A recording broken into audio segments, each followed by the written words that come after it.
King George County Board of Supervisors. We will open with an invocation from Mrs. Binder and the Pledge of Allegiance from Mr. Miller. Please rise. Please, Lord, grant us the wisdom to make the best decisions for the residents of King George County and remain civil and courteous and do our best. Amen.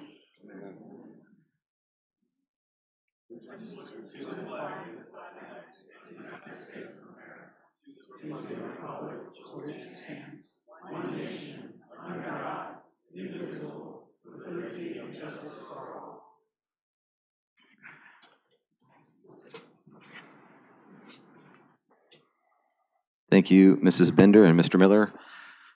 Mr. Miller, do we have any amendments to the agenda? No, sir. We have some announcements, but I don't believe we have any actual amendments to the agenda. For the Walnut Hill rezoning Yes, as a request for deferral? yes. And I don't know if that structurally changes the agenda item, does it? Oh, okay, sorry. Mr. Chair, would you like a motion? Yes, please. I move to defer public hearing for case number 22-02-Z01, rezoning request by Walnut Hill Development Corporation and NVR, Inc., to December 19th, 2023, subject to advertisement. Second. We have a motion properly second. Is there any discussion? All in favor say aye. Aye. Aye. Aye. Any opposed? Chair votes aye. Motion carries. We will defer. So the Walnut Hill subdivision rezoning request will not be heard tonight. I know we do have some people here, so we will be opening up public comment in a moment. I assume those people would be here for the public hearing.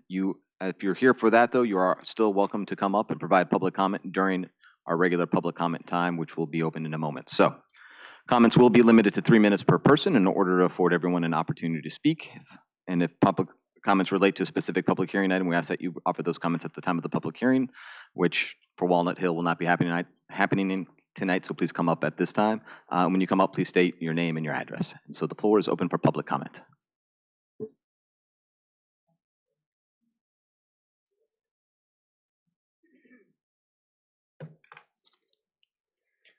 My name's Anthony Stats. I live at 9007 Clare Street, and let me just say it's a new day in King George County.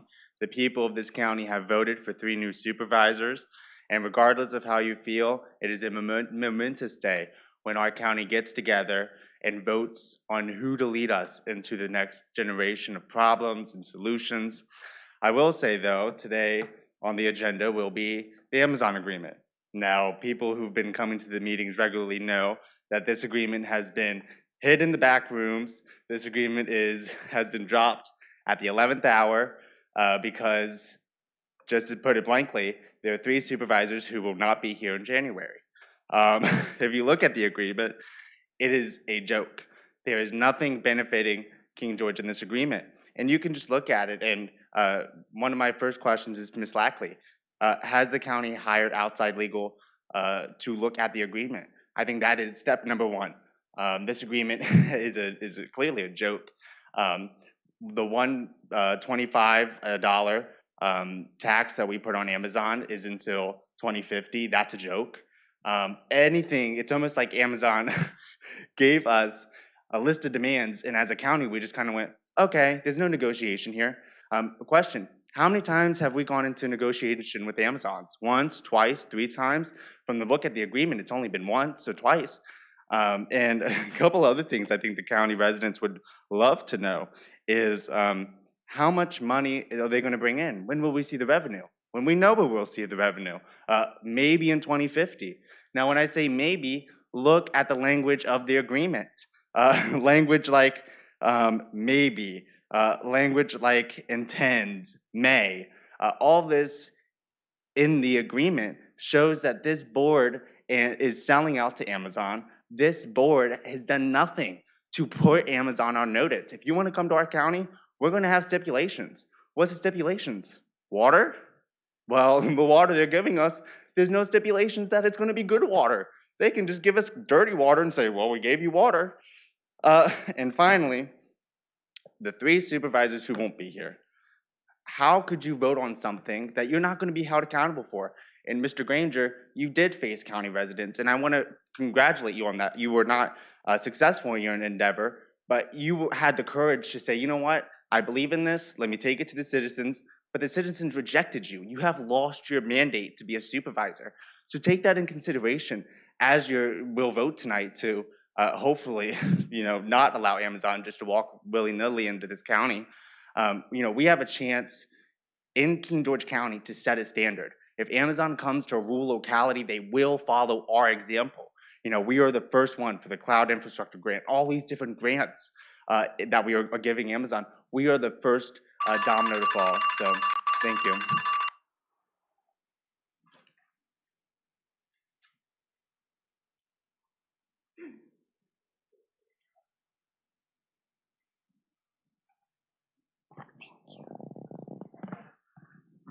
Hi, my name is Ana Maria Lobo.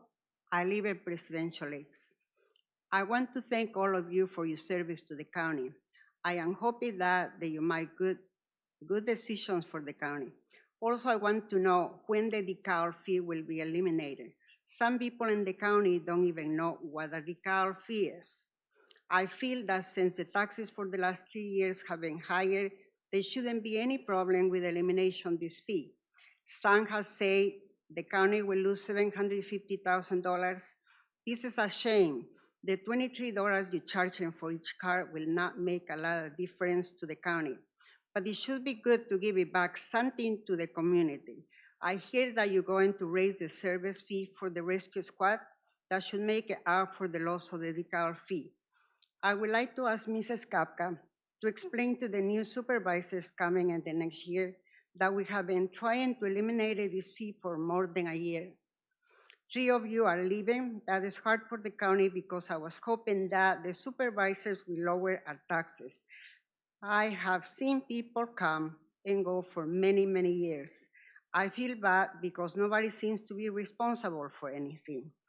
I think that the people of the county are happy that the people wanted higher taxes and more low-cost housing did not get elected in the last election.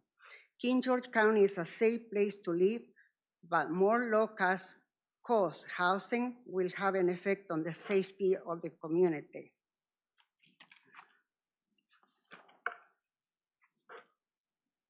I also feel that something is wrong with our finances. We need to be more careful how we spend our money because we need to bring county debt down or we might find ourselves with taxes that nobody can afford. Thank you.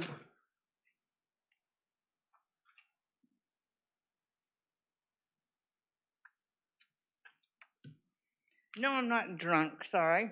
I'm just off kilter. Having a little ear problem. That's my first comment. I cannot hear anything, and only just now tonight saw you have on here, those who are hearing impaired can call the Friday before for hearing assistance. I never saw that on here before. I don't know what kind of hearing assistance equipment you have, but I've been relying on subtitles for the last 10 years. I am hard of hearing out of one ear, and over the last 2 months, I've completely lost all hearing in my other ear. So, Ma'am. What is that? I can't hear you. I can't hear you.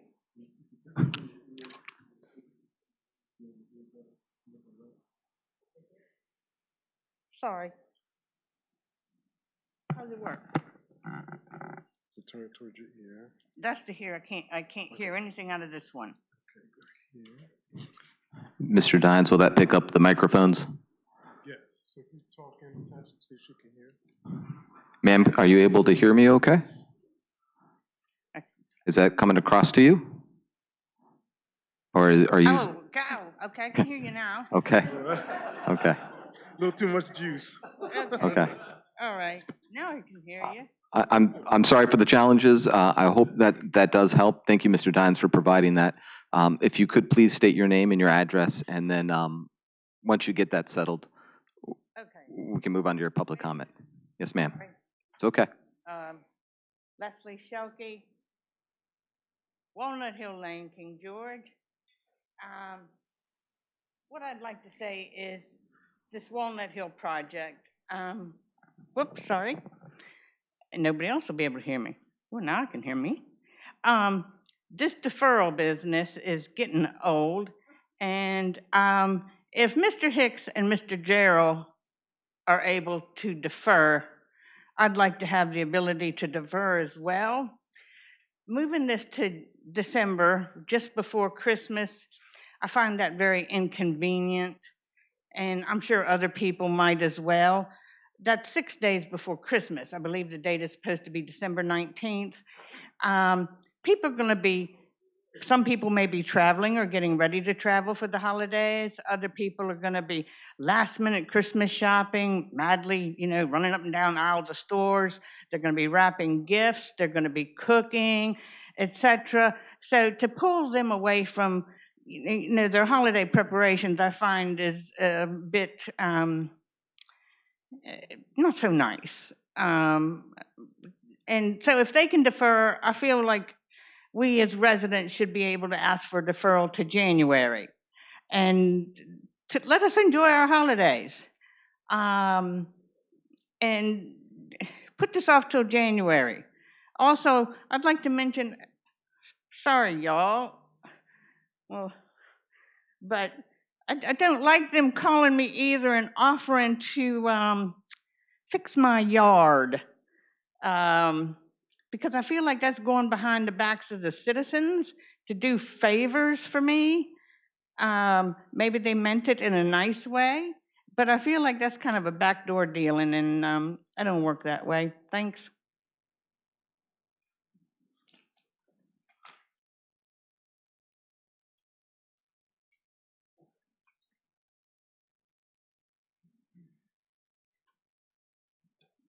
Brian Gregan, 9485 Elm Court, King George. It is my understanding that King George County has never secured outside counsel or advisors to assist King George County in properly negotiating the multi-million-dollar Amazon performance agreement. At the very least, King George County should consult an outside grant expert prior to execution of the Amazon performance agreement. It appears the Davenport Economic Development Revenue Analysis Report has not changed since the September rezoning approval meeting.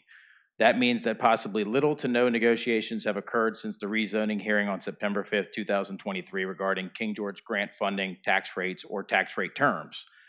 Davenport has not provided the impact of the Cloud Computing Cluster Infrastructure Grant Fund on the net county revenues in the Economic Development Revenue Analysis Report. I assume they were never asked to. The citizens want to know what the true net revenue will be. Per the performance agreement with Amazon, King George County will provide 2 separate grants, which means taxpayers will likely pay a total of $43 million for life of the agreement.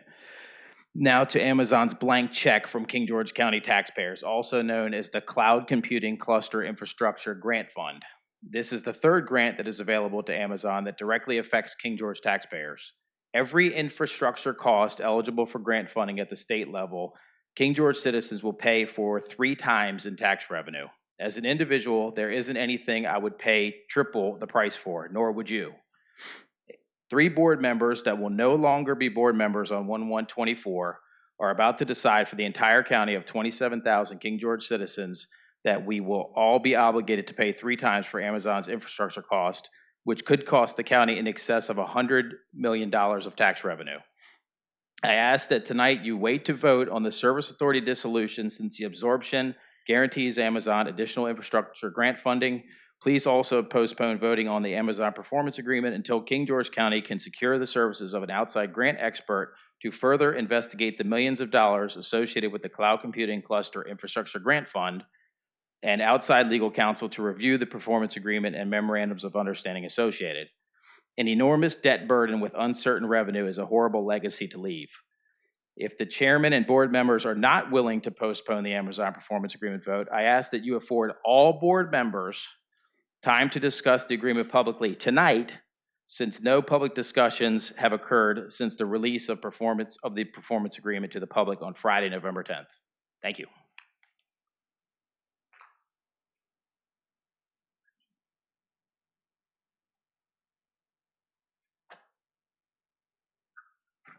I'm Rose Payne. I live at 15123 Hazelnut Lane.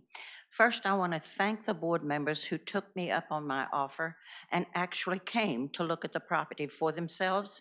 They also attended the community meeting that we had with the developers. At that community meeting, I learned one thing new that I had not heard before, that they were going to allow the residents to use the emergency exit. I don't know about you all, but when I see lights flashing, I stop and move for those emergency vehicles to get through. How's that going to work? And the only reason they're having to open that up to the residents is we go back to the same problem.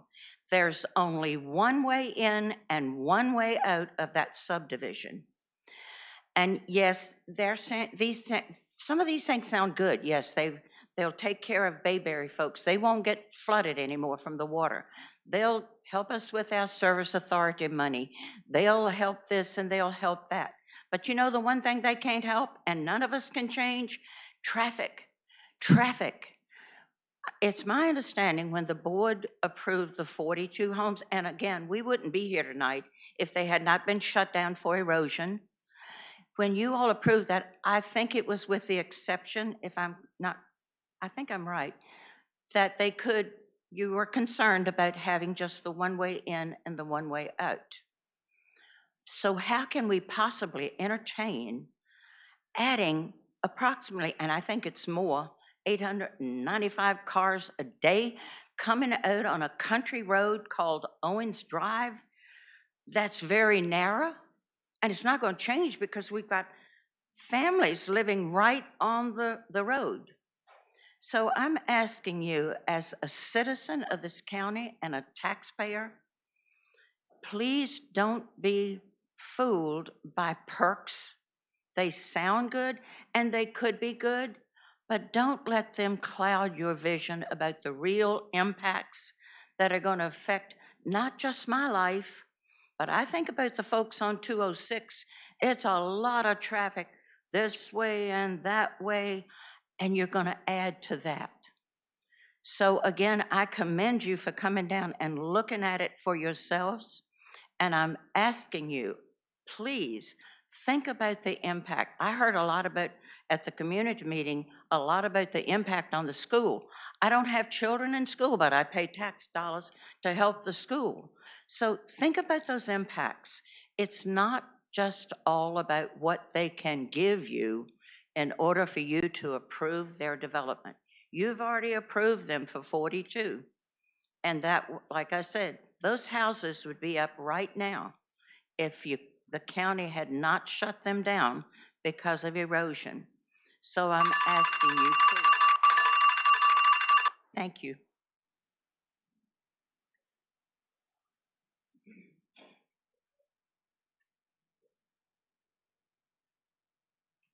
Good afternoon. My name is Barbara Gay. I live at 8263 Mackenzie Way, King George, Virginia. I'm here today to find out what is the plan. I think I asked this before last year, for King George to reduce the water service in King George. I believe next year is when they supposed to be making this decision.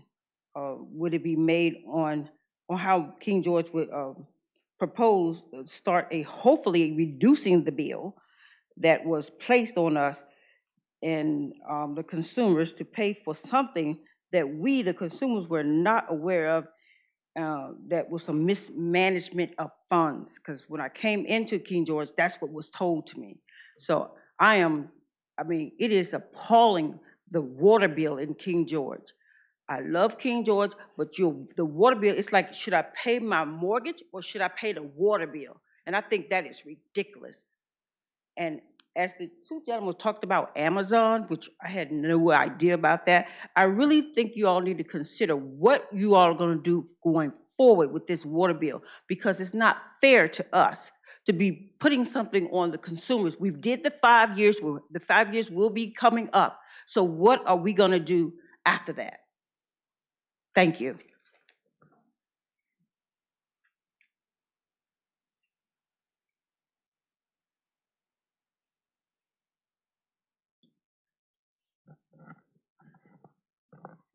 Good evening. Good evening.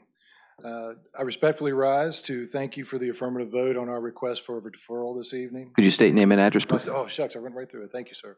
Jay Hicks with Gerald Properties, representing Walnut Hill Development Corporation. Again, I respectfully rise to thank you for the affirmative vote on our request for a deferral this evening for Walnut Hill. With your support this evening, I wish to assure each of you and the citizens of King George County that this was not a frivolous request. It is a pause in time that will help ensure the best outcome for all parties involved in this matter. And since our last public gathering in these chambers, I want to assure you that we diligently pursued conversations with each of the members of this board, each of our immediate neighbors, two of which you've heard from tonight, Ms. Shelkey, whom I did discuss options for ways that we could help mitigate any impacts that we may have on her property. Likewise, did the same thing with Ms. Payne since our last meeting. And I also talked with Mr. and Ms. Stevens, who are the next neighbor down the driveway. We had conversations with representatives of the Bayberry subdivision, the EDA director, Nick Miner, VDOT, Dr. Jesse Boyd, county administrator, and the planning staff, as well as hosted a well-attended community meeting that Ms. Payne just mentioned, where I had an opportunity to speak with the general manager of the Chick-fil-A to learn that King George has the opportunity for 110 new jobs, which is really, really great for the county. But all in all, we just thank you very much for your conscientiousness in allowing us to have that deferral.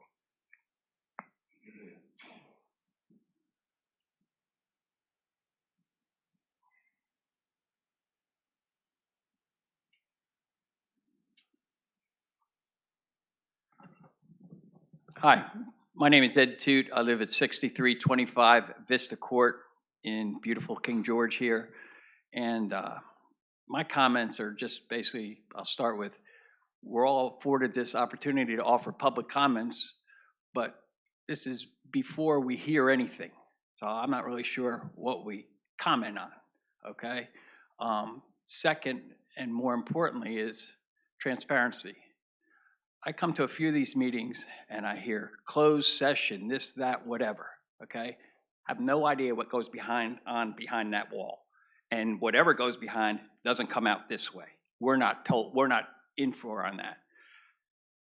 How much are we paying Amazon to come here, okay? Not what we're getting, but how much are we giving them? The only things I heard was, oh, you know, things came up in meetings and we hear about this offer and that offer. Gentleman made some great points there. We don't know that. The Service Authority, what's going on with them? Okay, I know something's on the agenda tonight, not really sure what. It's probably been real good discussions back there. Again, not sure. You know, but I know that I pay a stupid water bill, okay, and what do I get for it? I live near the treatment plant in Potomac Landing. I get a stench every night. I get brown water. I got stains in clothes and towels and this and that. But all I hear is, we got a big debt there, okay? I see in the paper that we upgraded our bond rating. That's great. What do we do with that? We got a bigger credit card now. Can we pay for things? Or are we still this debt goes on and on and on. Maybe it's all talked about over there, but it doesn't come out over here. So hopefully the new board, and I know there's some members here, bring it out on this side.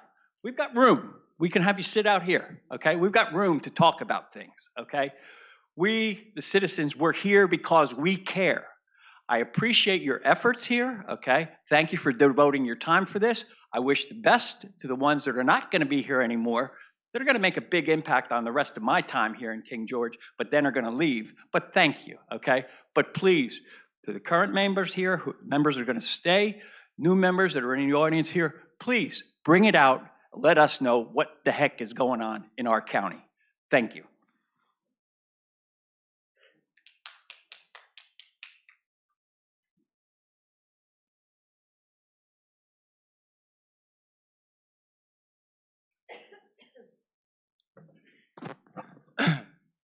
Good evening, Mr. Chairman, members of the board.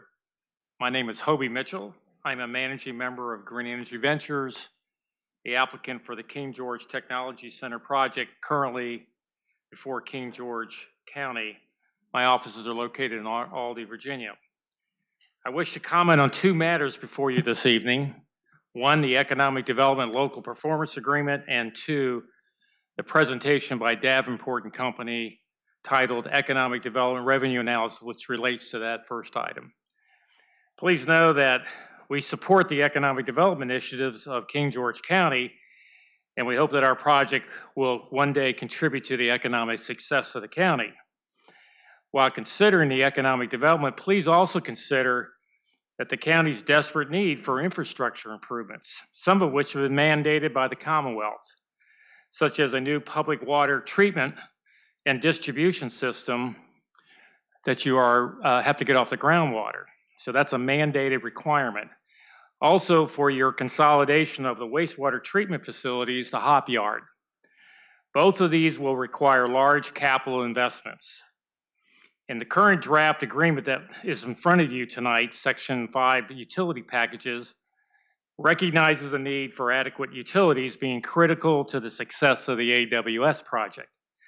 We maintain that your overriding concern should be the ability of King George County to provide public utilities to its existing customers and its new customers. King George County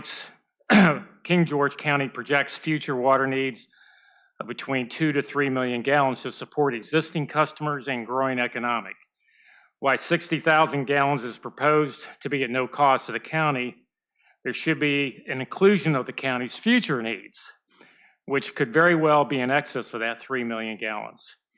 In addition, you need a site to accept the water, which was previously committed to. So you get water, but where's it going to? You had a commitment for that, so it should be included. More critically, this proposal before you would enable a private company to be in control of public water supply. We don't think that's right, nor do we think it's legal. Please be aware that the existing water withdrawal line permitted by Birchwood and under consideration by the county and AWS exists within a private easement which expires in less than 19 years. This is untenable risk to the county for public water supply. Our suggestion is that the county negotiate an agreement to be the provider of public water for its citizens without reliance on a private company. Of course, the county could then provide water to AWS and other businesses and the citizens it serves.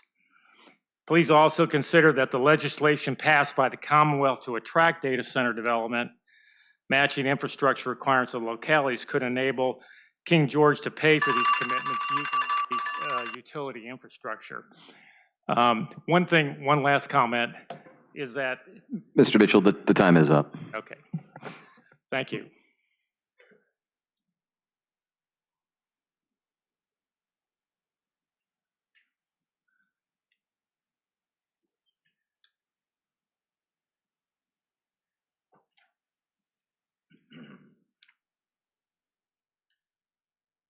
Good evening, Mr. Chairman, members of the board. My name is Dale Hamas. I'm a member of GEV. My managing partner is Hobie Mitchell. I reside in Leesburg, Virginia, and I don't have too many detailed comments, but I just want to bring us back to something that I think is really important for every community. In my career, I worked 40 years for the water and sewer utility in Loudoun County. When I started there, I was the only engineer. And when I finished, I had been the general manager for 20 years. And when I started, we were about 3,000 customers, and we were a rural county. And now, Loudoun Water, which is the service authority in Loudoun County, serves over 80,000 customers. It has the lowest rates in Northern Virginia, water and wastewater. And while it is much bigger than King George County, it is much smaller than Fairfax County. So Loudoun Water has been able to figure out how to make growth pay for growth. And that's very important to your existing customers and your future customers. There are systems and mechanisms and programs that can do that. They're beginning to be widely used throughout the Commonwealth, and they're available to you and your service authority. I want to wax a little bit here because I think water is extremely important. Water service is not 24 hours a day, 7 days a week. It's 24 hours a day forever. And that's how important it is to your community. Water service is not just drinking water and fire protection, it is public health. You're in the public health business. And in my opinion, you should control water from the source to the tap, every bit of it. And you're headed down a road where maybe you're not going to do that. And I think that's a big mistake. I think the focus of this economic incentive agreement should be for infrastructure that's going to serve the entire country. Right now, the focus in the language is focusing on AWS and their needs. I think it should focus on your needs as a community, and I think they should agree to that. I think they should support that, because we will. Thank you for your time.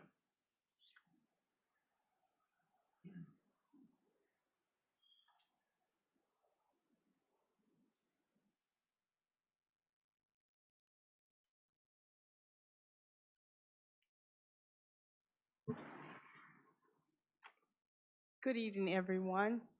Mr. Chair, Board of Supervisors, Mr. Miller, County Administrator, Attorney Lackey, and all the support staff. I'm Claudette Jordan, President of the Ralph Bunch Alumni Association, and I reside in Lusby, Maryland. And there are quite a few members here from Ralph Bunch. I would like to, on behalf of Ralph Bunch, thank the board for your continued support and vigilance of the Ralph Bunch project. And for the three of you who won't be here, I want to thank you now for your leadership, your vision, and the common sense that was exuded to get things going with the memorandum of understanding between the county and Ralph Bunch High School. The Ralph Bunch Alumni Association. And we endeavor all the time to live up to the conditions of that memorandum of understanding. And one of the things that happened to us, we embarked on a great partner, Jermon Bushrod. I'm just a little nervous because it's been so high tension here tonight, but Jermon's parents are here and Shannon's here to do a presentation. And I know Kelly's been working hard on the memorandum of understanding. And I think it's a great partnership. No one organization can do it alone. And so with the county, with the Ralph Bunch Alumni Association, and also you were smart enough to realize that the Ralph Bunch Advisory Committee should be reinstated to give us another thrust. And then with Jermon's foundation, Visualize and Rise, we can get this done. It's long overdue, you know. There's a mission before us, and we've got the ancestors behind us. And so as we go forward, there's light. And that's what we want to accomplish. So I'm asking you on behalf of the Ralph Bunch Alumni Association to approve this memorandum of understanding so that we can finally take care of what needs to happen for our county, for our community. So thank you very much.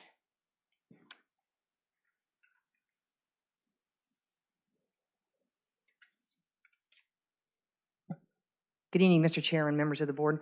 My name is Renee Parker. I live at 7144 Peppermill Road. I just wanted to follow Ms. Jordan with a thank you as the chair of the Ralph Bunch Advisory Committee. Thank you for allowing us to put the committee together, and to thank the 14 members of the committee, because this is a little bit different than putting a committee together to put an effort in place that's maybe a year in duration. This is a many year-long project. So for these 14 people to dig in and do what needs to be done, we're very grateful for that.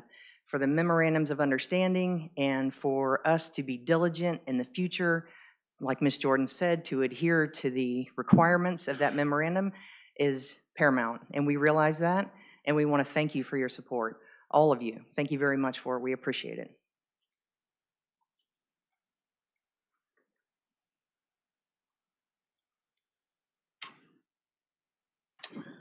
Mr. Dines, do we know anyone online?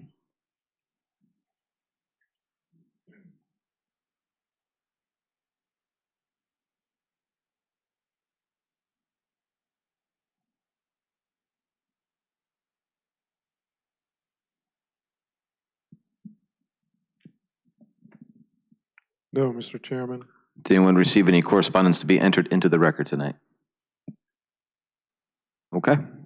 And I will close public comment, and we'll move on to reports from the board. Ms. Pinder. Thank you very much, and thank you everyone who came out here and spoke tonight. Thank you, Leslie. I always see your email that says Leslie May, and I know that's not your last name, but I don't want to butcher it. But I thank you for the lovely tour you took of me of the property and your passion about where you grew up, and it was neat learning the history. But it also gave me a better appreciation of King George and understanding what the issues were. And I think all of us can come to a solution in the end. But I do want to particularly thank you for that. And thank you for everyone that comes out and talk, because sometimes for a lot of folks, it can be hard getting up on that podium and giving a speech. And so I appreciate and love to hear from everyone who finds the courage to get up and tell us their feelings and what they feel or they're passionate about. So thank you. So I've got a few things to mention, and it might address quite a few of the comments here. So every year, the supervisors are invited to go to the Virginia Association of County Officials Conference. This year we had it in the Homestead. Mr. Collins and I did attend. It was in Bath County. It was the 89th year, had a pretty little cover for the thing. It was a really nice design. But what was important, especially being back at the Homestead, and what I didn't like about Norfolk or Hampton or the year we were online, is one of the things about the Homestead is there's nothing there. You can't really go and do anything there. It's very beautiful scenery, but you get to know and talk to all your colleagues in the county, and you get to learn from all the 95 counties that are a part of it, and you get to learn and bounce ideas off. And I bounced ideas and learned from quite a few people, and so diverse, from Prince William, from Loudoun County, from Wythe County, Smith, Bath County, down Southwest Virginia, the Isle of Wight, Prince Edward, many different locations. And a lot of us have the same issues. And one of the more important is they talked about water quality. They talked about environment. They talked about the infiltration of data centers in Virginia and the precious lands that's being lost to these huge boxes that are kind of going all over the landscape, and the need to make sure we properly cite them and properly do our due diligence in figuring out where they don't. And if we need to take a little time in these things, we take a little time. And if the big company tells us, I want it done now, we say, no, hold on. This is our property and this is our land, and we want to work together. If you're going to be a good community partner, you need to be a good community partner. And that's been one of my problems the whole time about this deal and with Amazon, is I know in Northern Virginia, County of Arlington, they told me they're good partners up there. But I want the same treatment for King George. I want them to have more than this performance agreement, because I think this is unacceptable and this is not enough for King George. One of the biggest challenges for me in this agreement is the water side of it. And I have told Amazon to their faces that I don't care about Amazon. I care about King George and my residents, and that they have water to drink. And that's very important for me. And I did say that at the county level. And so I just want to say I keep that dialogue going. I'm on quite a few state committees now. And that's one of the things I push many times, is that we need to represent our counties. And a couple of the supervisors that have been there for a very long time, they retired this year. And I know a lot of people talk about term limits, but there is something to be said about institutional knowledge. And they gave some speeches, and I know people give speeches on the way, and they're really fancy. But a couple of things stood out to me, and one of them in particular was about the need to have decisions about the quality of life and make sure that we protect our citizens. We have good dialogue and find common ground and listen to all points of view. And then one statement was kind of funny, but it is his mantra, and they said they were going to make him either a pillow or a T-shirt out of this, is that budgets need to be sound and secure for all residents, and that no surplus, this was the quote, no surplus until you pay the bills. And that is from a supervisor, Billy Krieger, who I think it's 28 years he served his community. But we also, very important, they talked about the turnover in the legislature and how we have a lot of new members in the Senate, in the House, and in our local elections. There was quite a few incumbents that lost their seats due to whatever reason, different reasons in different areas. But one of the things they said, it was our importance as leaders in our community and those that will still be on our boards, is to make sure we not only educate those at the state level, but educate those in the local level that are coming into their positions, to make sure that they get them up to speed a little faster than in the past, because there's a lot of complex things in the state of Virginia going on, and it's very important to be leaders in our community, servant leaders, as a lot of people call it, and make sure that we reach out, no matter if we agreed with them or voted for them, that you bring them and make sure that they have all the information so that they can make good decisions on day one. And so I have said that all along, that that is one thing I want to do, because I truly believe when I first came on, I wasn't afforded that luxury, and I want to do for others what was not done for me. And that is very important. And it's probably the coach in me, because we talked about coaching at the conference too, which I always like to talk about. And then a couple of things that I attended was Virginia's energy landscape. And then one that was very important, and we're going to have a speech tonight about, or a presentation tonight about that. And that is the talk was on the a brief on Virginia's Regional Transportation Authority. So there's a push in the state to have every region have a transportation authority to get more tax revenue to be able to afford like smart scale projects and other road infrastructure projects.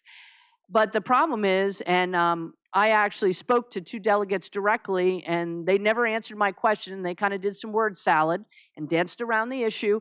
That basically what we got from it, and it was myself and one of the supervisors from Caroline, what we got was, you better accept it, you're going to get it, and basically you're going to live with it. And I told them that was unacceptable, because one of the things they talked about it is, I mean, in Northern Virginia, in Hampton Roads, and the Richmond area, the RVA, that they did a lot of planning. They had regional transportation planning. They had a lot of regional planning, which I'm one for having planning, especially strategic planning in our own house. But we have none of that. But we're going to be forced, because a couple of delegates, including one that I just found out today, wants to run for Ms. Bamberger's seat, want this in place. And that shouldn't be the way it is. We should have a say, especially Caroline and King George, when we're rural localities, and it seems to me that they're wanting us to pay for all the projects on 95. So I was very vocal in that meeting, and I think the supervisor from Caroline asked me to go first because he was getting a little upset. So I did, but I made sure to vote heard. Is, you know what I mean? We need to be at the table, and it's not right that you mandate things on us without us having a seat at the table. And I know we've talked in GWRC by having some kind of language to set up the legislation. But one thing they talked about was the illusion of collusion, which means that if you put it out there, then you're accepting it. And I don't know if we accept it, because we haven't talked to our citizens about it yet. So I'm glad that, Chip, you're here to socialize with us. But as I'd like to hear with the citizens, and I don't like that legislatures can force these on us without us having a say. And I had other things, but I'm not going to speak on that. But I thank you, everyone, for coming out. Thank you, Mrs. Bender. Mr. Collins? Thank everyone for coming out. It's good to see everyone this evening. Mr. Chairman, I'd like to make a motion. I'd like to make a motion to allow the county employees 4 hours of leave for the November 22nd day of 2023. I'll second it. We have a motion properly seconded. Do we have any further discussion? So this is 4 hours because it's already a half day. Is that correct, Mr. Collins? Yes, sir. Okay. All in favor, say aye. Aye. Any opposed? Nay. Nay. Chair votes aye, motion carries. Thank you. So all the folks that came this evening, I appreciate your attendance and all the issues that brought forth in front of us.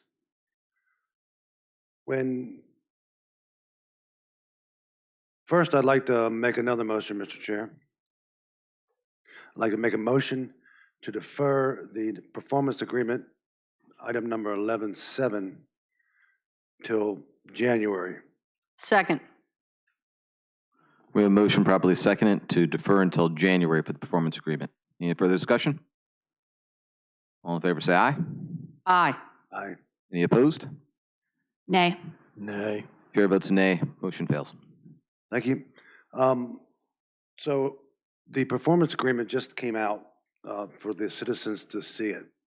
There's been a lot of things going on behind closed doors, and it's been brought to our attention that the citizens are not happy with that.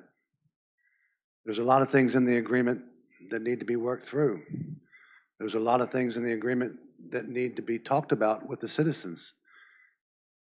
The agreement is for the citizens, not for your board, and not for Amazon. So I think that we need to socialize this agreement and at least move it to a discussion. Mr. Chair, I have another motion. Make a motion to move 11.7 to discussion, away from action. Second. We have a motion to move the performance agreement action item to be a discussion item instead. Motion probably seconded. Any further discussion? All in favor say aye. Aye. Aye. Any opposed? Nay. Chair votes aye, motion carries. Thank you. So, Yeah, that's a defer, so we're moving it from action items to discussion items. yes, sir. So it will no longer be 11:07. We will have it after 11:10 before the county administrator's report under discussion items. Is that the intent? Yes, sir. Thank you. Okay, thank you. Before I go further, I would like to thank Mr. Granger, Ms. Kupka, and Mr. Stonehill for your service. Though we don't always agree on the issues or the solutions, I do appreciate your service to the county and your continued service to the county. I ask that you pray for the future board members for success in the future, and I pray for your success in the future also. Thank you again for your service. So we're going to move that to the discussion, so I'm going to skip through a lot of that stuff on that. Ms. Level, when you talk about the decal, the $20 decal, your board is in that direction to get rid of that and find the revenue. So it's not a moot issue because the others are leaving. Ms. Kupka brought that forward, and I believe it's going to go forward in January. I mean, it'll be discussed, and I think it'll work out, is what I hope. Ms. Selke, Ms. Payne, Mr. Payne, the folks of Bayberry, I think I've discussed, and Mr. Hicks, Mr. Gerald, I think I've discussed with all y'all what my concerns are. And just for the public, again, my concerns on the Walnut Hill project are the traffic, the impact to schools, the impact to fire and rescue, the impact to the sheriff's office, and the impact on traffic. And until those things get worked out, we have work to do that from the citizens, from the developers, and we'll see where that goes. I hope that everybody can get to the table and either come up with some answer. But I'm very concerned about the impacts. I just want to restate that as loud as I can. This level, you spoke of the debt, our service authority debt, our county debt, about not paying our bills. We pay our bills, but we have a large amount of debt. That's going to be quite a challenge to work on, and we're going to work on that. There's no easy answers, but there are solutions, and we'll figure that out. Mr. Bryan, I just want to acknowledge you that your comments were taken, and in regards to your outside expert and so forth, and during discussion, we'll get to that. Ms. Gay, water. What a disaster. So tonight we're going to have on the agenda to take over the authority. The reason I would not be a fan of that would be because the customers are still saddled with the debt, $25 million in debt. So it doesn't solve the problem for the people on the authority or the people that own wells. I would like to move that forward to next January so we can, with the new members, start working on that problem, or let's finish working on that problem. Let's put it to you that way. Mr. Chair, I have a motion. A motion to defer the item number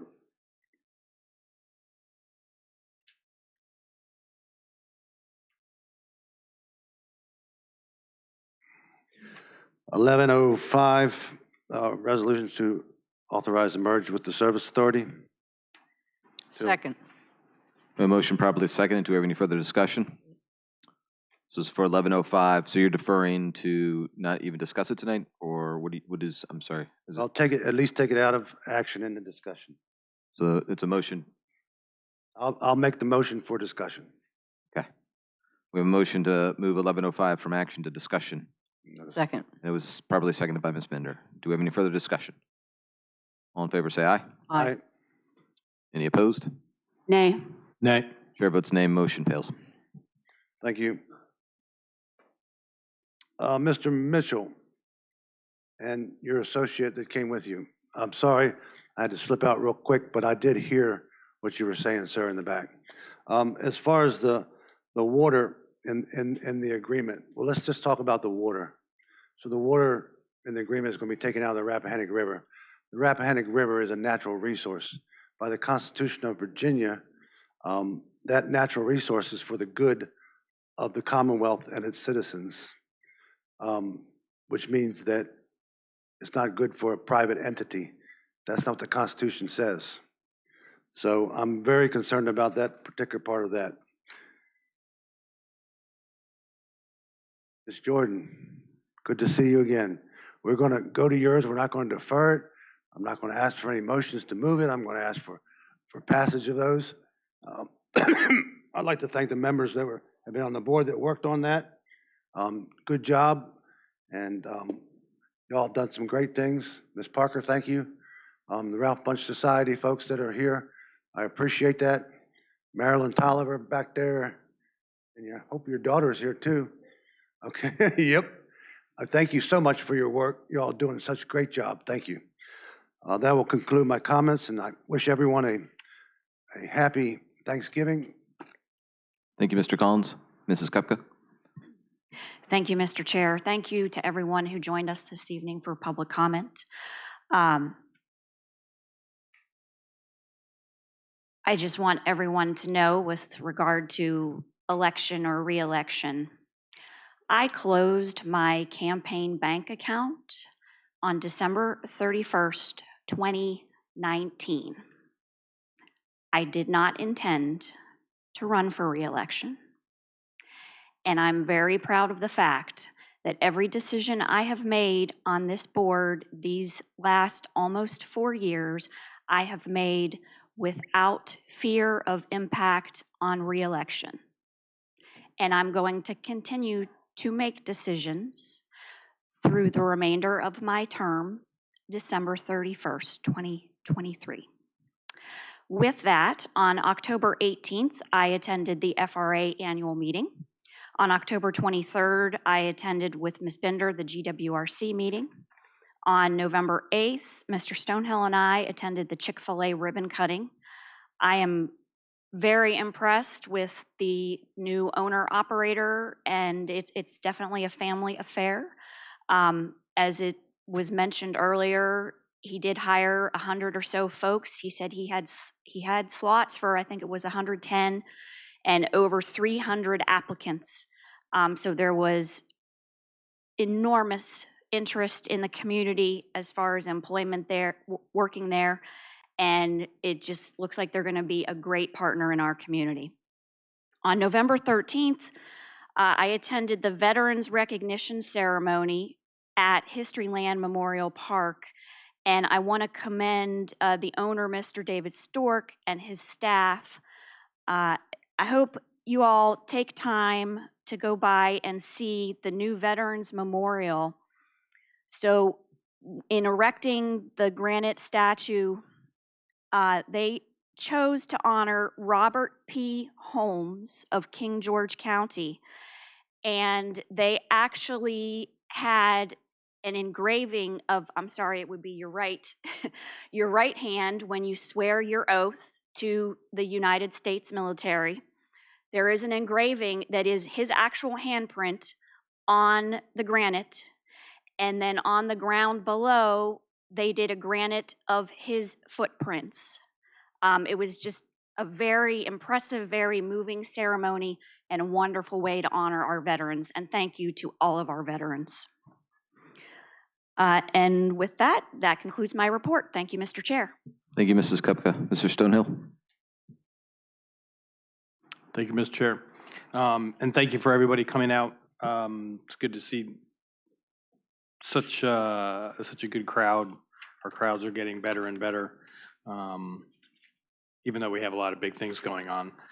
And like Mrs. Kupka said, you know, the three of us are getting ready to go off the board here, but we are, you know, on duty until December 31st, and we will be making decisions for the betterment of the county and the people of the county. That's what we're here to do, and that's what we're going to continue to do until December 31st of this year. So, and we will do our darned best to make the best decisions for the county, for the future of the county, and to deal with the debt and all the issues that we have going on, and to try to get the revenue coming in. Government, you know, people say government's not a business, but it really is a business. I mean, we have to have revenue to come in to keep things going for this community, to give services and everything. So we need to get as much of the revenue coming in so we can get services going out to the public.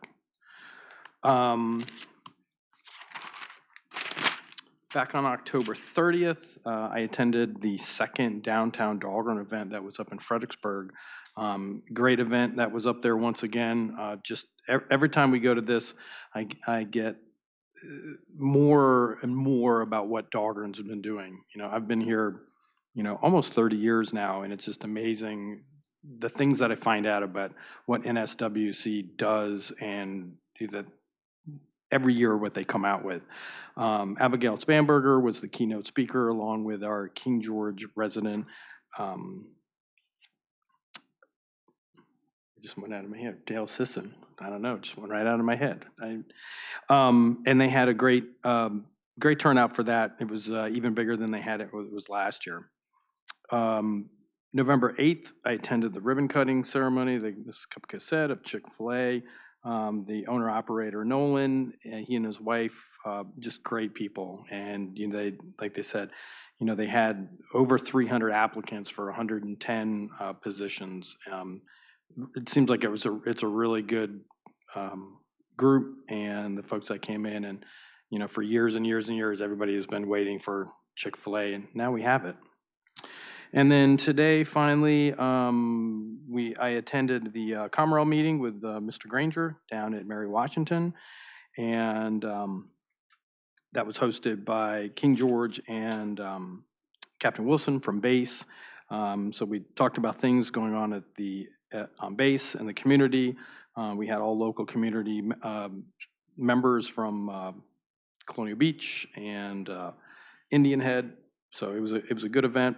It's good to see all those people and to see the relationship between base and King George continuing to thrive. That's all I have, sir. Thank you, Mr. Stonehill. First of all, I'd like to say thank you to everyone coming out. For those with the Walnut Hill, I appreciate you coming out again. I know it's not desired to have the deferral because you were coming prepared to speak, and I still appreciate you providing your comment.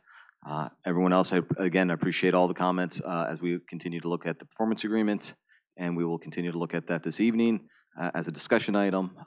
So I appreciate what you have to say, and we'll continue to look at it, and I appreciate that Davenport will be out here to provide some briefing about it from a financial perspective for some information. With that, I would like to just share, so on October 18th, I did attend the FRA annual meeting with Ms. Kupka. So there was a very interesting financial expert there who was speaking to the financial state of the country in general and whether we're going to have a recession or not. Very interesting in regards to how he looked at different factors and different things that kind of indicate which way it's going. And so he was saying that it's not going to go that way, but he thought it was like 50 to 60% chance that it would probably end up going that way, that there would be a small recession. He didn't say it would be a big recession. So it was very interesting, very educational in how he kind of came to that conclusion. But he also said at the end of the day, these are all prognosticators, and no one really knows what they're talking about from that perspective when they're looking at it from the federal recession idea. So very interesting, though. And then as Mr. Stonehill mentioned, we did have a Commonwealth meeting, so I did co-chair that with Captain Wilson with Naval Support Activity South Potomac. I know he's only been there for 6 months, and I did not have a long time to serve with him, but we've always had a great relationship with the base. In my time on the Commonwealth with now Captain Wilson, before Captain Copeland, and before that Captain O'Leary, just I think it's been a really great partnership with the base, and I really appreciate all they do for us and the collaboration that we have with them. So I think they're good partners. I think we're good partners, and I think it's a good relationship. So I look forward to seeing that move forward as well in the future. And that's all I have. So I will move on to the consent agenda. I'll move adoption of the consent agenda as presented. Second. Motion properly seconded. Do we have any discussion? All in favor, say aye. Aye. Aye. Aye. Any opposed? Chair votes aye. Motion carries. All right, we will start with constitutional officers. Commissioner of the Revenue, Mr. Dines. Excuse me, Mr. Chairman. Mr. Collins, did Mr. Jim Lynch send you something through email that he would like to have been read for the public comment? I forgot to remind the board about this. I can check my email. I haven't seen it in a while. I've been gone for a couple of days. Hold on just a moment.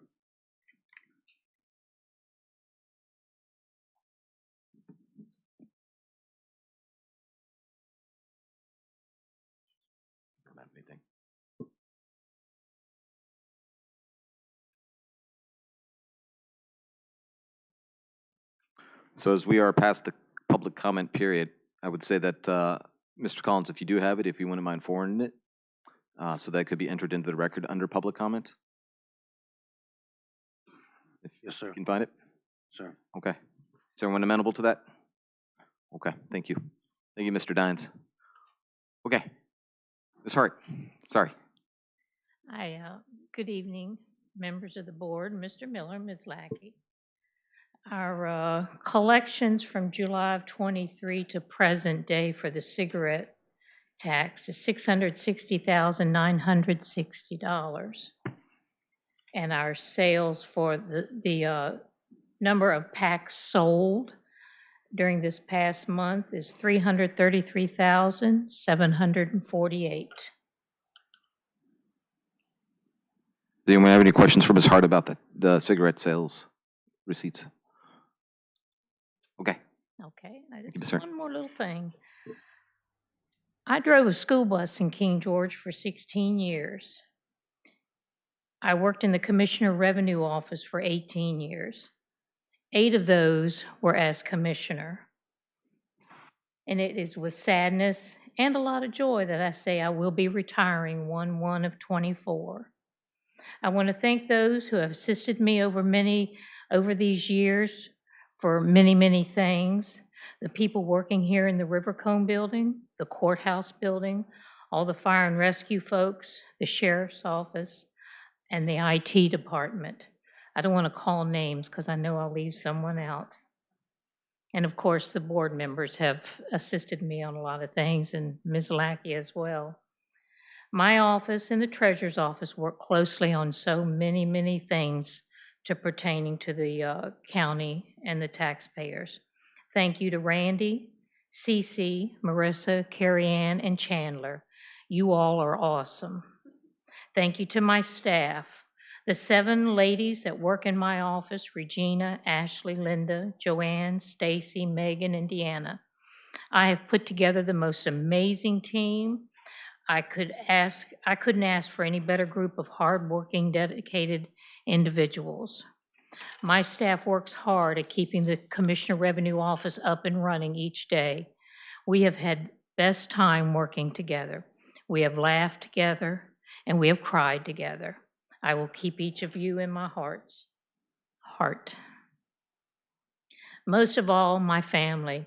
Thank you to David for being there for me and encouraging me to run and helping me with my campaign. putting up with me when I come home with not such a good day, and my children and grandchildren. Chris, my son, his wife Sarah, their children Jada and Hayes, Mallory, my daughter, and her husband Chris, their children Cannon and Lakin. Thank you for your support and for throwing all that candy at the Fall Festival parades. Thank you, King George. It has been my honor and pleasure to serve you as Commissioner of the Revenue this past 8 years. Thank you. Oh.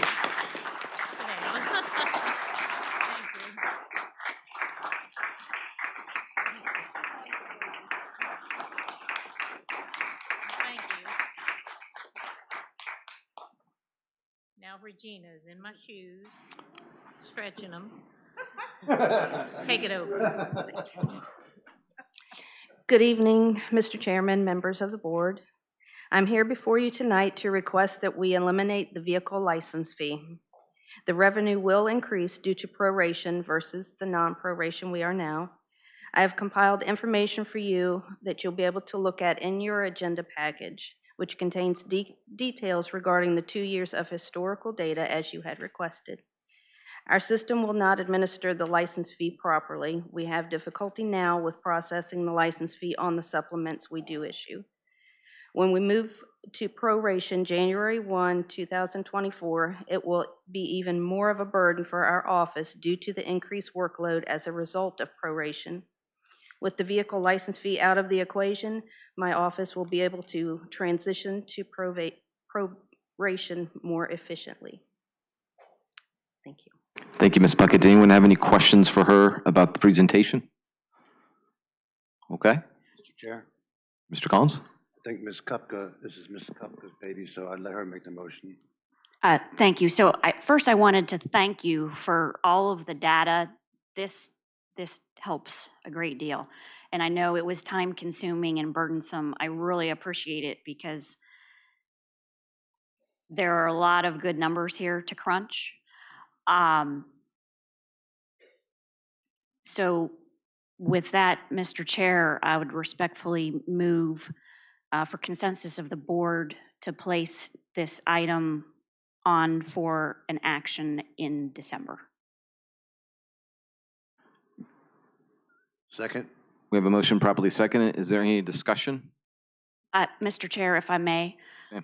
So I do know there is a concern about the loss of revenue, but I want to remind everyone that at the last meeting, Chief Moody found us $496,000 in anticipated ambulance revenue, which will offset a great deal of the revenue.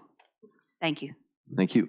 So I'll just ask Ms. Lackey, could we make a motion tonight as an action on this, or do we need to move it to the following meeting? So as I recall, we already held the public hearing. So you could move forward. It's not on the agenda. So I think out of caution, it's probably be best to move it to the next agenda, but it would be an action item for a future agenda. Okay. So we had a motion to advertise it or have it as part of the agenda for the December 5th meeting. Properly seconded. Any further discussion? All in favor say aye. Aye. Aye. Aye. Any opposed? Chair votes aye. Motion carries. Thank you, Ms. Puckett. Thank you all. And Ms. Hart, Ms. Hart, thank you so much for your service here to our community. I really appreciate all you've done for us. Everyone in the county is going to miss having you in the office, but I'm sure Ms. Puckett will do a great job as well. You do have a great team, and so it's good to know they're in good hands. So thank you.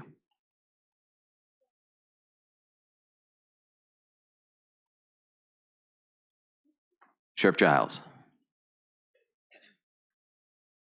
Thank you, Mr. Chair, members of the board. On October 26th, 2023, Deanna of the Commissioner of Revenue and Deputy Simon did the inspections, and all the stores were in compliance. All their paperwork was correct. There was no violations. Any questions? No violations. That's good. Thank you. Congratulations on your election. Thank you. It was pretty hard fought, but I persevered. Sheriff, I believe we also have an action item from you.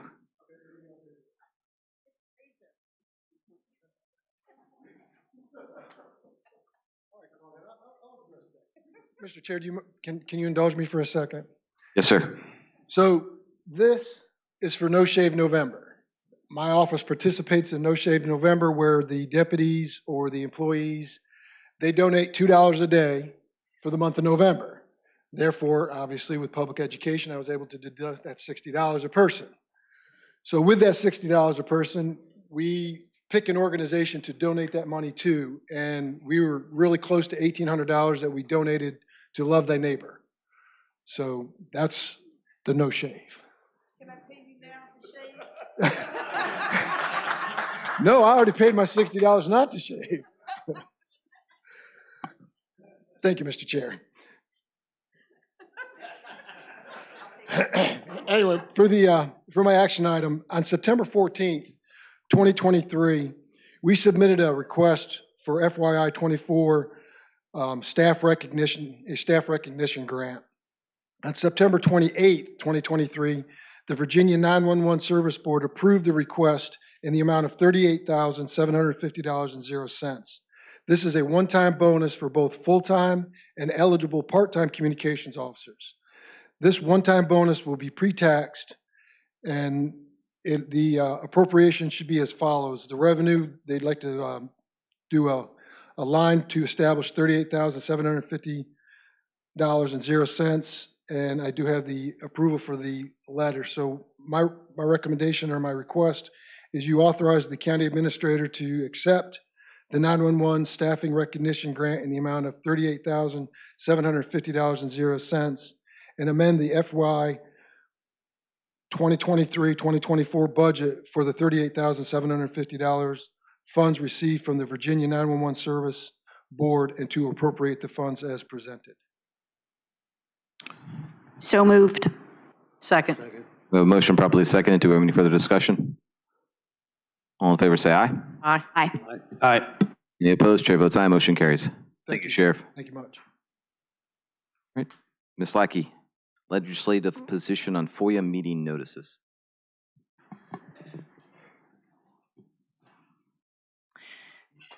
Good evening. So I'm raising this as a completely optional item, but I thought it would be a timely item for consideration by the board if you so chose. As discussed at the last meeting, there was a recent Virginia Supreme Court case. It was actually decided back in March, but there was a motion for rehearing made that was considered and denied in October. It was the Gloss v. Wheeler case arising out of Prince William County, concerned whether a public notice of a meeting of notice of a public meeting should have been given prior to a citizen meeting that happened to involve more than a quorum of the Board of Supervisors. In that court opinion, the Virginia Supreme Court gave a broad interpretation of the transaction of public business such that matters that are within the purview of the board and likely to be on a future agenda should not be the subject of a gathering of a quorum of members of a public body unless notice of a public meeting is given or the activity clearly fits one of the statutory exemptions under the Freedom of Information Act from a meeting requirement. Those are an informational public forum, a candidate appearance, or a debate. So the Virginia Freedom of Information Advisory Council has appointed a subcommittee on meetings that is deliberating to consider whether or not there needs to be more statutory clarity in light of this case decision to help guide public bodies to implement when they should give notice of a public meeting. And they are meeting on November 22nd. So I just wanted to raise the possibility, if this board wanted to consider it, to take a position on, it could be as simple as, yes, there should be more clarity to this, or you could go so far as to give specific drafting, as I know at least one other locality, the city of Hampton has done.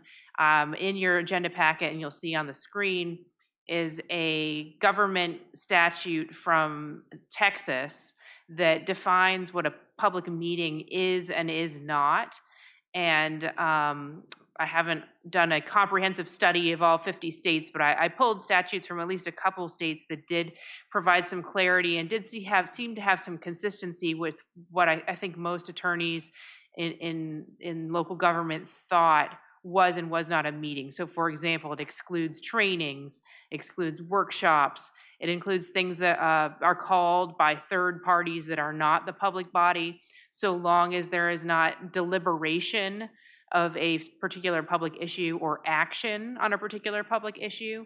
So once again, the purpose, if this board wanted to take a position, would be to provide clarity on instances where a notice of a public meeting should be given, and other ceremonial events, trainings, community events, citizen engagement that are not traditionally thought of as public meetings, but under the new Virginia Supreme Court ruling, do now require public notices of meeting that perhaps are confusing to the public. So for example, the Walnut Hill Citizen Information Meeting was called by the applicants, was called by third parties, but given the fact that possibly 3 or more members of this board were to attend, we noticed it as a public meeting.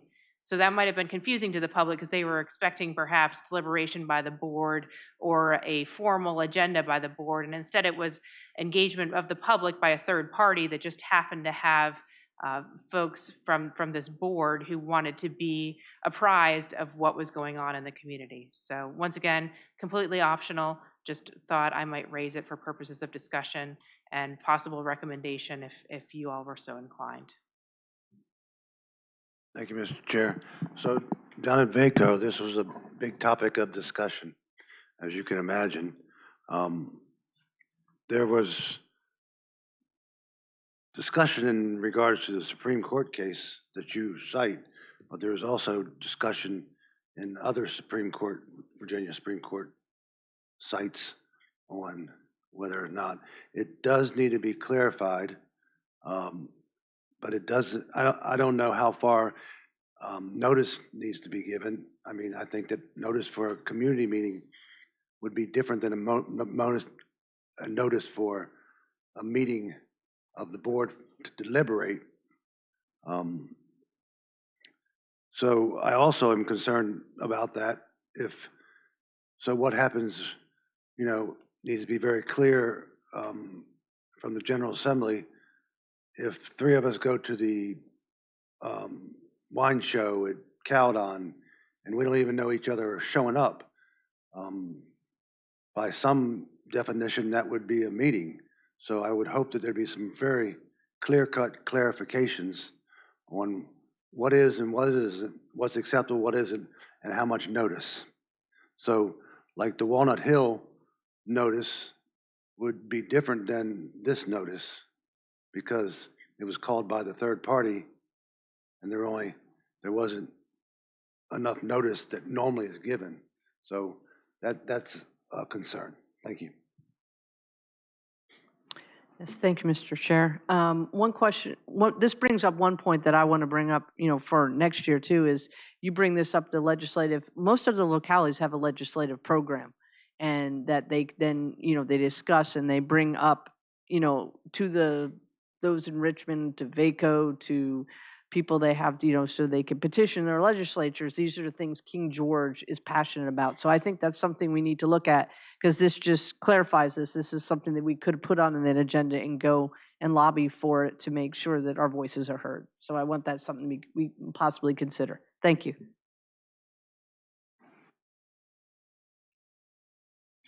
Mr. Chair. Thank you, Ms. Lackey.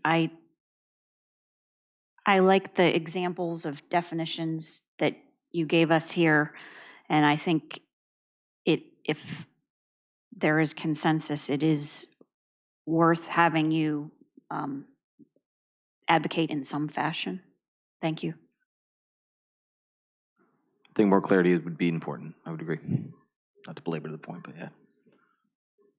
I would also agree. I mean, it just, everybody runs into a problem. We go to the employee luncheon that's coming up in December. I mean, so we're all there, and that, or we go to the small business appreciation dinner. We're all there, so it creates we just always know you just stay away from each other. You don't have more than 3 people sitting near each other. You sit at different tables or whatever, but they just, if Richmond's going to open up, the Supreme Court's going to open up this great big rabbit hole about, what can be done and what cannot. I mean, just if supervisors or any of these people that are, school trustees, board of trustees, people, you just know your job, just stay away from each other, but it certainly needs to be, I think, looked at a little bit more. I think there's consensus, yes. Asking for more clarity. Okay, thank you. The second item I have, I'll be brief. I just wanted to take this opportunity to let everyone know that the Planning Commission is holding a public hearing tomorrow night on the proposed zoning ordinance overhaul. I know a lot of folks have been tracking that and may already be aware of that, but I thought I'd raise that. The consultant who has been instrumental in preparing the draft ordinance has suggested that the county remove the articles on wetlands and stormwater from the zoning ordinance into a separate chapter of the county code. And I agree with that recommendation. So I just wanted to go ahead and highlight that for this board, particularly in light of the fact that there is mandatory state law changes having to do with notice of applications to the Wetlands Board that need to be implemented by January 1st, 2024. So if the board wanted me to, I could proceed with working with staff to advertise notices of public hearing to bring that forward in December, or if you prefer, I could bring a draft back to you at the next meeting and for action at a public hearing at the final meeting in December. So just wanted to seek direction on pursuing bifurcating wetlands and stormwater, because they're not just specific to zoning or subdivisions. They do have other implementation just to go into a different section of the county code. Mr. Chair, thank you. Is there a reason exactly why? Yes, so they're not always development driven. You could have stormwater requirements that don't have to do with development. In addition, eventually there's going to be consolidation of stormwater and erosion and sediment control. So there'll be other changes that happen. So it's just a way that other counties have organized apart from their zoning provisions and subdivision provisions. They have like an environmental chapter is probably what I would title it, and put those sections there. So they, in large part, other than the mandatory state law changes that have to be implemented by January 1st, it would be the same section. It would just be a different part of the code. Thank you. So it'd still be the public hearing with all those things involved. Thank you.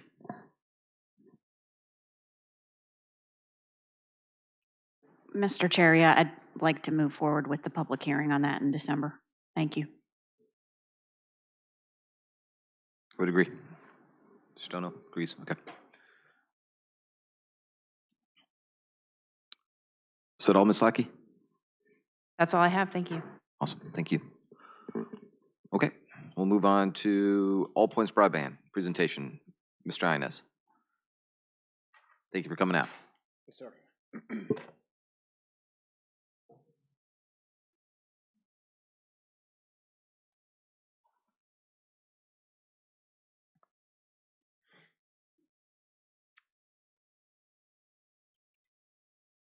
Actually,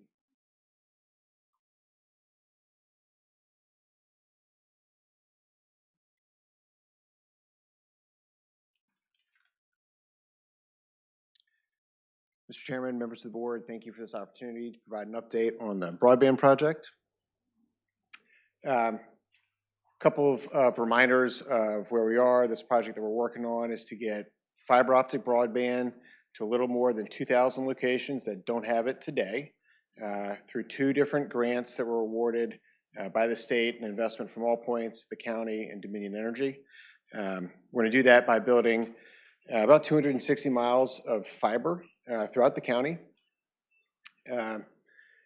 330 miles across the region, an investment with Dominion. You'll see a lot of notes for the regional impact that we've had. This presentation we sent last week It's based on a regional update we gave last month with some supplemental slides for King George at the end. So we'll talk about how the regional project is going and then specifically about King George.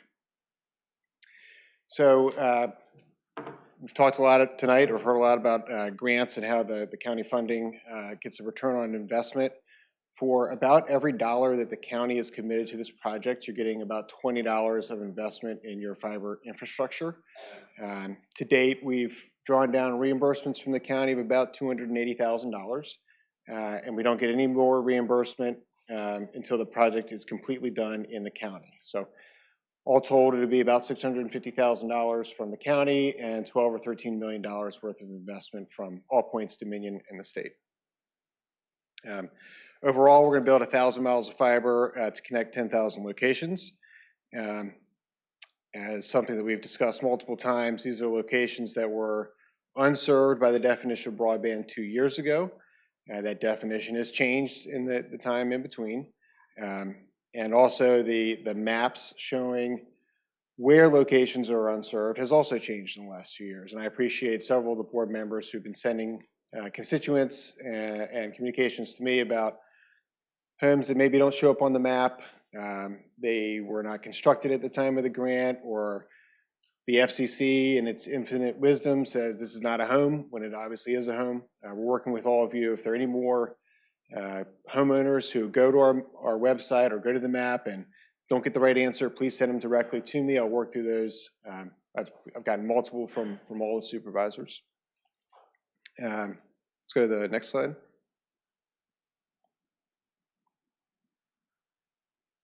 So project status, we touch on three things every time we give an update. The middle mile capacity, so that's the fiber primarily that Dominion is building. They built 86 miles in the county. They're basically done. The only step here is to splice their middle mile fiber with our last mile fiber that connects to the homes.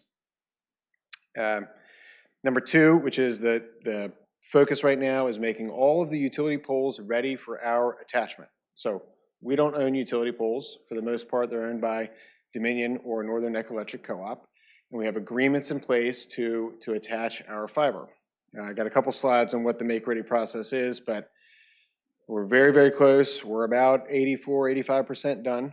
I have some slides about where we were with these numbers in August and September and now. And you're going to see that there's been a lot of change on the Northern Neck poles. We have, I think there's 30 left in the county, which is amazing. And the majority of the ones that are left outstanding are Dominion. We've not seen a lot of movement on the Dominion poles, and I'll talk about that a little later on. The third thing is that we need a significant queue of miles in a row to release to our construction vendors. We've been releasing a lot in King George. I'm sure you've seen our trucks and our vendors out there building all over the place. The only ones that we haven't released yet are waiting for the pole owner to tell us we have permission to attach. So those are the updates on those three. Middle mile is basically done with Dominion. The pole make-ready process, we're waiting for Dominion, which is a different department than who builds the middle mile, waiting for their permission to attach to poles. Northern Neck Electric Co-op is basically done. They did 12,000 poles in a year across the region. One ticket left in the county, and then they'll be done in King George. And we're handing out packets of constructible miles to the fiber construction crews as we speak, and I have a chart on where we've built in the county, what's pending, and what's currently under construction today. I know the last couple of years we talked a lot about supply chain issues, not just in the broadband space, but in every industry. All of our material supplies are either in the warehouse on our books, at the Northern Neck Electric Co-op warehouse, or at our primary distributor in Ashland. That's one thing that we've secured from day one, is not only the commitment from a distributor, but the actual manufacturer who makes the fiber cable. There's a huge demand for this product, global supply chain for it, and we got manufacturing capacity committed from the people who actually build the fiber. So supply chain is all good. We gave a couple of recent updates and construction ride-alongs. So late in September, Supervisor Bender and Granger came out to the primary cabinet for King George, which we call King 3. We went out there. It's the most robust cabinet in the entire county. Traffic was backed up all the way trying to get there. I was like 2 minutes late.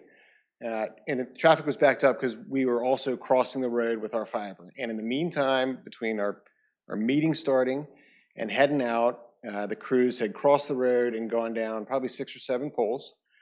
And it was really good evidence to be there in the field that once we have permission to attach to a pole, they can move really quickly. And we saw that firsthand. Any other supervisor wants to come out for a construction site visit, we can schedule that and go out in the field. Again, this was for our regional updates. We did our first customer lighting in Northumberland. We gave another regional update in the middle of October. We're planning, again, dependent on when these poles can be attached, our first customer lighting here in December.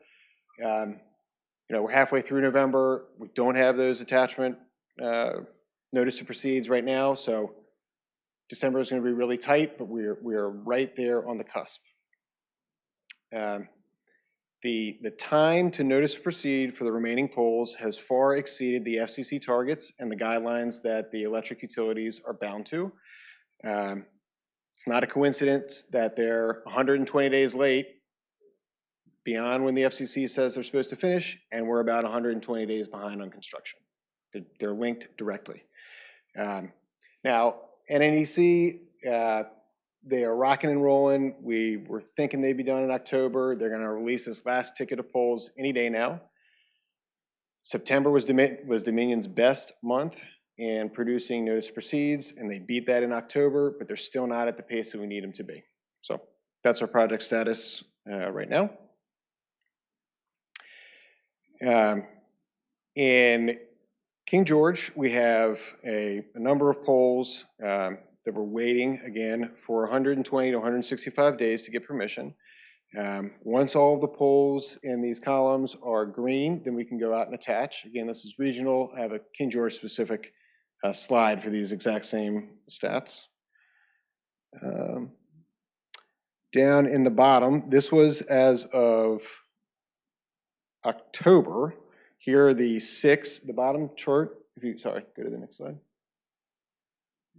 The bottom chart, there's 6 areas in King George, different fiber service areas. Once the column turns green, which means we have permission for all the poles, that we can go out and build those sections of the county. In the middle, you'll see King 3. In this version, there's just a little sliver of yellow left. Right now, it's all green, so King 3 is probably the first area where we're going to have service. It's also where that primary cabinet is. Let's go to the next slide. And keep going.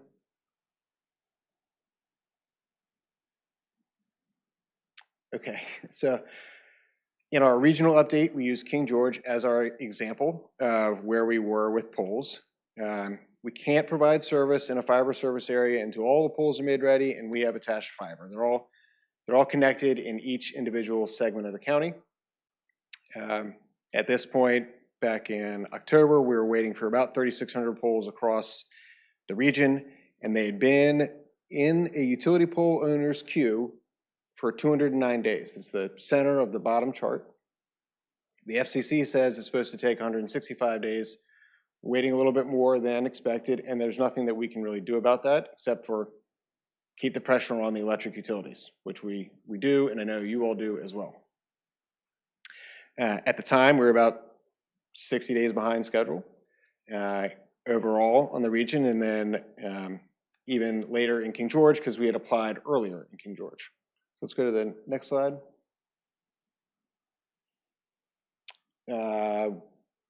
This is the overall project construction status across the Northern Neck. I have this for King George, so we'll keep going. This was our release to construction as of October, and I have a November one here for you all to compare this to so you can see the progress. If it's green line, it's been constructed. If it's an orange line, it is under construction. It may have been built, but a vendor hasn't built it for us or completed the inspection. But green is built, yellow is pending, and orange is somewhere in between. They're out there building it now. Let's go to the next slide, please. Keep going. Go one more. So this was, again, at the regional update, we talked about the timeline for completion. This is all dependent on having poles with permission to attach. We're expecting in December both a network lighting event for King George and Westmoreland, and then finishing the entire King George Phase 1 and Phase 2 with 2 different grants, finishing that all in January. Until we get the notice to proceed from Dominion, these are probably going to slip another month. But originally we weren't expecting to finish King George Phase 2, which is about a third of the county, until February. So this is optimistic because we got a lot of applications in early for Dominion. And then in June, we expect to close out the DHCD, Virginia Telecommunications Initiative reports and all of the filings, at which point we would seek reimbursement for the remainder of the King George commitment and for the rest of the Northern Neck project. Let's go to the next slide. I want to talk briefly about the service levels and affordability. All of our plans are subject to the Affordable Connectivity Program. This is a federal program, $30 a month for a number of households. Multiple reasons why you can qualify for this. I know a lot of folks take advantage of it, but it's still underutilized. So when people come to our website and they sign up, we send them a link to go to this federal program and get the free $30 a month discount.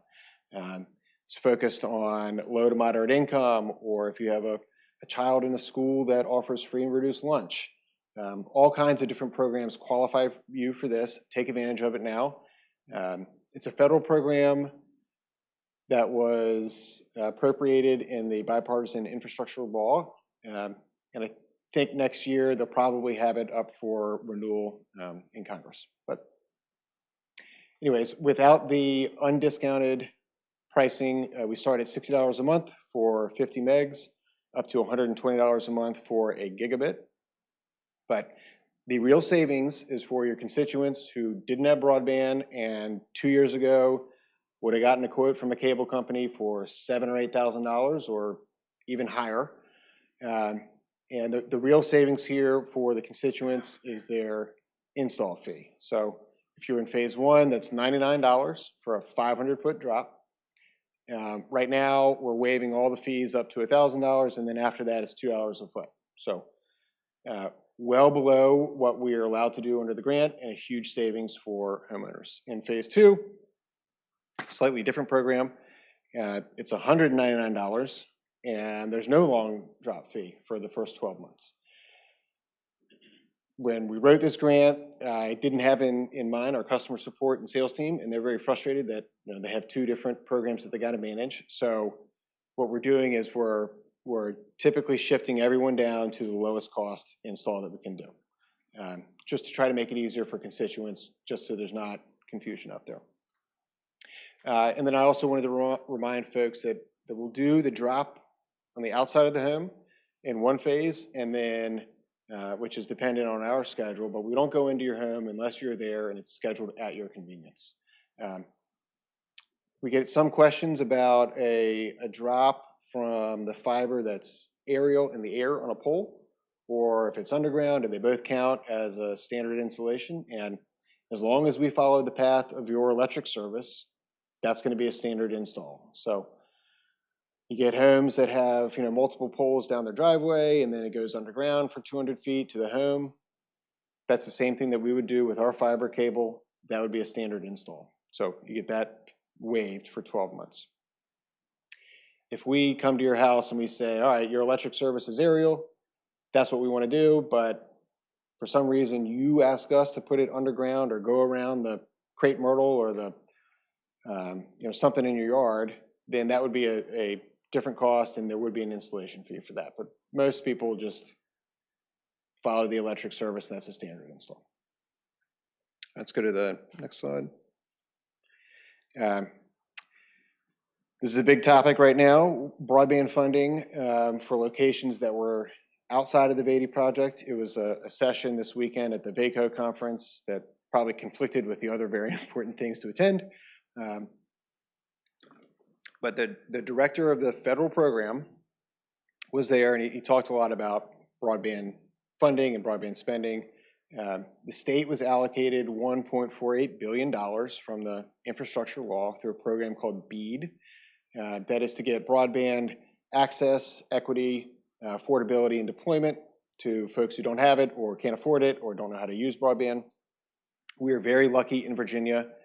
The state broadband office has been on this from day one. We're a leader nationwide, and there's going to be plenty of dollars to go around to catch anybody who fell through the cracks. The state right now, they are halfway through a 30-day challenge process to make sure everyone's location who slipped through the cracks is going to get caught in this.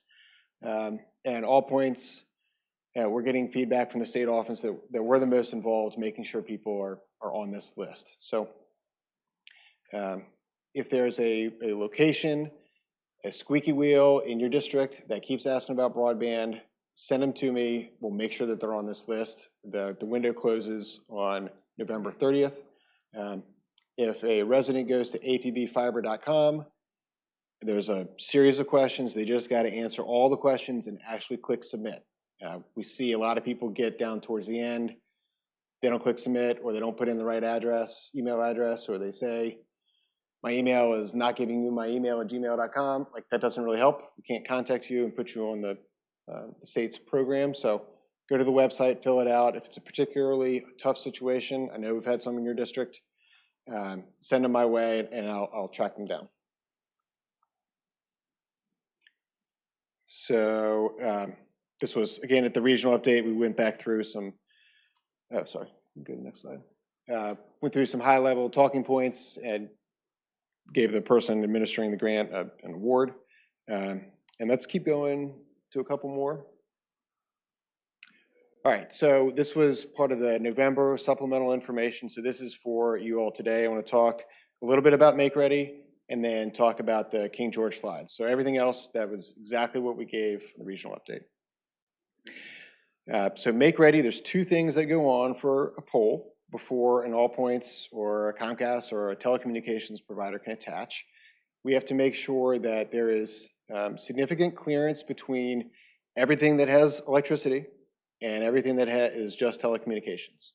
So when we are on a pole, we have to be 30 inches below the transformer or the neutral or whatever is the bottom of the electric zone. And then in between the poles, and all these cables are sagging, and there's a hill in the way, we have to be 30 inches below the power zone, and if we're over a street, 18 feet over the street. So it's nice, you know, on a nice day in September or November, all the cables sag one distance, but we do the math on a 10-year ice storm and they all sag a whole lot further and they sag at different rates. So we go through this math to make sure that the poles are tall enough for us to attach. That's one thing. The second thing we check for Make Ready is once we do attach and there's a 10-year ice storm and the wind is coming from the northwest, is it going to blow over the run of poles? So one, we do a vertical analysis, and one, we do a lateral analysis. And the reason why we talk about it so much is that it's a lot of math, and we go out and we do this math equation, data collection on every single pole. Our engineers put together a plan. We submit it to the pole owner, and they do their math, and they tell us, all right, well, we need to replace some poles, and we need to move our neutral wire, and here's permission to attach. So let's go to the next slide. And this is definitely for your information. I'm not going to go through all the steps, but the far right-hand column, you see from the first yellow box, pole owner's evaluation, that takes 60 days. Electric Make Ready is 105 days. And then at the bottom, if there's an existing attacher, they may take an extra 30 days. But 60 plus 105 is 165 days that the FCC says you're supposed to return an attachment. Remember that number because we're going to get to the next slide. And the center of that bottom chart, it says accepted, 234 days. This means that on average, this was back in September, they were 234 days late, or 234 days in their queue. Now let's go to the next slide. And the November date, so I took these screenshots today, it's 293 days. So the bottom bullet point, this is why we're 120 days late. We've been sitting on polls 120 days longer than the FCC says it's supposed to take.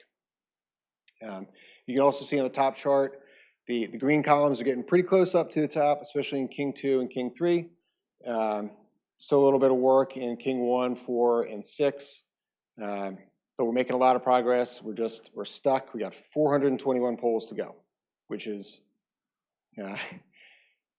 it sounds like a lot. It's just, these must be the most difficult ones in the world to replace because we've been waiting 293 days. So I think with that, we may be done. Oh, here's our construction map today.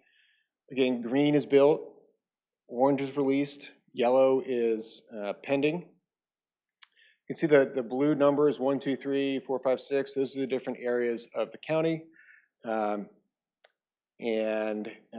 There's corresponding miles that are pending, waiting for those pole attachments, and then that are available, so they're out being constructed right now, and then the miles that we've actually built in the right-hand column on the left there.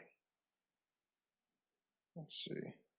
All right, last slide is a reminder on our approach to our go-to-market.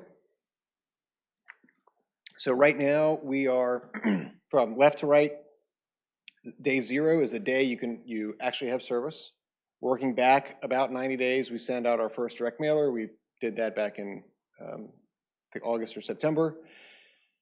The second direct mailer is going to go out probably next week. We're putting all the addresses in, and right now they're going to get a mailer, and if they pre-registered online, they're going to get an email. Because we think we're at about that time frame, a little bit more than 30 days out. Again, we're optimistic. We think we're going to get these permissions, and we'll continue to do mailers and yard signs and social media well beyond when people can actually install. And we want people to take the services as fast as possible. We want to get to day 0 as fast as possible. With inflation and interest rates, there is we have every incentive in the world to get this done as soon as possible. So when people ask, what's going to happen 30 days before, 30 days after, they're going to get a lot of notices, even if they don't sign up on the website, but we really would like them to. So with that, I'm happy to answer any questions. We made a ton of progress. We talk about these polls and how a company like Northern Neck Electric Co-op did 12,000 in a year. That's 170 times more than what they'd ever done before. So 170 times for an electric company making that kind of change in 1 year is pretty dramatic. In terms of Dominion, they were doing about 8,000, maybe 9,000 polls across their entire service territory per year before we started. They're going to do maybe 2,500 in King George just for this project this year. So the order of magnitude number of polls that they're working on is a lot, but they got some rules in place, and so we push as much as we can. I appreciate you all pushing as well because I know that that's made an impact as well. So happy to answer any questions. Mr. Ennis, I really appreciate you coming out in the thorough brief and explaining why we're in the situation we're in. I know no one's excited about waiting. I'm not either. I don't believe you are either. So I do appreciate this information. It's good to see the change because when we came out, seeing those bars, so it's encouraging at least to see that they are continuing to close the gap. And if I remember properly, when we spoke, I think it was September, King 3 was required to be done before anyone could get connected because that is where the main box is. Is that correct? Main one, yes. So King 3, nothing gets connected until King 3 is done. Nothing gets connected until that cabinet is yes. Done. And then just by the way that we put in our tickets in the order with which we want to build. They don't always come back in the same order, but King 3, King 3 is all green. That's going to be built first, and then the other fiber service areas get their broadband internet service through that King 3 cabinet. Tracking. I appreciate it. Thank you so much. Does anyone else have any other questions? Ms. Bender? Thank you very much. I want to thank you for your very thorough presentation. I know I've been a bear on you for this whole project, but you really have given a very nice presentation. I want to commend you and thank you for it. And schooling me on a utility pole 101 a little deeper, because it was very fascinating to understand how the wires, match up. But I know at the polls I was at, and there was a couple people who came up to me asking about the internet service. So I hope people are watching, and I'll love to send anybody this presentation if they want to know exactly why. And I ask once again, Dominion, those polls up.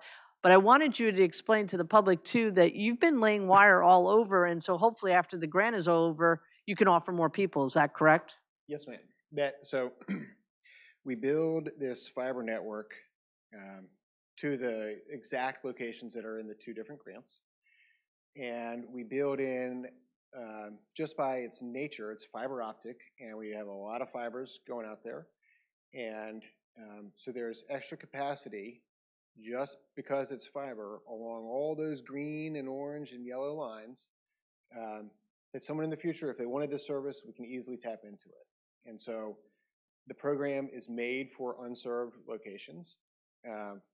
A benefit of investing more upfront with all these extra miles of fiber is that there's capacity for not only existing homeowners who want some competition, but if a new subdivision comes in or any other reason for new fiber service along these routes, we can tap into that. And that's a great point. Thank you for reminding me. Thank you. All right. Thank you, Ms. Stranis. Really do appreciate it. Thank you.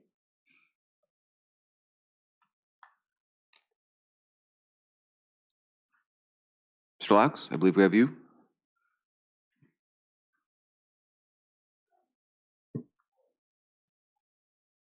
The way there, Mr. Chair, members of the board, nice to see you as always. I think we've got a presentation to put on the screen, and we've got handouts as well to go with it. We'll give a second there, but this evening, just informational, nothing in terms of action, but just want to report back to the board on some good results that you've had as a county. And that's happened in the last month or thereabouts, and so wanted to give you a little bit of information, give you a little context, and won't be overly long. So as that gets pulled up on the screen, thank you, Mr. Dines. We can go to the next page there. So as background, we're really here as a follow-up to, over the course of the summer and the fall, talking about the financing for the fire station and the preschool that has been successfully completed, and we just want to report on some of those results and give you some kudos and some good news in terms of what happened as a result of that. And so first and foremost, in terms of the credit rating, so as part of the process to go borrow those dollars, anytime the county is borrowing dollars, you're borrowing those for a capital project or projects. I think that's an important set of context in terms of you're making specific investments. Obviously, the board is authorized to put those improvements into the ground that will benefit generations in the future. And so as part of that process, we updated the national credit rating agencies. And we've talked about this in the past. The county has 3 credit ratings, and those are here on page number 2. They're from Moody's, S&P, which is really Standard & Poor's, and Fitch Ratings. We've gone through that process and have the results that we'll talk through. Importantly, in that first column there, in terms of Moody's, the county, by virtue of your history, by virtue of what you've done as a county, both on the economy and the finances, you were upgraded by Moody's. And so we were AA1, if you look in that chart there, in the kind of yellowish circle or oval there. We were AA2 going into these discussions, and by virtue of where the county is financially, where the county is economically, Moody's as an independent outside entity saw fit to actually upgrade the county's credit rating. So when they're doing that, we'll talk about what they were looking at when they were doing that. But they take a very deep dive under the hood. They look not just at the finances, not just at the debt profile, but they're also looking at the economy in terms of what's going on in King George. So kudos to the board, kudos to the county in terms of earning that, that upgrade. Next column over is Standard & Poor's. That rating was already at a AA+. It's in that middle column that was affirmed with some positive commentary. And then Fitch Ratings is the third column over. That rating was also affirmed at a AA. I'll point out one other thing on this page, in that all of those are what are called very strong credit ratings. Those aren't our terms, those are the rating agencies, each of them independent of each other, outside entities that rate not just local governments in Virginia, but across the country. So with that AA1 from Moody's and AA+ from Standard & Poor's, the county is really one notch, as we say, away from AAA, which is the highest possible credit rating. So I think that's something for King George as a whole to be proud of. I'll give you just a little bit of highlights here in terms of some of the commentary. These are all public reports. And Mr. Buntines, I don't know if you can scroll down a little bit or just make the screen. Thank you so much. So just a couple highlights here in terms of what they said in their public report. Again, upgrading from AA2 to AA1. They say that the credit profile of King George is solid and reflects the county's ample reserves and liquidity, bolstered by a diverse revenue mix. And so we oftentimes talk about the importance of reserves and fund balance. County's done a good job for really decades of maintaining very strong reserves. The rating agencies, in this case Moody's, took note of that.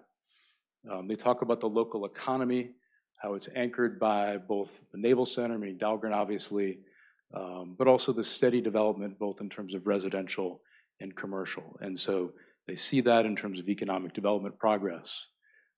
Third bullet point, they talk about favorably, their words, not ours, the debt is structured to allow for layering of future obligations without material increase in annual requirements. So they see that planning that's done by the board and has been for really decades.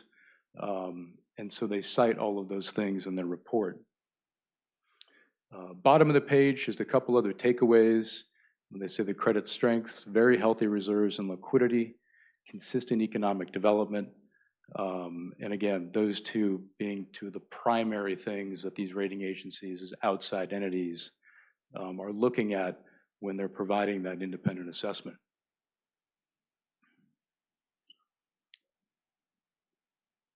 We'll flip the page. S&P, which we just shorthand for Standard & Poor's, we were already at a AA+, which is again is one notch off of that AAA. And so that again was affirmed. It is stable. They say that stable outlook reflects an expectation the county will continue to maintain its strong financial performance, including very strong reserves. So there's some similar themes there, strong fund balances, things the county has had for a long time period. Second bullet point there, they talk about relatively low overall net debt levels with well-funded retirement costs and a low pension liability, as well as limited plans to issue additional debt beyond the final tranche of the current project. So they're always looking out into the future. They're taking a look at the plans over a multi-year period, factoring that into their numbers when they're making these assessments. Last, we'll summarize at the bottom here, financial policies, including comprehensive and conservative budgeting practices.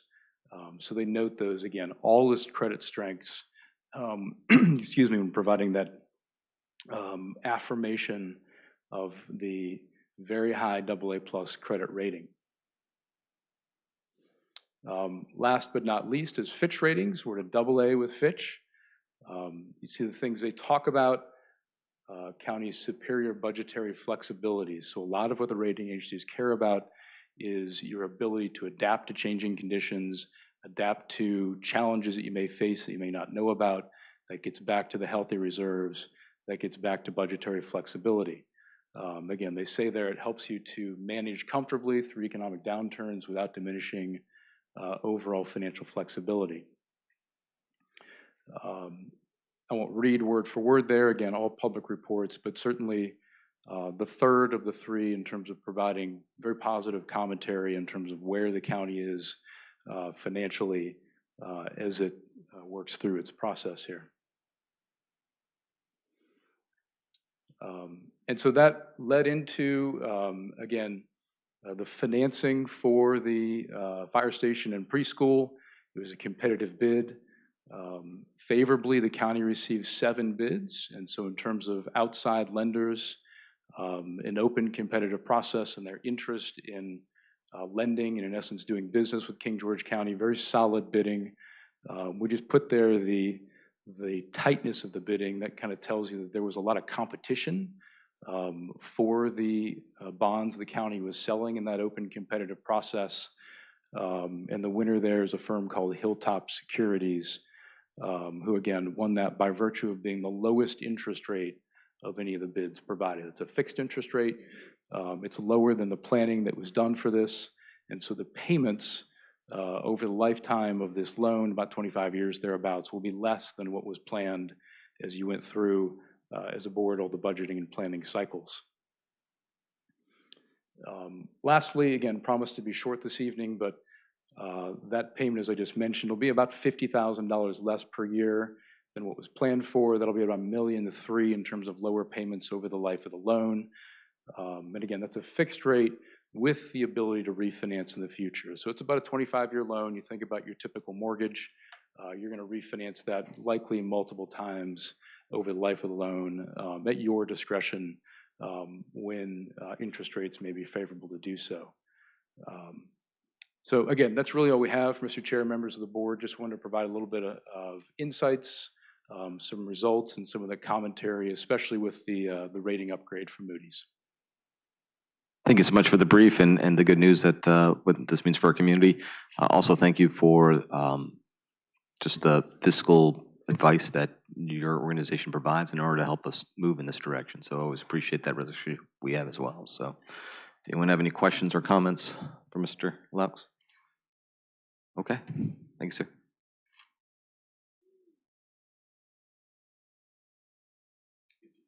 We'll move on to Mr. Allis and Mr. Boyles, GWRC FAMPO.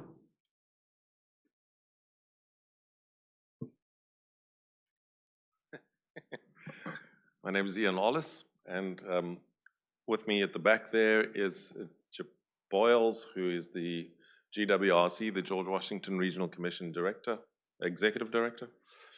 And I'm here to talk to you tonight about transportation. We've been talking about infrastructure all evening and about finance and funding. So today I'm here to talk to you about transportation funding. How do we find the money to finance or fund transportation projects in our region?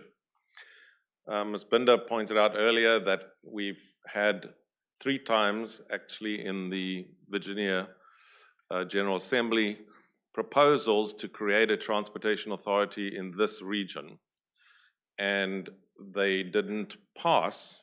However, the last attempt only failed by 1 vote. And so with the new General Assembly, we don't know what's going to happen, but my guess is we're going to see senators or General Assembly delegates propose a piece of legislation again that's going to impact us. So what we did at FAMPO and GWRC is said to our board members, can we talk about this before we get to January so that we know what to do when we get there? The last 3 times we spent all our efforts trying to stop those pieces of legislation, stop the bills. So what do we do next time? By the way, I know I'm the one with the funny accent, but you have to remember that from my perspective, everyone in the United States has a funny accent, so I guess I'm among good company. I'm from South Africa originally. So if you look at that picture on the wall, I'll go straight into it. What happens in other regions is the yellow, the green, and the red are the 3 transportation authorities that currently exist in Virginia. There is another one that's not on that map, which is the I-81 corridor, which has a similar, although not exactly the same, method of raising funds.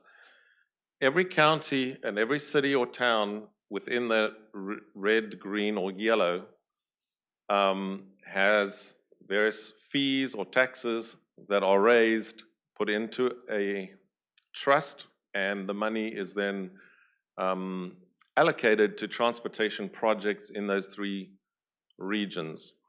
They fund new highways, bridges, tunnels, they fund transit, they run buses, etc. The blue is us. That is the George Washington Regional Commission. The western half of that is FAMPO, and together with the counties of King George and Caroline, that makes up the blue. We don't have a transportation authority. So the question is, how should we react now? And I guess there are two main ways we can deal with this. We can either do what we've done the last 3 times, which is get on the telephone, get in the car, drive down to Richmond, complain, protest, get all our lobbyists together, talk to officials, try to get them to stop.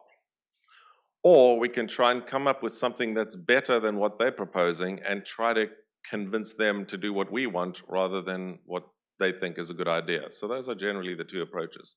We tried the first approach the first 3 times, and actually it got closer to passing. We didn't manage to stop the train.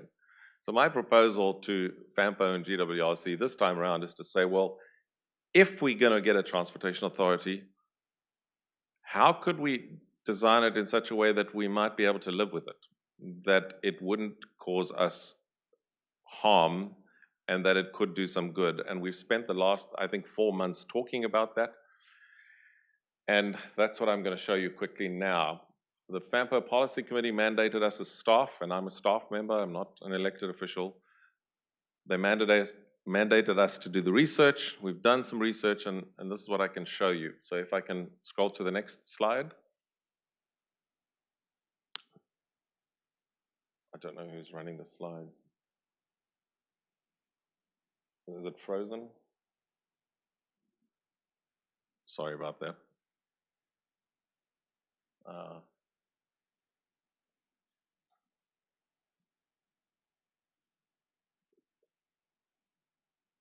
There you go, thank you. So, we have congestion problems, and those other 3 regions have got a way to fund projects to alleviate congestion, and also to build infrastructure that is needed to connect the county, the region, etc. together. So we've got the congestion problems that they have in those 3 regions, but we don't have the funding that they have through their transportation authorities. The funding that we have to use in our region is $6,000 that we get once a year from the federal government, but I'm not by law allowed to allocate any of that to King George County or Caroline County. It has to be allocated in the more urban jurisdictions. So that $6 million goes, it's spread on projects between Stafford County, Spotsylvania County, and the city of Fredericksburg. You can then apply for smart scale funding, which is a pot of money that most people have heard about. You have to submit projects. Those projects have to score well. You're competing against every other county in the state of Virginia who are also applying for projects and so on. And if it goes well, you get your project funded. If it doesn't go well, you've got to wait another 2 years and try again. What's happened this year is that the Commonwealth Transportation Board is changing the rules of smart scale. They do this every 2 years. And this time they're making it harder for a project to succeed without some matching funds, because they're doing a cost-benefit analysis, which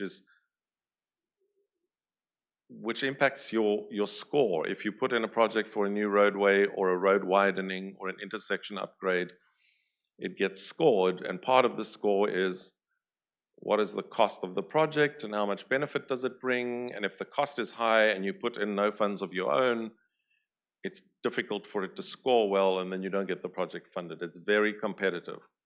What those jurisdictions do now is that they take from their transportation authority a chunk of money, sometimes hundreds of millions of dollars, and they submit a very big project like the bridge and tunnel across the bay in Norfolk area, and they put a huge chunk of change in as their local contribution, and then the project scores excessively well in the cost-benefit analysis, and the rest of the money comes out of smart scale and they build those massive structures.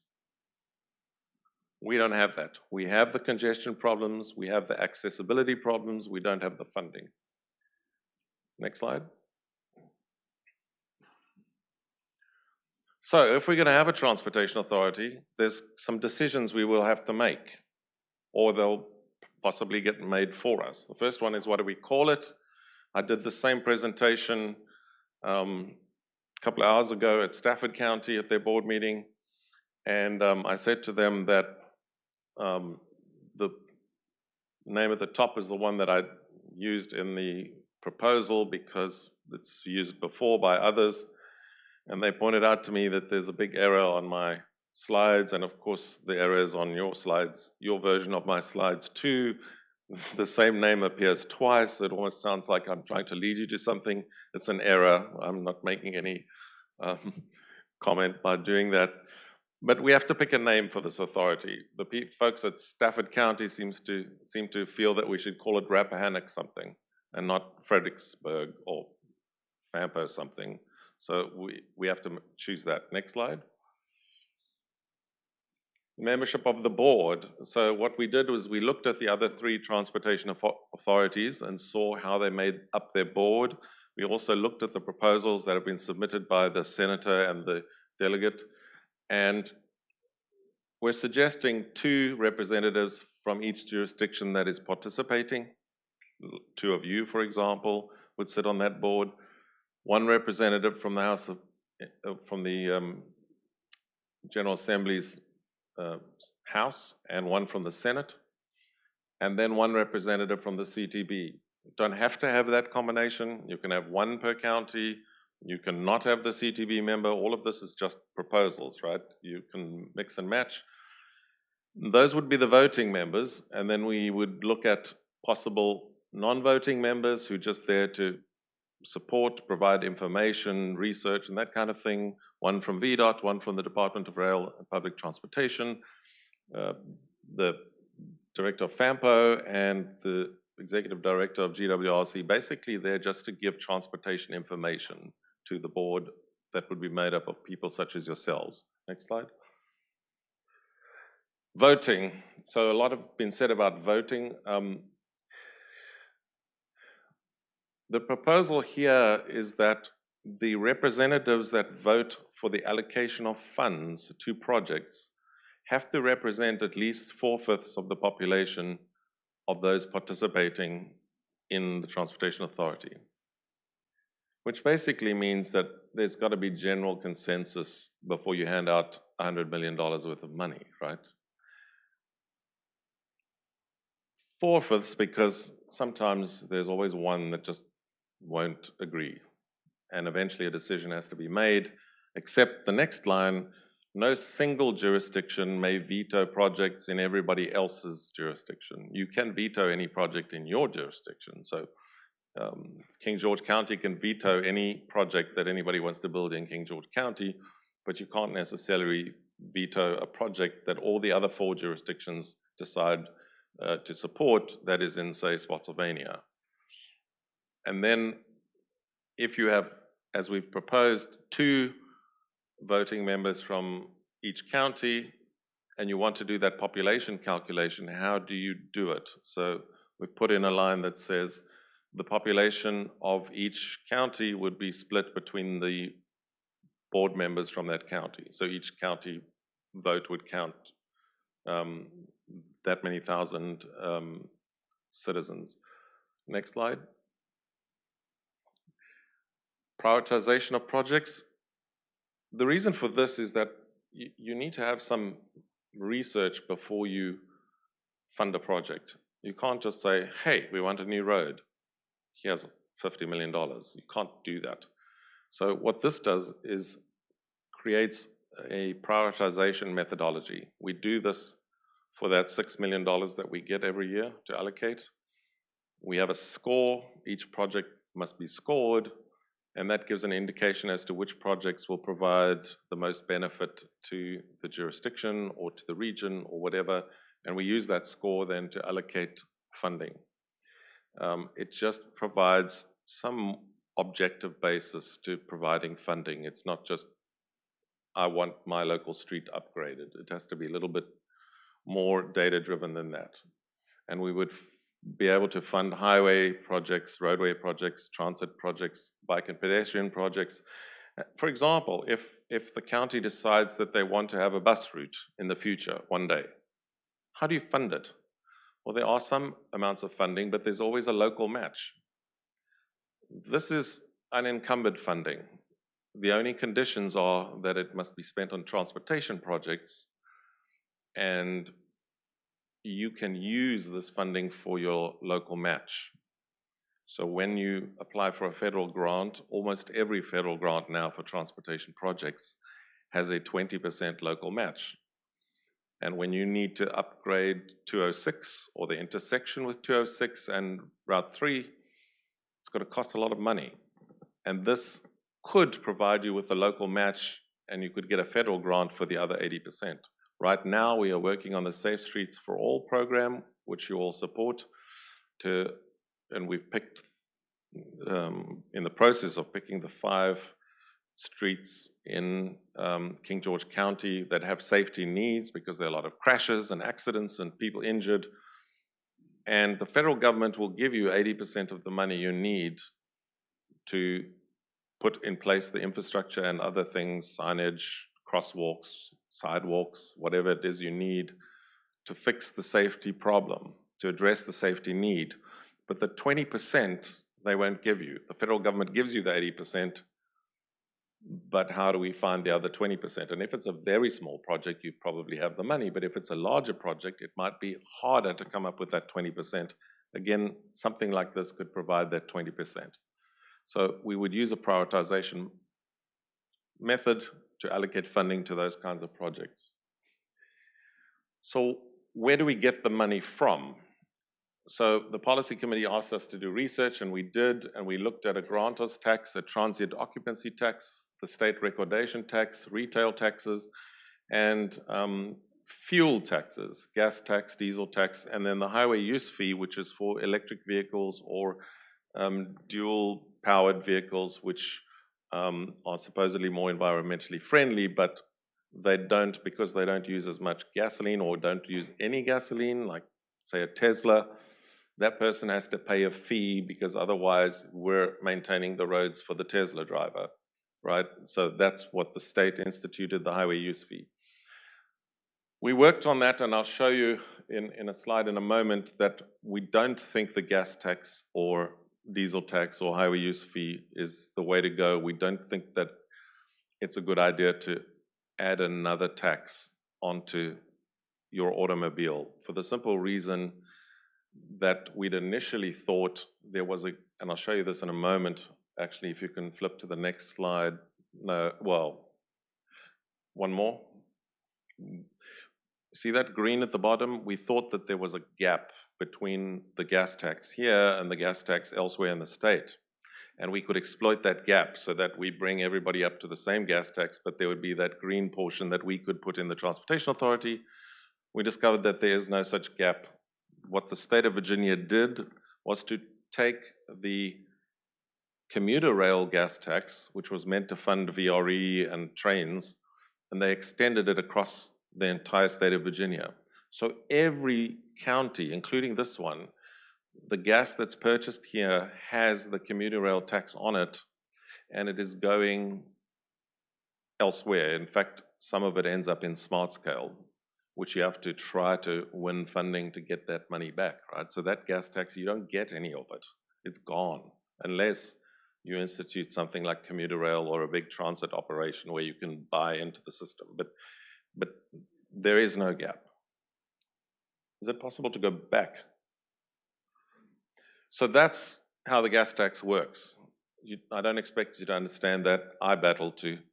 And we're not even sure about that one block on the right, because it seems the Northern Virginia Transportation Authority has a very complicated way of dealing with gas taxes, and we think there may be some more boxes to the east of that slide dealing with how exactly they deal with the gas tax. It's incredibly complicated, but you don't need to know all of that.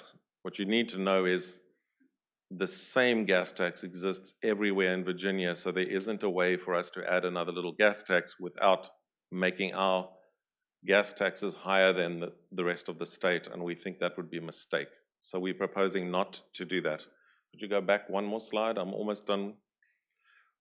So we're suggesting no fuel taxes at all.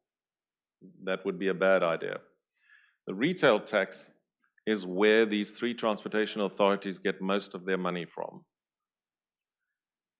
Because it takes a very small tax per item, but spreads it across every item that's bought or sold. So it's a very small amount off of millions of products that are bought and sold every day. And so it raises a lot of money for a smaller impact on the individual or on the company. And I'll show you the numbers. The top three are the ones that were proposed in the Senate bill that failed last year by one vote. The grantors tax, the transient occupancy tax, and the state recordation tax. The state recordation tax is a tax which a portion of it used to come to every county.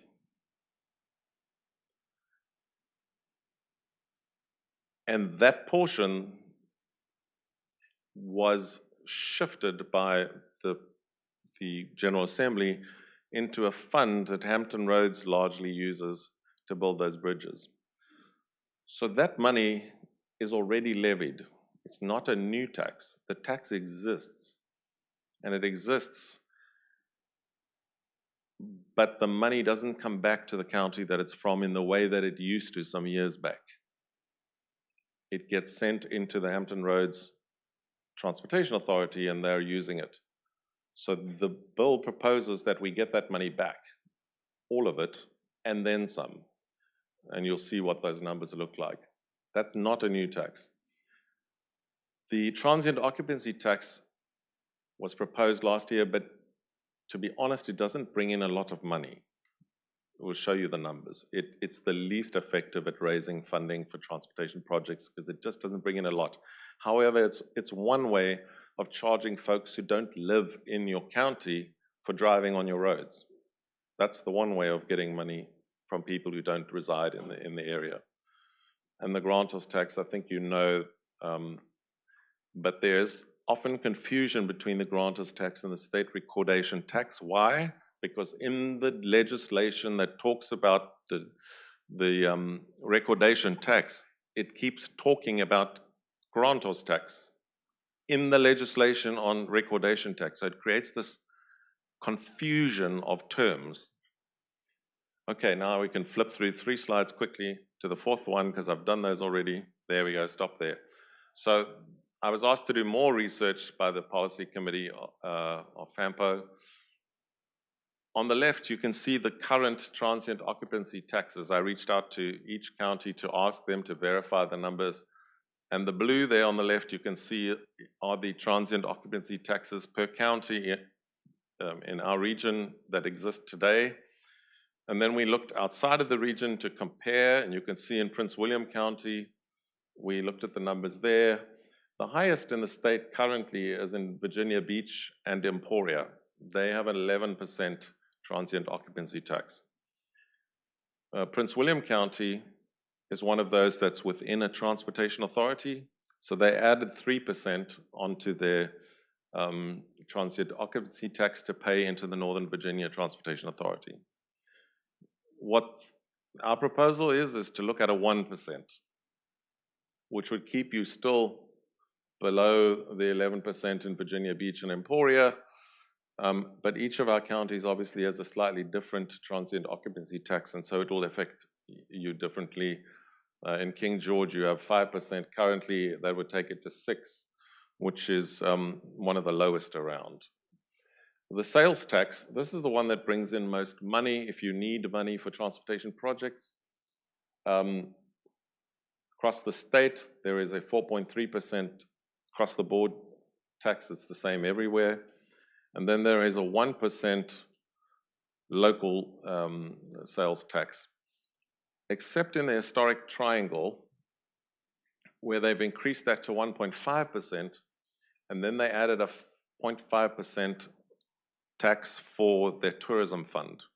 So they're right at the highest level in terms of sales taxes right now.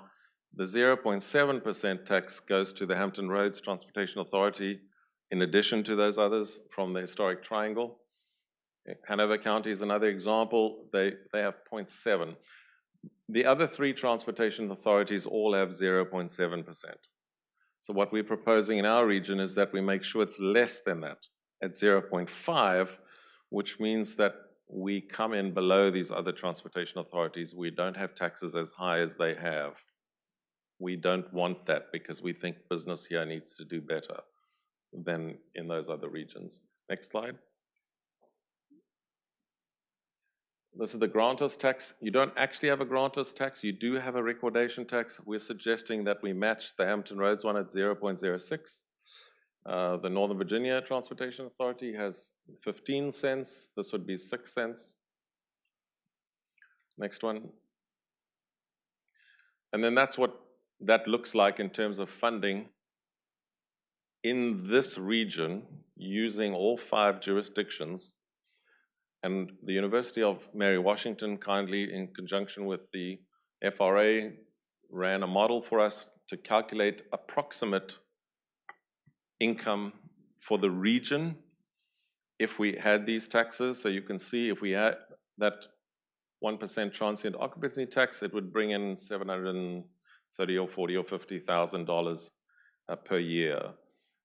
The 6 cents grantor's tax would bring in 2.7 to 2.9 million a year. The retail tax for the region as a whole would bring in about 31, 32 million a year. We've suggested 0 for all of the fuel taxes because we think, for the reasons I've explained, that's a bad idea, so we put them all at 0. And then the recordation tax comes back to us in a state annual allocation of $15,000 a year. It's a flat rate, but it comes back out of that pot. So that includes money that's taken back from Hampton Roads in a sense, although the total is raised, so Hampton Roads doesn't actually lose out. But we get, for the region, $15,000 a year for that. So if we had a transportation authority in this region, using our population size and our businesses and our everything else, those are the kinds of funds that would be raised by the transportation authority if we did it. Next slide. So what do we do with the money? We have to decide. The Northern Virginia Transportation Authority has a split. They give 30% of the money that comes in directly back to the county that it comes from, so that you as the county could identify your own transportation needs, transportation projects. If you needed to improve an intersection, you would have the funds. And the key here is you don't have to ask anybody's permission to get the money. It's automatically paid over to the county or to the city of Fredericksburg. It's automatic. The other balance in Northern Virginia, 70% they keep in the central fund and then identify the larger projects which need to be done because it benefits more than one county. Central Virginia, that's Richmond, their authority gives 50% of the money back to the jurisdiction where it was raised. Then they have 35% which stays in the central fund for the bigger projects, and they give 15% to their transit authority to run buses and so on in Richmond. Hampton Roads, they don't give a cent back to their jurisdictions. The central authority keeps 100% of the funding, and they use it for those mega projects that you've seen under construction. Next one. We've suggested a 60-40 split. 60% stays in the fund, 40% goes straight back to the jurisdiction. But that's just a proposal. You can pick any of those percentages you want, really. Or that the truth of the matter is, whatever percentage we like and we can convince the senators and delegates to vote for. It's going to be somewhere in the middle there. It's going to be a 70-30, a 60-40, or a 50-50. That's what they will vote for. So we would need to pick whichever combination we think would benefit us the most. Next one.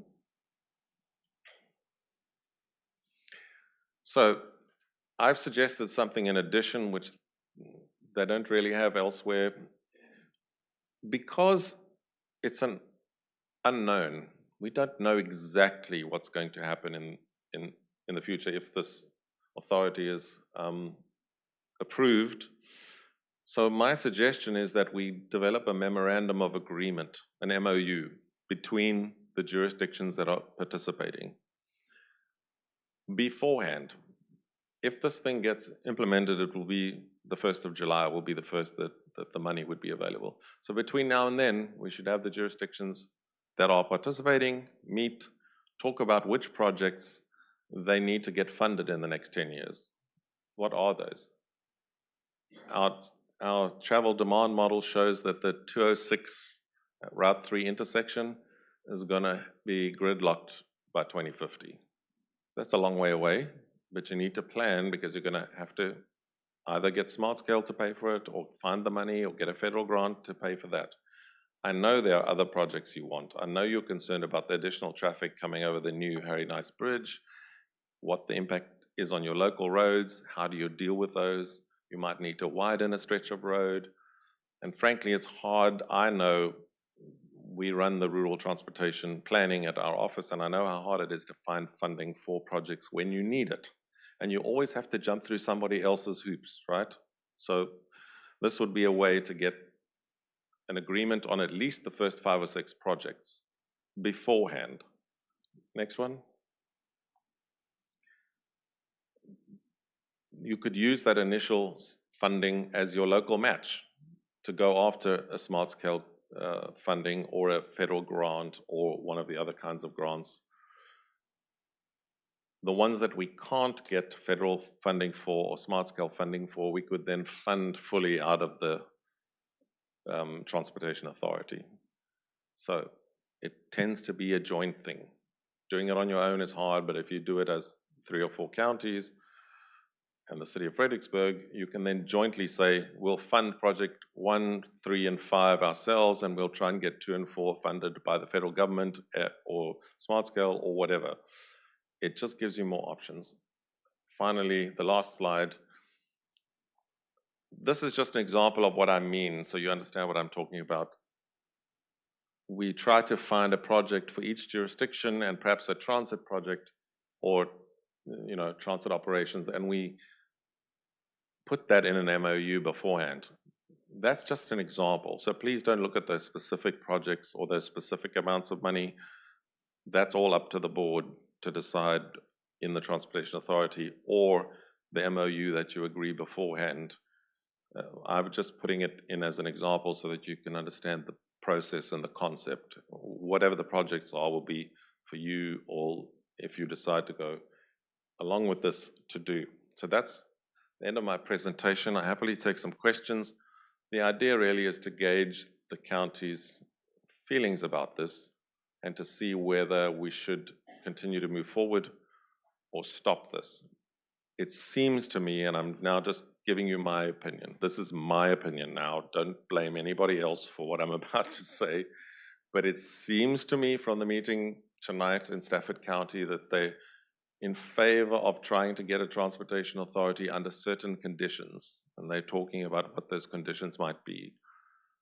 The city of Fredericksburg seems to have a similar view. They seem to be generally in favor of continuing with the idea, but working on those conditions together with other counties.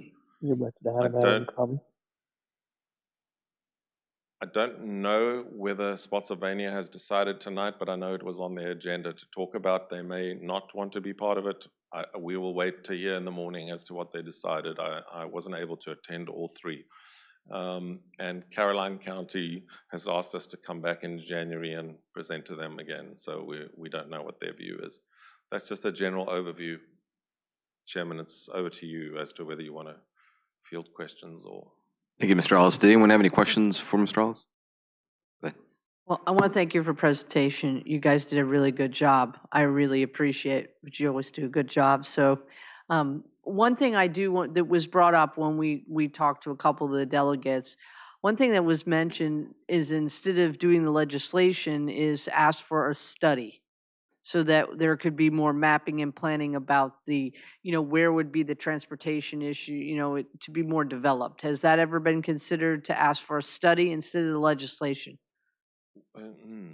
Well, I know that's something different that hasn't that is come an up. unusual question. I'm going to answer it in two different ways. The first way is we could fund studies to find out what the needs are in each jurisdiction from the money that comes into the authority, right? So when we say do a study, the first question everybody asks me is who's paying for the study? And studies can cost $50,000 or $5 million, depending on what you're studying, because you've got to generally hire a consultant, which does cost money. So the question is, who's going to fund the study? Who's going to run the study? All of those kind of questions have to be answered.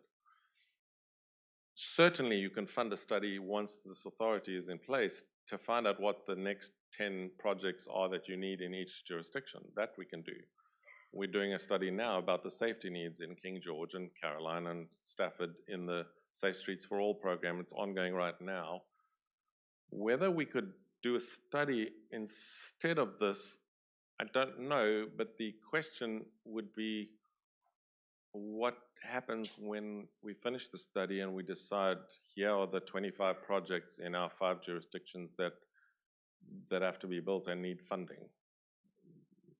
We would then still not have any way to get any funding to do it, and we would still have to find a way to pay for the study.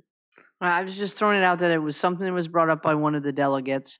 So, I guess I go back to the illusion of collusion. So if you move forward with this, you're showing you're 100% behind this Fredericksburg Transportation Authority or Rappahannock Transportation Authority. So I guess my question to my colleagues, and unfortunately all the newly elected, soon to be elected people have left, but that's the question is, it's a big question to if this is of interest, but not all the players are here. So that I guess we will do the discussion. But thank you very much for your presentation. Sure, and we're happy to continue talking.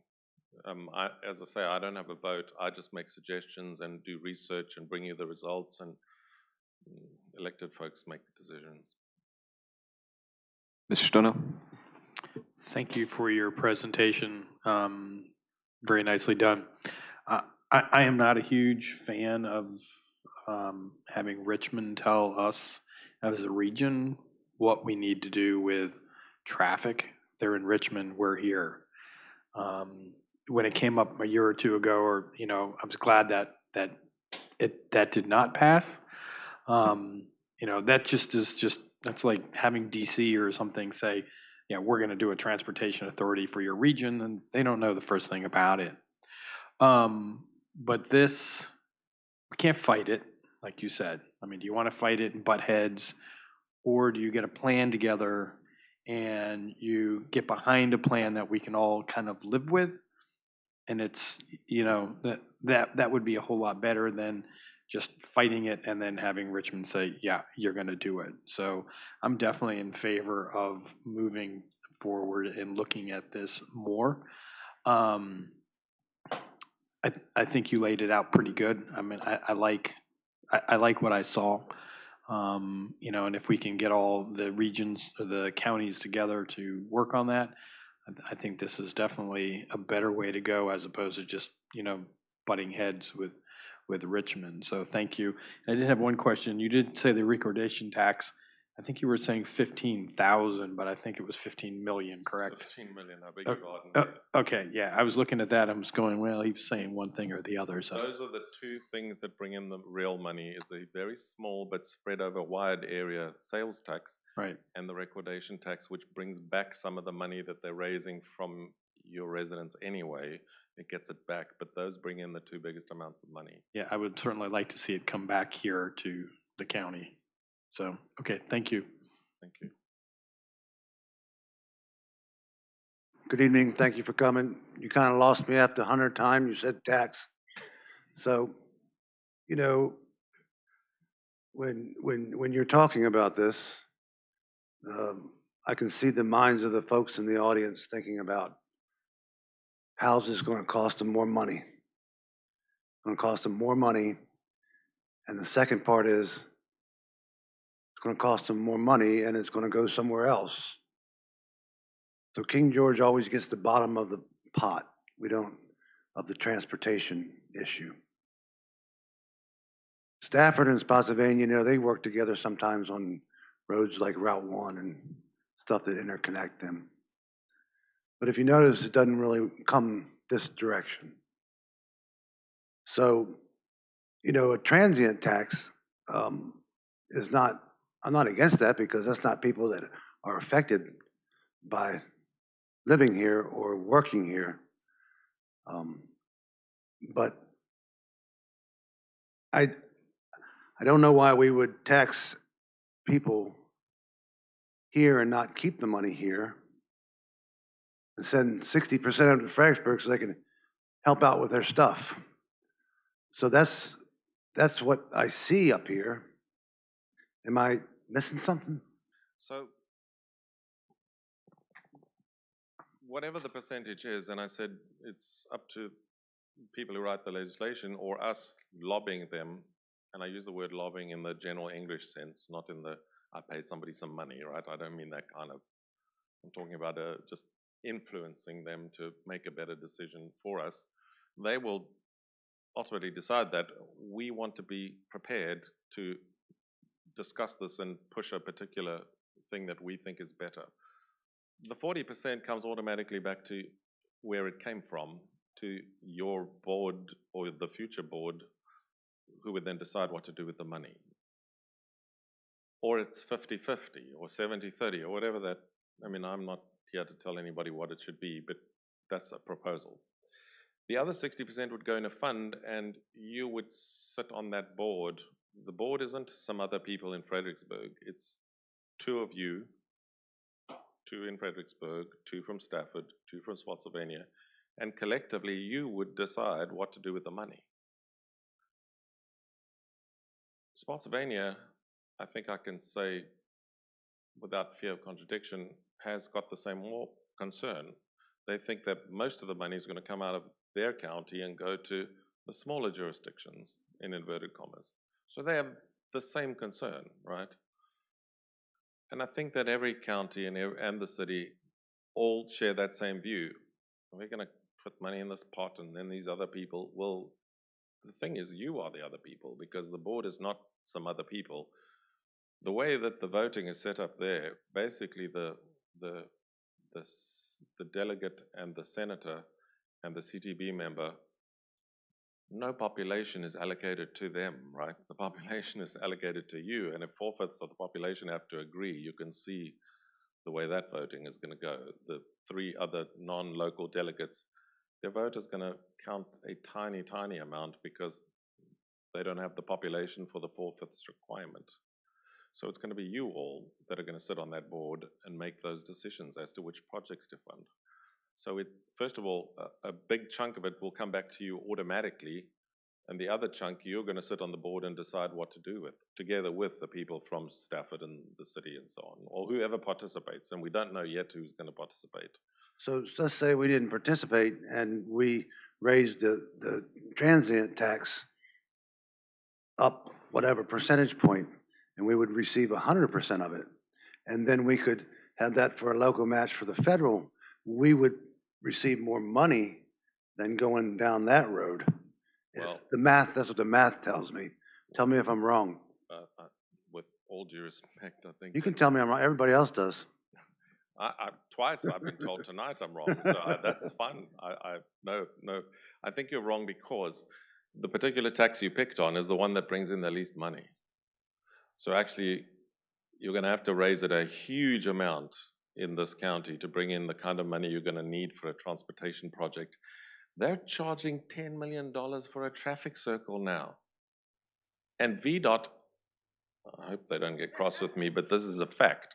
VDOT is putting a 40% contingency on most projects now.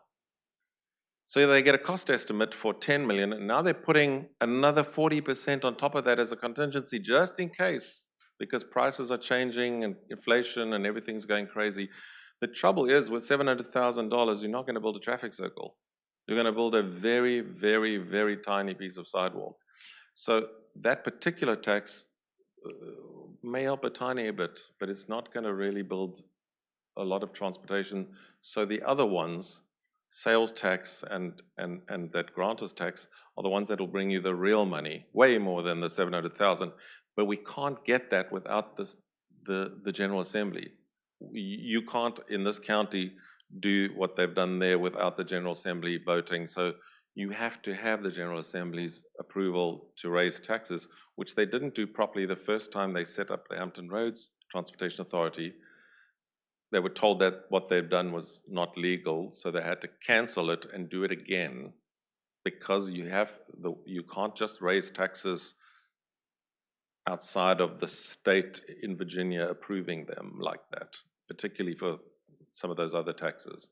You will not get the recordation tax back without a transportation authority. There's no way to do that. The state has to approve it, and they will only pay it into a fund that's been created for your region. And so we would have to waive the recordation tax. Goodbye. There's no other way to get it. But, so you're suggesting that there'd be more sales tax, which directly affects people in King George County from the buying things. Yes. And if you listen to any one of our meetings, you would hear that taxing is not very popular here. Matter of fact, it's probably the forefront issue along with these other issues. So I understand. I'm not a fan. I get it. Thank you. Tax is not popular. I'm quite certain there are people in the regions of those transportation authorities that don't want the taxes, which is why I've tried to, in this proposal, keep them very low, very small, like 0.5%, not 1%, canceling the possibility of having gas and diesel taxes, which affect farmers, right? If you're a farmer, diesel taxes are going to affect you. So we've tried to go for very low amounts as a proposal, because we don't know what they're going to propose in Richmond in January. Yes, sir. We can't. What they do in Richmond, we can give them our opinion, but they'll do as they're going to see fit. But the people of, I think, even Virginia are kind of. This is my opinion now, not opinion of anybody up here or my wife or anybody else. My opinion is that you're taxed on your income, you're taxed on your gas, you're taxed on the stuff you buy, you're taxed on everything. It's like triple taxes. And then now we talk about adding another tax, and then we, as a county, don't receive the full benefit of that tax. So I'm against the tax, and I'm also against the proportion that we would receive. Well, I think it's unclear what the proportion is that you will receive. The initial amount you would get back is whatever that percentage is, 40 or 50% of what was raised in your county would automatically come back to you. Of the balance, projects that you put forward that get voted into the PAC would also come back to the jurisdiction. And frankly, I've heard it said by the larger jurisdictions that they think it's going to be the other way. Their money is going to subsidize the smaller jurisdictions. I don't know what the answer is, because it all depends on the two representatives from here that sit on that board. What they vote is going to make that decision. But at least we're sending back a big chunk of it from day one. It comes straight back into an account that you have. So. Thank you, Mr. Chair. Thank you, Mr. Ollis, for the presentation this evening. And Mr. Chairman, for allowing them to come and brief the whole board. So just to give the public some perspective, we don't, aside from a revenue sharing grant that we split 50-50 with the state for the King George Middle School turn lane project, we don't use any of your local tax dollars to fund any transportation improvements in King George County. That's reality. The state roads, that get improved, where every year Mr. Beal comes and gives us a list and he tells us how much money we have available from the state to fund those road improvements. That's all state money. The smart scale projects that we've had, and we had some great success in 2020. We had 3 projects that have been approved and funded to the tune of $8.8 million. We did not, as a county, put in not a single dollar of local match for any of those projects, because under Smart Scale's rules at the time, local match was not required. It helped your score, it helped you be more competitive, but it wasn't required.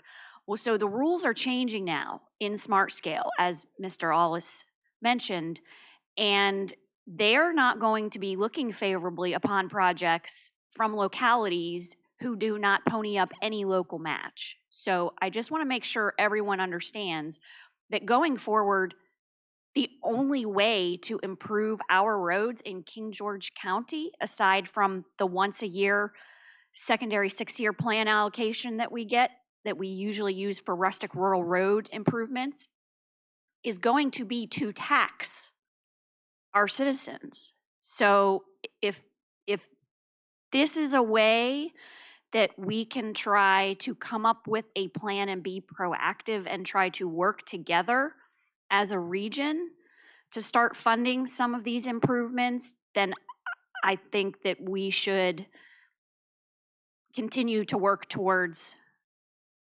what it could look like. Thank you. Just one quick comment. I know your meeting's long and I won't delay you.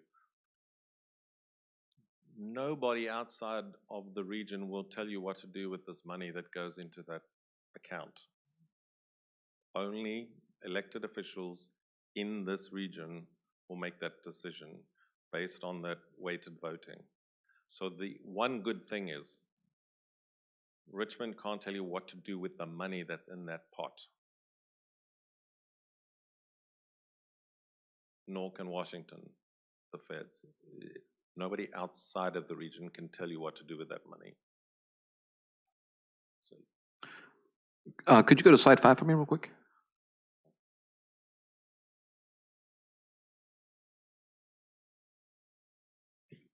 And in particular, it's talking about representatives as jurisdictions covering 4/5 of the population for a majority. Yes. So, and you were saying 2 representatives from each jurisdiction. Yes.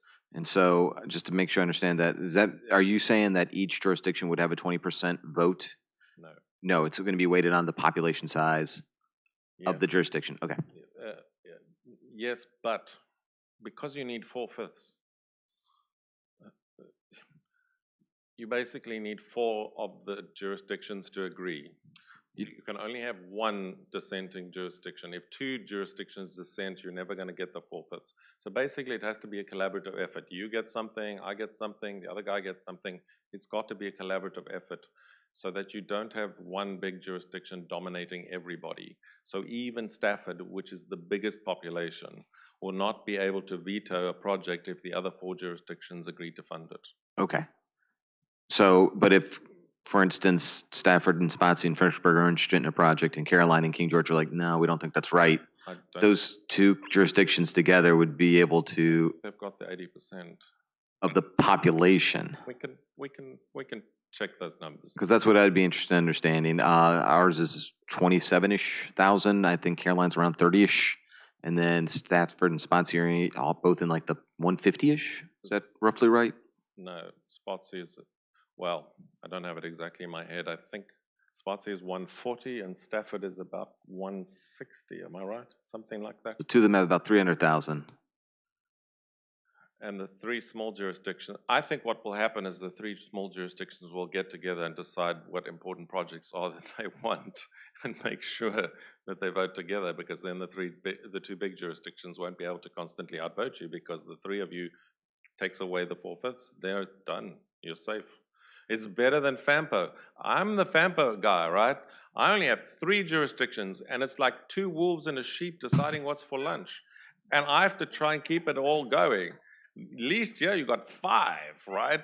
5. So you can, work with each other to come up with a list that's transparent. That's why we have a scoring system as well. So it's not just two wolves and a sheep deciding what's for lunch. It's a score. You have to have a valid project that's got, termini and a length and a measurement and a cost estimate, and we score them, because otherwise it is just a vicious fight. And I would say we've improved that at FAMPO. 3 years ago, it was not good, and it's good now. But in that situation, Stafford would have like veto power no matter what, because their population is over 20% of the total. 4/5. Oh, single. Okay.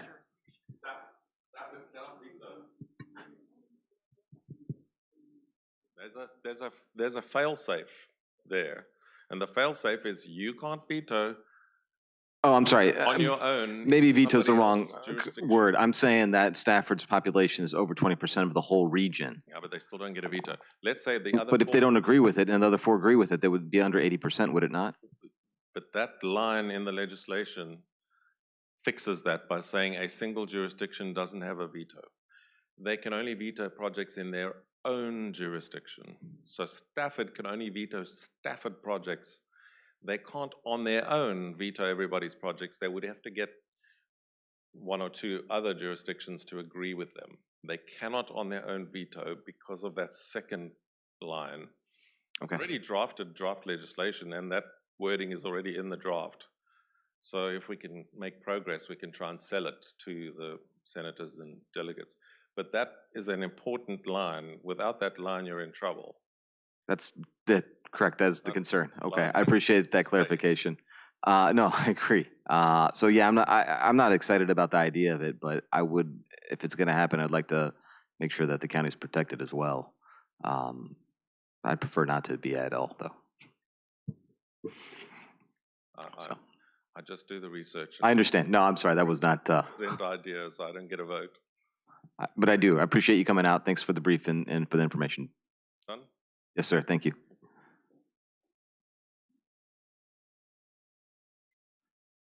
Okay. We do not have a public hearing tonight, so we'll move on to action item number 1. Ms. Lackey.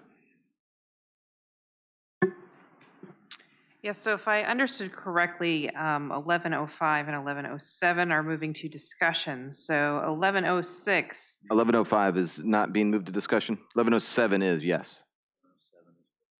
Mr. Chair, Yes, ma'am. can I just make one interruption? Is there any way possible, because the folks for Ralph Bunch have been here a long time, and maybe because this next one might have a lot of discussion, can we move 1106 in front of 1105 to hear that first? Are my colleagues, and I'm amenable to that? Are my colleagues amenable? Okay. Okay, yes. Then we will switch it up. We'll come back to 1105 afterwards, but we'll start with 1106. So Ms. Lackey. Okay. The proposed memorandum of understanding with Visualize and Rise Foundation for the revitalization of Ralph Bunch High School. Last year, this board approved a letter of intent to be executed with the Visualize and Rise Foundation to state some common goals and with the objective to more formalize cooperative efforts within 1 year. And so that 1 year is now up, and the purpose of the MOU is to formalize or better formalize what the divisions of responsibility and cooperative efforts may be. The draft MOU provides for the working title of the Ralph Bunch High School renovation and repurposing for purposes of a community center and museum to be known as the working title, the Ralph Bunch Visualize and Rise Center. And in the event that the Visualize and Rise Foundation reaches its pledge of $500,000 for design and construction of the project, and the other project partners meet their goal of a total of $10 million by December 31st, 2026, or such later date as may be agreed, the naming rights of the Ralph Bunch Visualize and Rise Center would be finalized. And the parties would negotiate a 10-year lease with 2 optional renewals at a nominal amount for the Visualize and Rise Foundation to use the 1957 addition and auxiliary building with shared use of the kitchen. And they would provide operating costs for their own activities in those spaces. But the concept is that they would help fund the repurposing and renovation of the building. And in turn, this board, subject to legal requirements for notice of public hearing, would eventually look to approve a lease. And if there's specific questions about the MOU, I'm happy to answer them. But Shannon Tolliver, who is the manager of Visualize and Rise, has a brief presentation that I think she'd be happy to show you all and answer any questions you may have.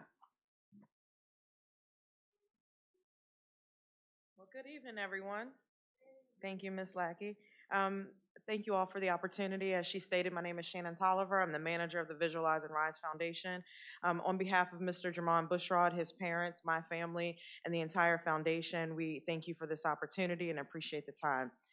Over the course of the last year, as Ms. Lackey stated, we have been operating under the LOI, and we started to bring our vision, our plan, and our mission to life. If you move on to the next slide, or I got it here, thank you. Our vision is to work alongside the county and the Ralph Bunche Alumni Association to bring this Ralph Bunche project to life. We've been talking a lot about, what we want to do with the property and what we want to do with the community, but the overall vision is to revitalize the school and use it as a hub where individuals and community members can come out and, further grow themselves between mind, body, and soul. Our mission is to create a space where individuals within the community and surrounding communities, along with honoring the legacy of the Ralph Bunche High School, can come and enjoy our programs, our activities, and experiences, and leaving our doors a better version of themselves. So what you have here is what I know a lot of people wanted to see. So the top picture is the current picture of the auxiliary building, which stands today outside of the property. To the bottom left, what you'll see is a proposed floor plan of what we'd like to do with the space. So along the left-hand side, you'll see a dance studio. The dance studio will be aligned with mirrors and a state-of-the-art sound equipment in order to host things like yoga sessions, Zumba, things like that. Towards the middle of the floor plan, what you'll see is a locker room and a bathroom. And then to the right of the, thank you, Chris, where your mouse is now is the meat and potatoes of the training facility. So we'll have our gym equipment. You'll see over on the right-hand side a picture of what we are proposing the space looks like in terms of having half turf and half rubber. And also offering a lot of gym equipment where others can come and train, host camp activities. Some of you may have seen Jermon hosted a grind academy, which is for offensive linemen. So programs like that can be hosted out of this auxiliary space. So next slide. So the 1957 edition. So at the top, you'll see an idea floor plan of what we started with the letter of intent last year. The bottom left you'll see is what we currently have being drawn out. So from the top side, where the steps are, you'll come down to the left. That area we're proposing to be more of a collaborative space. Throughout the entire floor plan, you will see where we have flexible furniture. The idea behind the flex furniture is to be able to utilize the space for whatever programs or activities we have going on at that time. So the top space will be more of a collaborative area where students or adults or whatever activities we may be hosting can come and sit at a round table and have a good forum discussion and offer a collaborative environment. In the middle there, you'll see what we're proposing as our kitchen area, which is also our shared space. We do have a design for a teaching kitchen. So we'd like to be able to allow students, their parents, and anyone else to come in and teach them how to cook healthy meals at home, having some portable burners. As you can see, the seating around the center island there, much like at home, our kitchens become our focal point when we have family gatherings and things. So that's the type of environment that we're trying to work with here. In the bottom left corner, you'll see the computers affixed upon the wall, along with the flex seating, again, being able to rearrange the furniture as needed for the type of programs we may be hosting. You'll see the jagged edges in between. Those will be removable walls to allow us to open up the entire left side of the space, again, to accommodate various types of programs.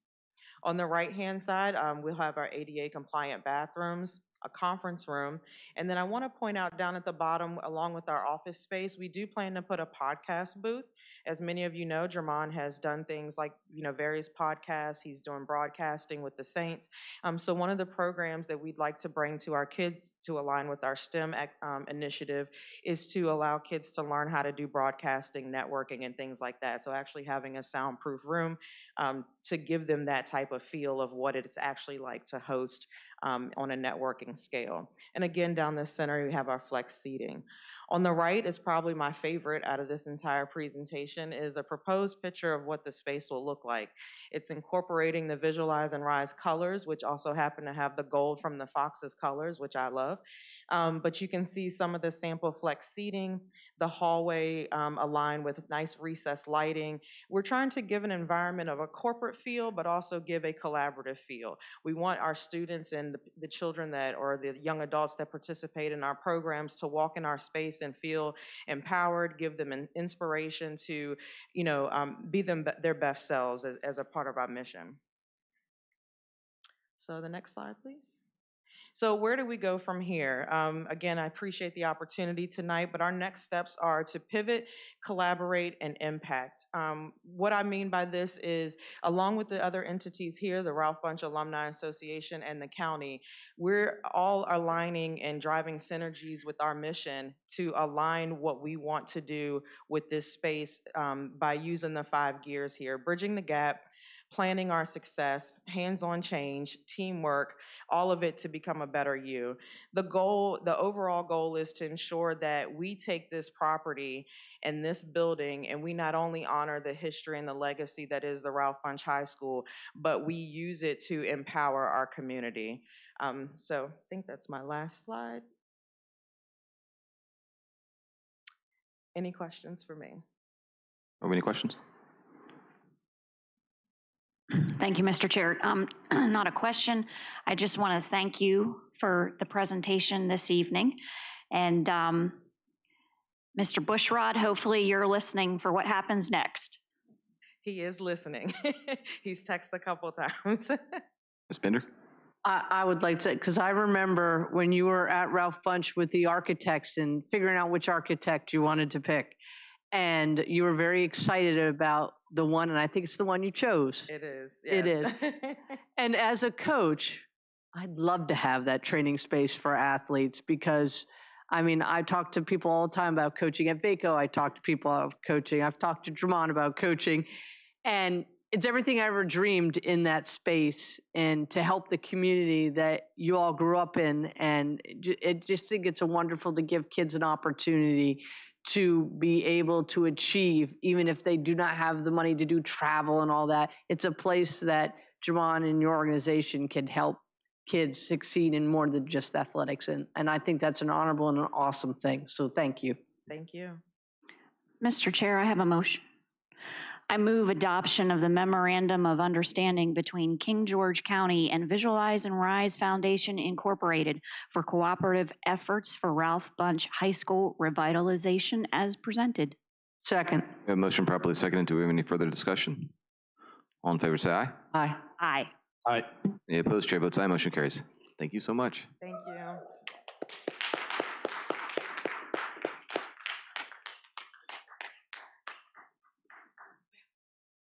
Okay, we will circle back to 11:05.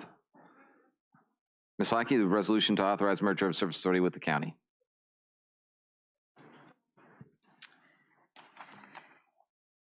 So based on discussion by both the Board of Directors and the Board of Supervisors at the joint meeting on September 21st, the Board of Directors of the Service Authority, as I think you know, adopted a resolution on October 17th requesting that this board concur that the continued existence of the Service Authority as a separate legal entity is impracticable and to initiate the process of dissolution in favor of a county department or division of utilities taking on the roles and responsibilities formerly held by the Service Authority.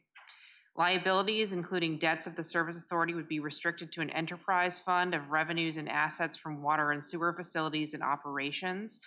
There was a prior presentation by Davenport and Company, the county's financial advisor, that explained that this would not affect the county's credit ratings if it was restricted to an enterprise fund. The proposed resolution directs the county administrator to develop a transition plan with a target completion date for merger by the end of the fiscal year of June 30th, 2024, and for the county attorney to file articles of dissolution with the State Corporation Commission.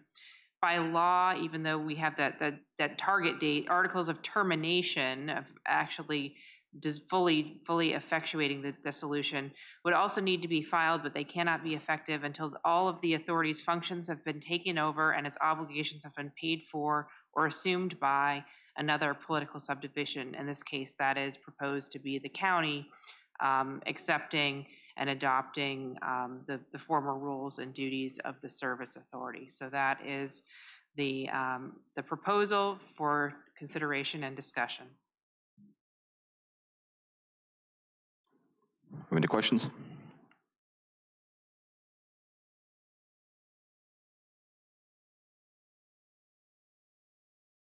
Mr. Chair, I have a motion. Sure.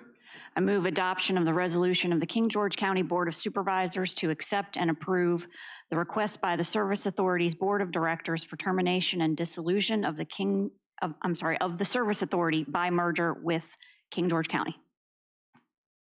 Second. We have a motion properly seconded. Do we have any discussion? Yes, I would. Ms. Bender. Thank you. There are more options that we can explore, and I can hear the comment back that we've spent all these years doing it, but we haven't explored all the options, and we owe it to our citizens because number one of the other things I heard from a lot of folks, and it might be just because we haven't gone out and got the community to really understand what all the implications are and everything, is they want to know why. They want to know, how is this going to affect my bill? And we haven't socialized that enough. So I have seen this transition plan and strategic timeline. I don't agree with all of it, and I think it needs to be more detailed. But I know the way the votes are going to set up, but I think we're doing the wrong thing, and we really should explore more options because there are more options. And I've even found recently there are more options, including one locality in another state that had a service authority that was in worse condition and worse debt than we were. They had considered selling to Aqua. They ended up choosing not to. They're now successful. They've gotten a lot of grant funding to pay for and public-private partnerships to fix their infrastructure, and they're doing quite well. So I just think we should actually look at a couple options, and if it takes us maybe a couple more months, we do so. But I don't think that's the way the votes are going to go, so let the votes roll.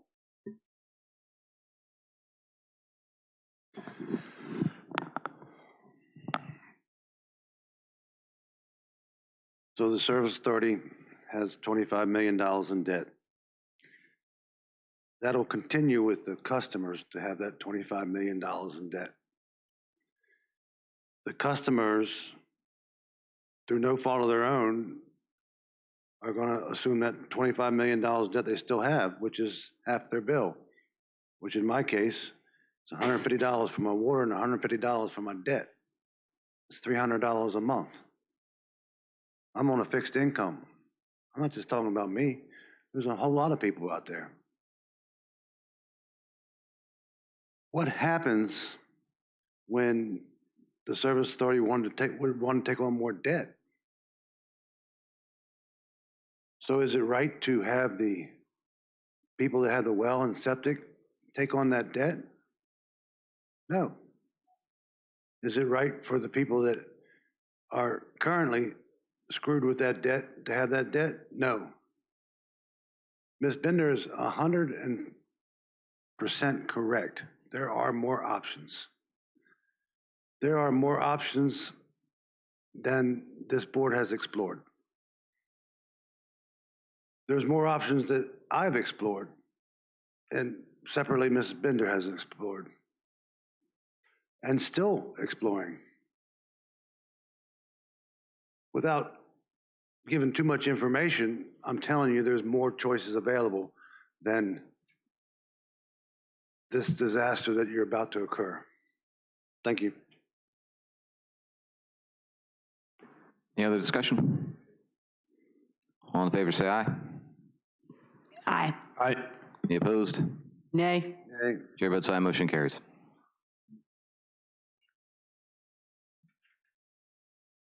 Move on to 1108.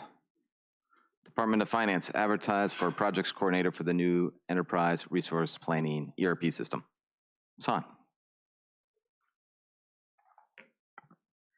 Good evening, Mr. Chair, members of the board. In the 2021-2022 CIP budget process, the Board of Supervisors approved the replacement of the county ERP. The project included funds for project management. Beginning in July of 2022, the county contracted with a third-party firm to assist the county with needs assessment and contracting for a new ERP. After this work is complete, there is still the need for additional project management as we work towards the system's implementation. And $218,246.69 remain in the budget from CIP for project management. The ERP committee has met to discuss the best way to accomplish this part of the project and have found that it would be cost-effective to hire a projects coordinator as a staff member. Once we determine the funds required for the remaining fiscal year and next fiscal year, staff will come back to the board to request a budget transfer from the CIP project budget to the operating budget.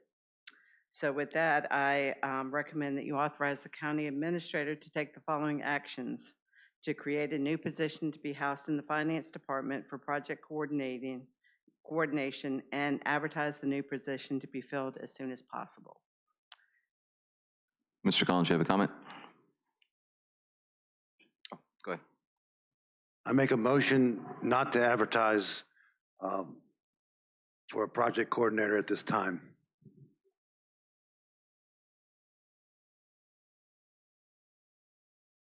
I'll second for discussion. I have a question in a minute, though. All right, we have a motion properly seconded. Do we have any discussion? Yes, Ms. Han, can you please explain to me again, and I know you've told me exactly what the position is for, because here's another acronym, and you know.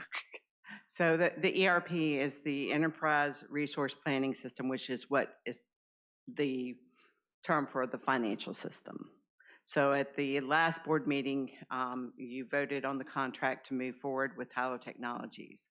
In order to coordinate the transfer of information from our current system into this new system, it's going to take a concerted effort by the stakeholders, as well as you need one central person to coordinate.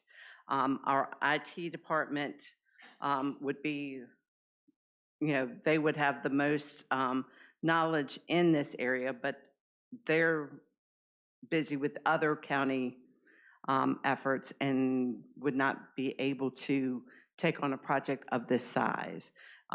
You also need someone who is well-versed in the previous financial system to make sure that the data flows into the new system and go through all the testing and make sure everything is on track throughout the entire project. Thank you. You explained that very well.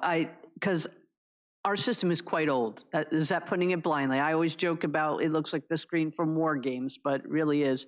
And so this is going to be a little more challenging, correct? That's to be able to, and this person, that would be their only job. Yes, ma'am. And testing it to make sure it works. Yes, ma'am. And working with all the end users, and you go through what they call UATs for training for the users. And I was just going to ask that. Lead that process as well. I guess my only concern is what happens when the job is done? Where does that position go? So currently, I believe that some of the other localities that position has become a permanent position, because there's always going to be issues between the financial system when there's new patches or new upgrades to the system. I previously at one time worked for the Virginia Information Technologies Agencies, and there was a project coordinator who did downloads from other state systems on a daily basis. So it would be something that probably could turn into ongoing. We'd have to see at that point what the need was. But maybe that position also could fill some other needed jobs, correct? Yes, ma'am. All right. Mr. Collins, you had something? So the system was budgeted for $500,000. You brought forth in front of this board a contract for $900,000 that was approved from this board, not approved by me. I've had discussions with these companies in regards to this contract, and it was $400,000 too much. Other companies could have provided that. Now we come in here and we want to make government bigger again. We want to hire another person. How many folks do you have up there? It's myself and 7 8. with me, yes. 8 people. So that department just a couple years ago had 3 people. Now it has 8. So why would we go to 9? And then what's next? 10. So I'm not asking you a question. I'm making a statement. So we've already paid too much for the system, and now we're going to hire another full-time employee so our government can be bigger and we can tax the citizens more. So I would not recommend this. And that's part of my discussion. So vote. Mr. Chair, may I ask a question? Sure. Ms. Hahn, how will this project come to fruition if this position is not funded? You would take your staff who are already working in excess of 8-hour days to working probably into the night on multiple days out of the week in order to bring it to fruition. So that would be overtime? Well, it could be possibly overtime. Yes, and also, or you could hire an outside consultant to the tune of about $650,000. Thank you.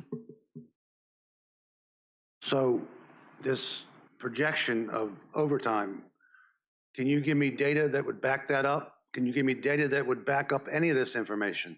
Well, I can tell you that myself personally, for the last several months, I've been working anywhere between 10 and 17 hours a day.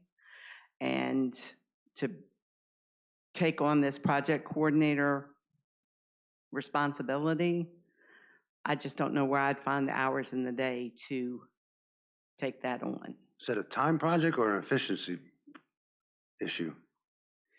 So for the past, since August, I've been handling 3 positions here in the county, which I've hired procurement staff, but I'm still finishing up projects from during that time frame, and I'm training the new staff. Thank you. All right, so we have a motion to not advertise for the position, and that was properly seconded. So is there any further discussion for that motion? All in favor, say aye. Aye. Any opposed? Nay. Nay. Nay. Chair votes nay, motion fails. Mr. Chair, I have a motion. Yeah. I move to authorize the county administrator to take the following actions. Create a new position to be housed in the finance department for project coordination and advertise for the new position to be filled as soon as possible. Second. We have a motion properly seconded. Do we have any further discussion? All in favor, say aye. Aye. Aye. Aye. Any opposed? Nay. Chair votes aye, motion carries. Thank you. Thank you, Ms. Hahn. Ms. Hahn, Department of Finance, award of construction service agreement. Yeah, it's a award of a construction services agreement for the Sealston Park roadway parking lot improvement project. This project was approved in the fiscal year 23-24 CIP at an amount of $150,000. Procurement issued IFB 10/20/2023-1400 on October 3rd, 2023. Soliciting bids for a firm fixed price to make improvements to the existing access road and parking lot at Sealston Park. Bids were opened on October 20th, 2023. The lowest responsible bidder was Finley Asphalt and Sealing, LLC, DBA Finley Asphalt and Concrete. A project budget should be established as follows. Their bid was $117,441.45. That would go into construction. The remaining of the project budget, $32,558.55 would be in contingency. And with that, I ask that you authorize the county administrator to take the following actions. issue a notice of award to Finley Asphalt and Sealing LLC, DBA Finley Asphalt and Concrete, in the amount of $117,441.45.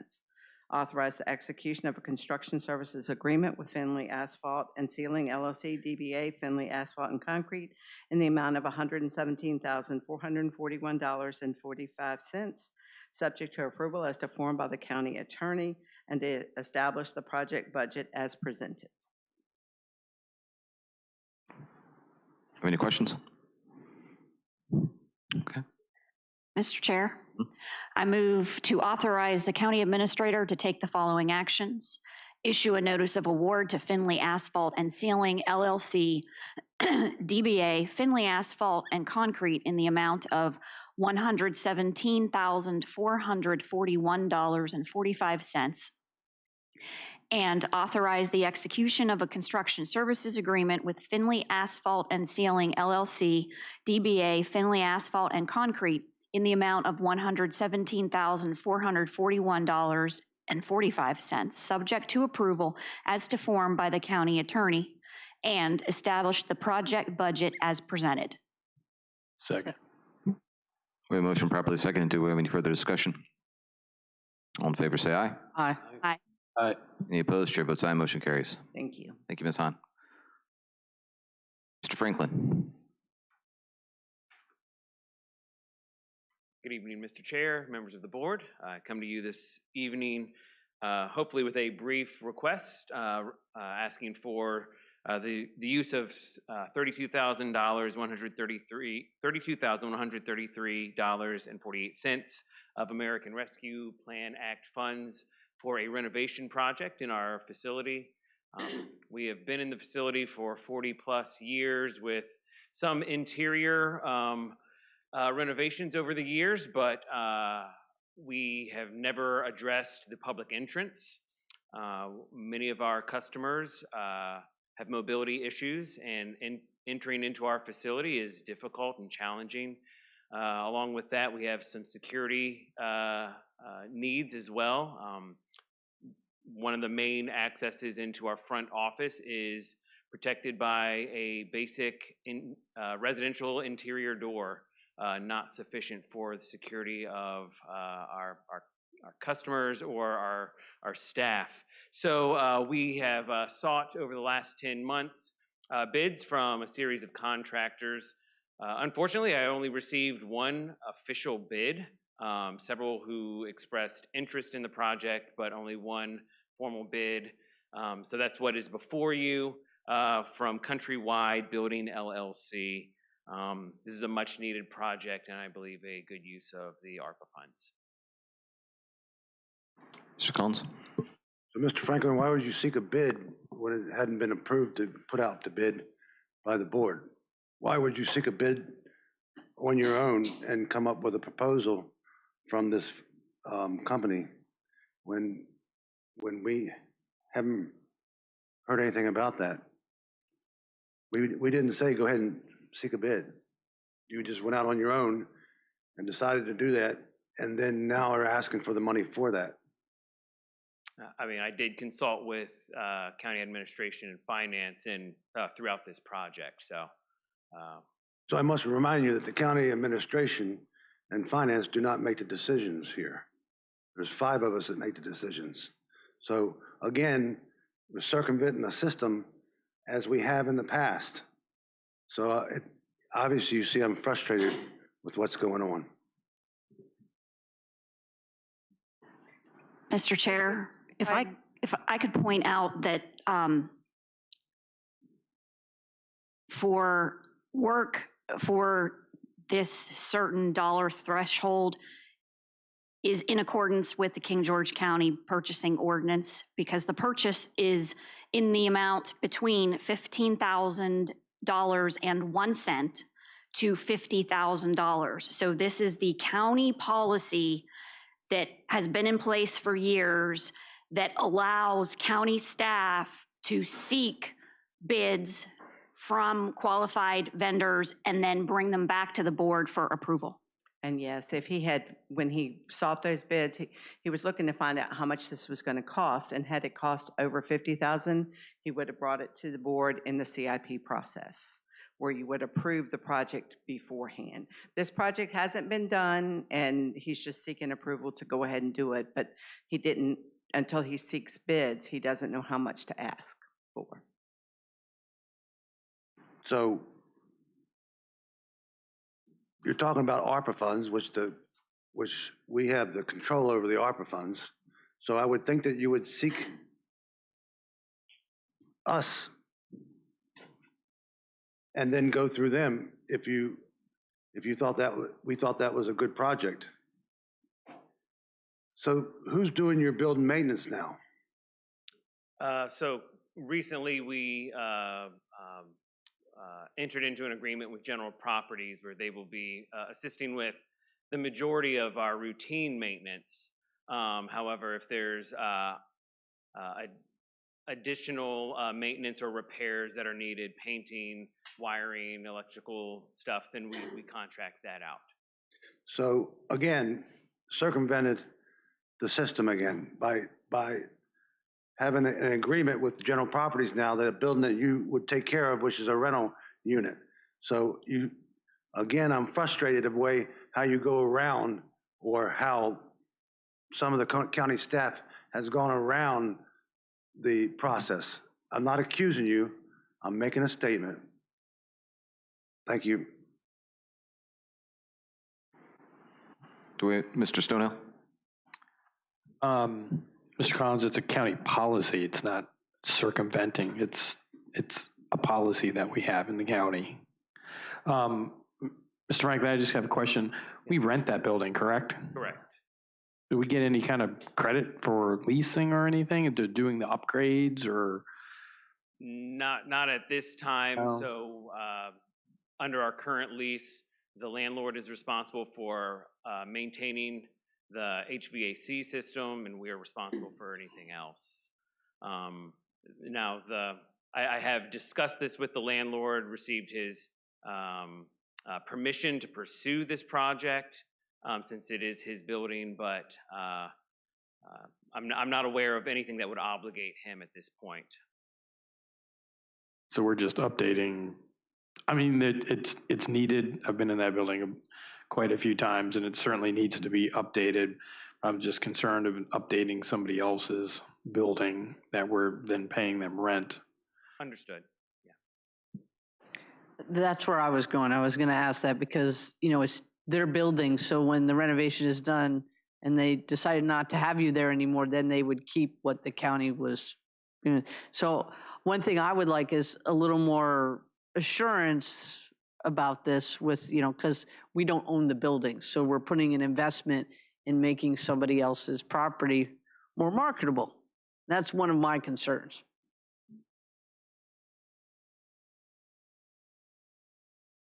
How long is our lease up there for? We have 2 more years of the current lease. It was a 5-year lease when I started 3 years ago. Plans on renewing? Unless you can find me an additional space. I would love to move somewhere. Plan on renewing. Mr. Chair, may I ask a question of Ms. Hahn? Ms. Hahn, can you tell me the balance or what's available in the ARPA projects GL account? Because Yes, that's the ma'am. funding source here, right? Yes, ma'am. We currently have unobligated $261,424.50, and an additional $100,000 in the LATCF. That's the Local Assistance and Tribal Consistency Fund. So a total of $361,424.50. And then can you remind us, don't ARPA funds need to be expended by They have to June be obligated by 2024? December 31st, 2024, and spent by December 31st, 2026. However, I was at the VGFOA last week, and there is talk about extending that obligation to December 31st, 2025. So that is on the table, but Thank you. right now it's 2024. Yeah.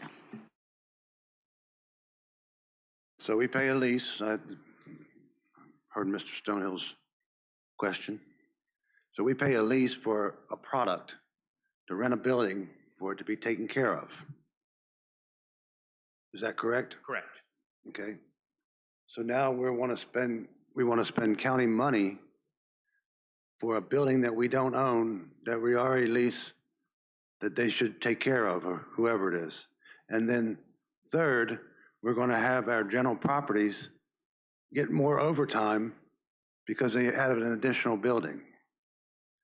None of that matches up very well with proper financial management.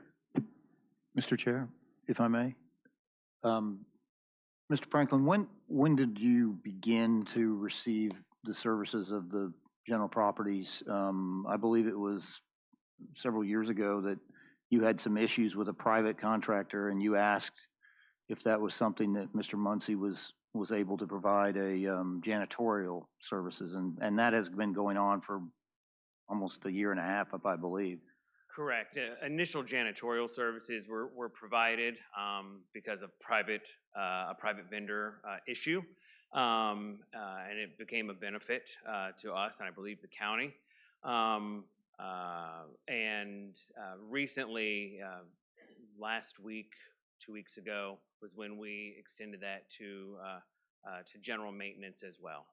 Yes. And that is paid for by social services funds, correct? Yes. So the benefit to the county is we are invoiced for their services and we bring back revenue from the state and federal government. So it is actually some cost savings for the county.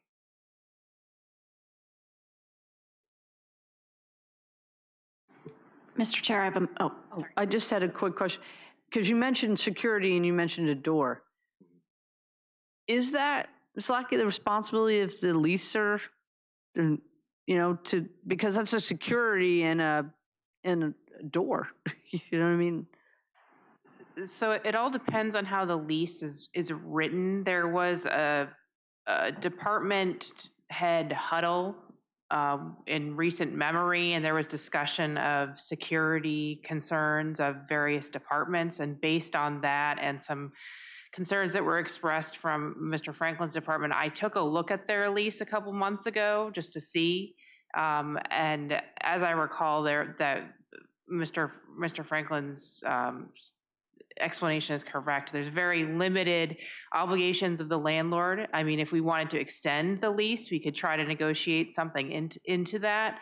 But you are talking about accessibility compliance as well as security. So they are definitely things that need to be resolved within short order, one way or another. Mr. Chair, I have a motion. I move to authorize the county administrator to transfer $32,133.48 from the ARPA project's GL account to a new GL line to be set up for DSS ARPA renovation GL, and to issue a purchase order to Countrywide Building LLC in the amount of $32,133.48. Second. A motion properly seconded. Do we have any further discussion? All in favor say aye. Aye. Aye. Aye. Any opposed? Aye. Chair votes aye, motion carries. Thank you, Mr. Franklin. Thank you, board. Okay, so we've moved on to discussion items, which I think we're circling back again now to 1106, which is no longer an action item. It is 1107, which is no longer an action item. It is a discussion item. Ms. Lackey, did you have any information to provide beforehand? Sure, I'd be happy to provide a brief summary. So at the September 5th board meeting, in addition to the Birchwood, was the applicant at that time for land use actions by the board, a representative from the Virginia Economic Development Partnership gave a presentation on the local match required for state grants to the Cloud Computing Cluster Infrastructure Grant Fund, which is authorized by state law. So local incentives are not required, but in order for a company to avail itself of a state grant, there has to be a minimum of a 2-to-1 local match. The state incentive is tied to job growth and capital investment and construction costs, and the local match must meet or exceed, as I just said, twice the grant amount offered by the state, either through direct monetary grants, or we heard some citizen comment this evening that it could be through infrastructure improvements. However, that's qualified under the statute. The authorizing statute provides that the company has to request the infrastructure improvements, and they have to be certified by the Secretary of Commerce and Trade or their designee to be eligible for the grant. So the proposal that came forward from Amazon, who is now acquiring the Birchwood properties, is to have the grant made through monetary contributions. However, as you'll note in your agenda packet, the monetary contributions only are derived from revenue, tax revenue that comes specifically from this project. So there's no cost to the county other than costs that are derived from the project. The Economic Development Authority is proposed as an additional party to the agreement. They would actually be the entity that would be making payments to Amazon Data Services for tax revenue generated by the project from the Birchwood properties of the assemblage, and they would be the incremental tax revenue from the project above baseline taxes from 2022. So the taxes that are generated from these parcels going forward that exceeds the baseline tax revenue with rollback taxes applied from 2022 is the source of funds proposed for these grants. The first type of grant is an infrastructure investment grant.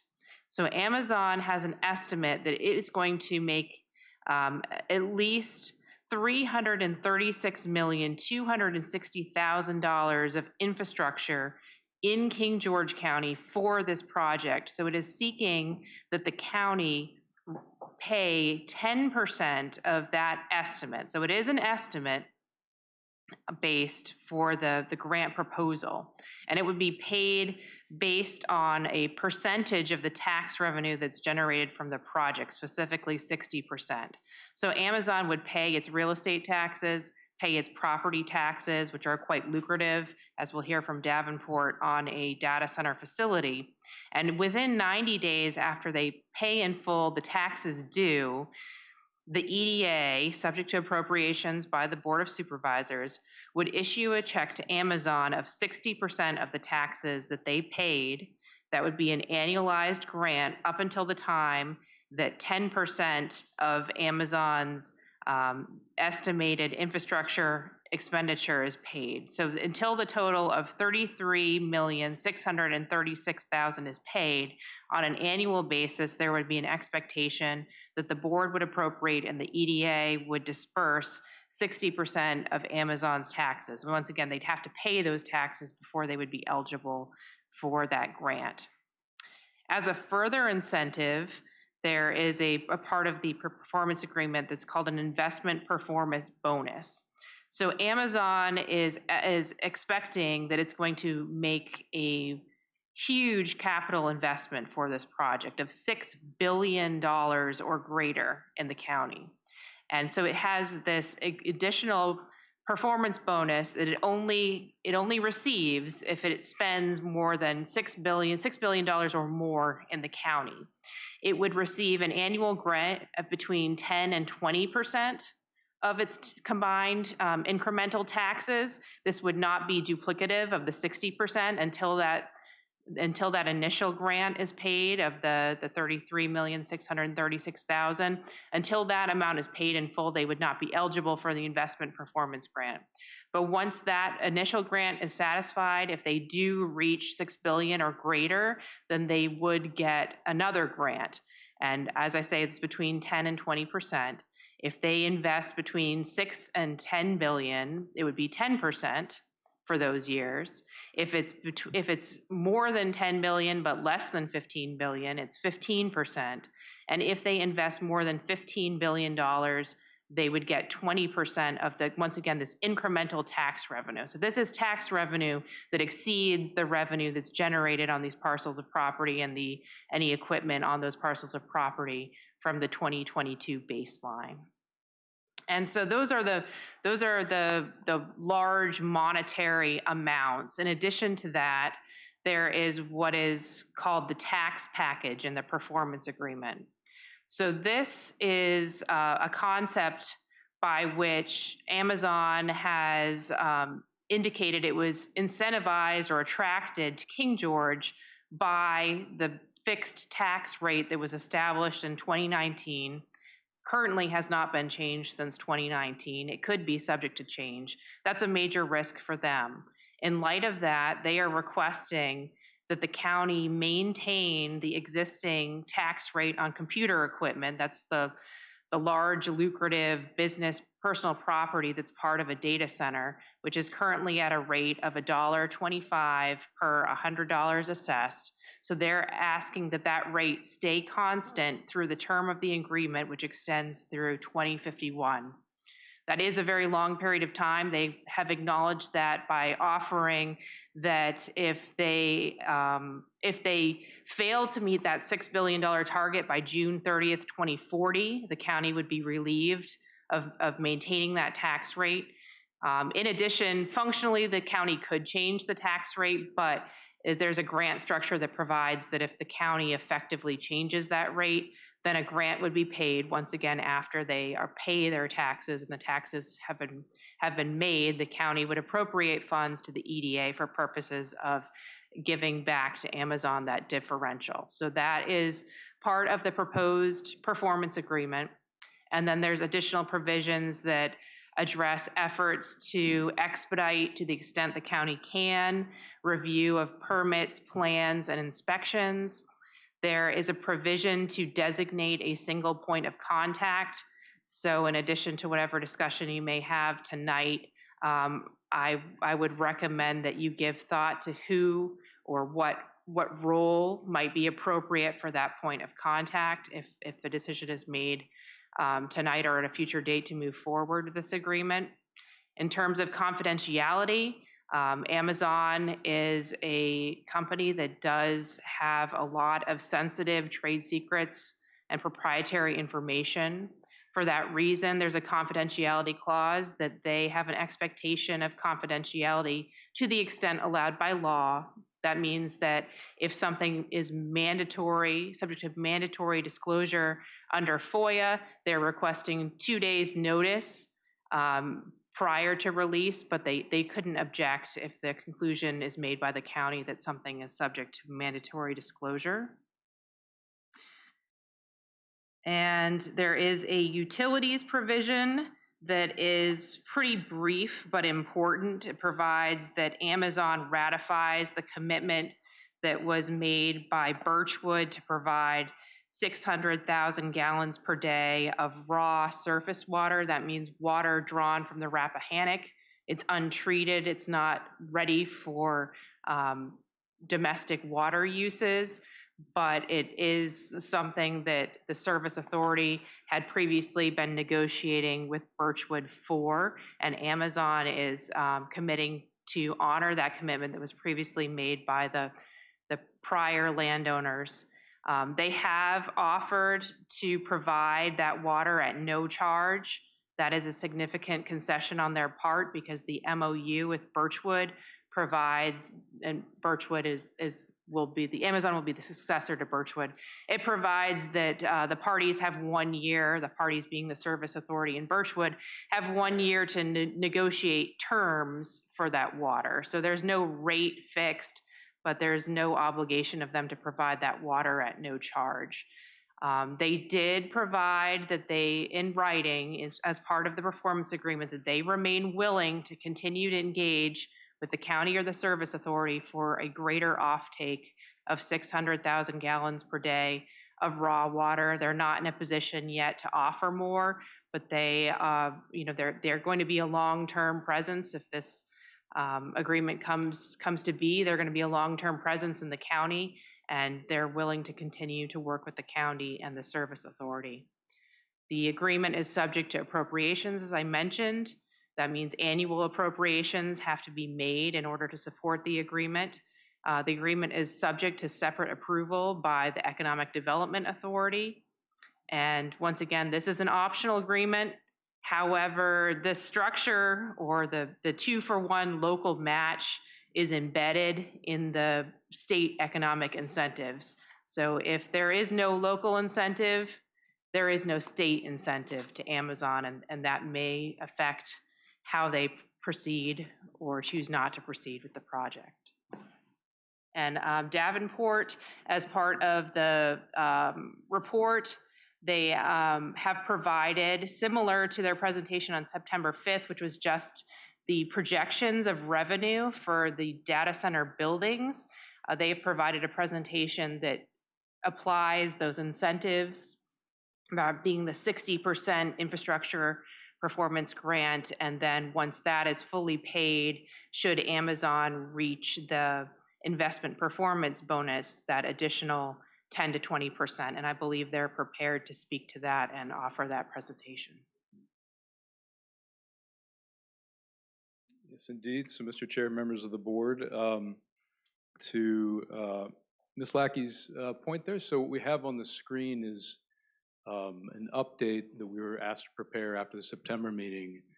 Taking into account, if you recall that September meeting, we prepared some estimates in terms of the revenue that could be generated under a series of different scenarios. Our estimates, based upon trying to be conservative relative to the scale of what is being proposed by Amazon. Certainly we don't have any control over that, but we'll talk through that. And what's really changed in terms of what's in this presentation, I know is in your packet, relative to what we talked about previously, is we've taken this concept of the infrastructure grant and the other elements that Ms. Lackey just mentioned and put that into these tables so you can see the net effect in terms of the revenues to the county. So page 1, again, is just that overview and background. Again, estimates that we'll talk through, wanting to give you an order of magnitude of what the dollars that could be generated if indeed this goes forward as it's presented. So our general assumptions here on page number 2, again, we worked with and trying to use relatively simple terms. One data center, if only one data center came, we're assuming it's about 250,000 square feet. We understand up to 7.25 million has been proposed, so that's very much on the small side. But again, trying to put this in increments that could be sort of multiplied out. The second scenario looks at 3 data centers, and the third scenario looks at 6 data centers. And so that's really what that revenue is based upon. Each data center at about 250,000 square feet. I believe what Amazon has proposed is larger than that. So everything we've tried to do here is to err on the more conservative side in terms of the revenue generation. We've made certain assumptions in terms of the build-out timing. Certainly these are large buildings. We're not experts in the construction industry or anything of that variety, but understood that generally it's going to take a little while for this to occur. And so we didn't want to be overly aggressive in terms of when the revenue might be realized by the county. And so we've basically assumed, if you go straight to like scenario 3, that it's about a data center a year. So just again, trying to give some broad estimates. Could be faster than that, could be slower than that. We don't pretend to know that, but just wanted to put a phasing in there such that we're not necessarily showing and counting on a bunch of revenues up front, let it kind of build in over time. Bottom of the page here in terms of the tax rates, Ms. Lackey mentioned that. The current real estate tax rate that you control as a board at 68 cents, and then the personal property tax rate that I believe is a portion sort of factored into this proposed agreement, maintaining that at $1.25. And so that is all built into the numbers that you see, or will see here. The depreciation schedule, so the majority of the value in these data centers is in the equipment that goes into the data center. Certainly there's value in the building itself, but it's that complex computer equipment that is inside the data center that derives the majority of the value of these buildings. And so the county has an adopted depreciation schedule for that personal property, basically the computer equipment that goes inside of it. And so we've taken that into account in terms of what that depreciation schedule looks like. And so as we're talking about the revenues that could be generated and the net, et cetera, this has all already been factored in, it's been filtered through. And so what we're estimating here in the next couple of pages is what would truly inure to the county. Other general assumptions, Ms. Lackey just laid these out in more detail, but just simply stated that infrastructure reimbursement amounts. I think a simple way to think about that is for every dollar that is generated in terms of tax revenue, 60 cents of that would be rebated back to Amazon until you get up to this amount. And so you multiply that up, every, say, $1 million that's generated, 600,000 goes back to Amazon until this amount is sort of accrued over time. So as we talked earlier in terms of a net benefit in terms of revenue to the county, that's what we're going to look at. It factors in that infrastructure rebate amount. I think Ms. Lackey detailed that, but those dollars, at least as we understand it, are not coming from anywhere else than revenues that are generated by this project and the buildings and the facilities that go on it. This concept of an investment performance bonus, that doesn't really come into play in our numbers, at least, until such time as you get to the scenario where there's 6 data centers. There is this sort of incremental tax payment in terms of a rebate back to Amazon if the investment amount in the aggregate is at those levels there. So 6 to 10 billion, over 10 to 15, and then over 15, you see the 10, 15, and 20%. When we ran our numbers, we don't even get to the bottom 2 levels. It's such a large amount. The current entire tax base of the county is about $4 billion for reference. So the investment that's been proposed, at least as we understand it, at $6 billion, is, in terms of scale, larger than the entire tax base of the county. So as we look at these numbers, the bottom 2 tiers don't even come into effect. But again, it is all net in terms of dollars generated by the project itself. A certain portion of that is rebated back. So we'll get to these numbers and these estimates. So scenario 1, again, this is one shell, very simple. Not to say that we expect there's going to be one shell per se, or one building, one data center, but we just wanted to give a frame of reference to start with. So in column A there, that is the gross amount, meaning before we take into account any of these rebates. That's what you see in column A. Column B is what would be rebated back to Amazon over time according to that formula, where basically the 60 cents out of every dollar is going to Amazon. Under this scenario, there isn't $6 billion of investment, so that third column C doesn't even come into play.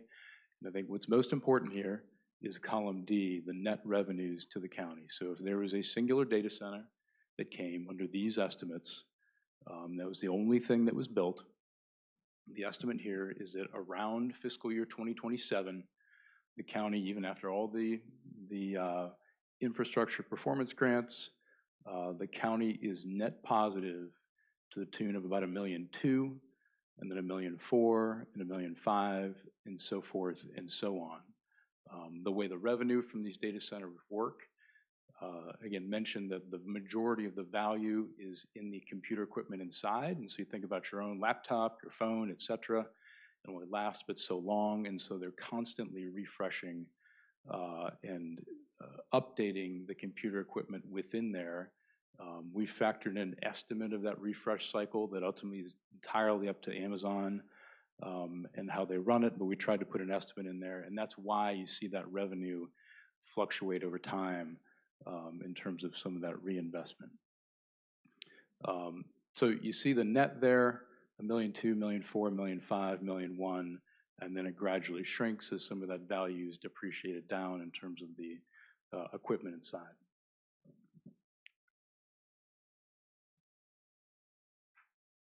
So then we go to the scenario 2, which is 3 data centers. And this starts to become more instructive in terms of the gross revenue that can be generated and then the net amount. Thank you. So we can maybe center that on the page a little better than I'm doing with the button up here.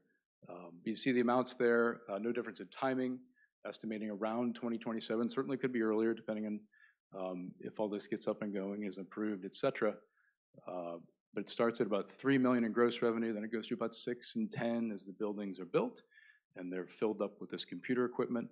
It then begins to depreciate, and you see the revenue generated begin to shrink. The infrastructure rebate amount, if you watch that column B, again, basically 60 cents on the dollar based on column A. Under this scenario, the county would have totally rebated back that 36.6 million and still had, again, $1.2 million net revenue to the county, to the general fund, then 2.6, then 4.2, 4.1, 3.5, et cetera. So over that time period of about 15 years, which again, nothing necessarily magic about the 15-year time period, but just wanted to give a little bit of a picture. The county is netting about $63 million in net revenue, again, under a 3 data center scenario. So lastly, if indeed there was 6 data centers, which rough order of magnitude roughly equals about $6 billion based on these estimates, you see again, same concepts, a little different columns. The infrastructure rebate amount is fully sort of paid off, so to speak, by 2032. And you look at that net revenue column, starts at about the same level, $1.2 billion, 2.6, 4.2, but then starts to really grow into the 5, 6, 7, $10+ million range. Again, the assumption here is when we get to this scenario, there is around $6 billion of aggregate investment, and so you start to see that investment performance bonus kick in. But importantly, column D there is still a net positive to the county even after that has kind of worked its way through. So again, estimates based upon the information that we have to date. And Mr. Chair and others be happy to answer any questions that you have. Kyle, really appreciate you being out and sticking around for this and providing the brief.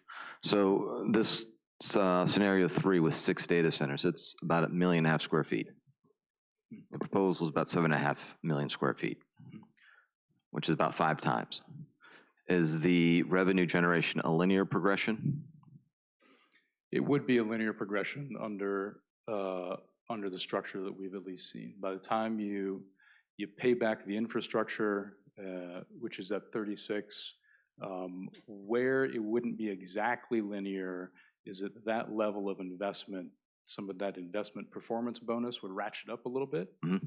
And so that column C, the rebate amount would get bigger, but column A, in terms of the gross revenues being produced, would also be much larger. So somewhere in the order of, at full build out, 40 to 50 million a year? I think that's a possibility, yes, sir. Okay, thank you. Sure, we have lots of questions. I'll leave it to someone else if they would like to ask some questions as well. Mr. Chair, I do have one on that figure you just said, 40 million a year. That might not be true because it's based on the money of the equipment refresh. From what I understand, these data companies, especially Amazon, is looking at developing technology that could go a lot longer. So that might not be generated because they might not have as much equipment in there to generate that tax revenue. So these numbers, just like forecasting, could be not 100%. Yeah, I think that's reasonable. And again, Ms. Bender, I think it's why we wanted to start with, to the chair's point, what's proposed is 7.25 million square feet. And you've known us for long. We really try and err on the conservative side. And so that's why we tried to look at that 1 data center, 3 data centers, 6 data centers. It's a fraction of what's being proposed to really understand, is there a net benefit to the county even at a much, much smaller investment amount? We don't pretend to know what the refresh rate's going to be. all those kind of things. A lot is going to change and evolve in this. And so I think what we tried to factor in was on the smaller scale of things, but make a good point. You don't know what that refresh rate's going to be. You don't know what the technology is going to be in the future. And so that's what we tried to factor in. Well, and I appreciate your numbers. I'm not getting on you. I just want the public to understand that.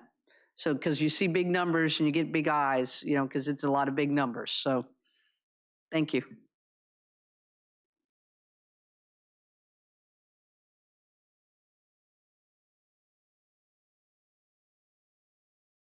Good to see you again, Kyle. You too, Mr. Collins. So where did you derive your numbers from? Who furnished the numbers that you used? We got it from a couple different sources. Amazon gave us some of the numbers, and we were able to kind of look around in terms of other areas and verify some of those. Okay. So Amazon gave you the information, and then you looked at other things that might be of interest. Correct. So if you noticed in the agreement, it talks about estimating all those type of words that you would probably not care for as a financial advisor. Is that correct? I'm not sure I entirely understand the question, Mr. Collins. So as a financial advisor to the county, don't you want clear-cut information so you can make a clear-cut opinion to the county of what will they really actually get? We do, with as much as you're able to gather or derive any of that. I think again, with any of these things, there's going to be a lot of estimates that are built into it. And I think, like we talked about previously, what I think you would want to see is something that's creating a net benefit to the county, meaning once all the dollars are factored in, are you indeed coming out ahead in terms of the revenues? So was there any independent analysis in regards to the amount of money that they would produce in all these spectrums? Well, Mr. Collins, I mean, I think that's part of our job to look at those and look at that in terms of the context of the project and the revenues that are generated. So yes, that's what we did.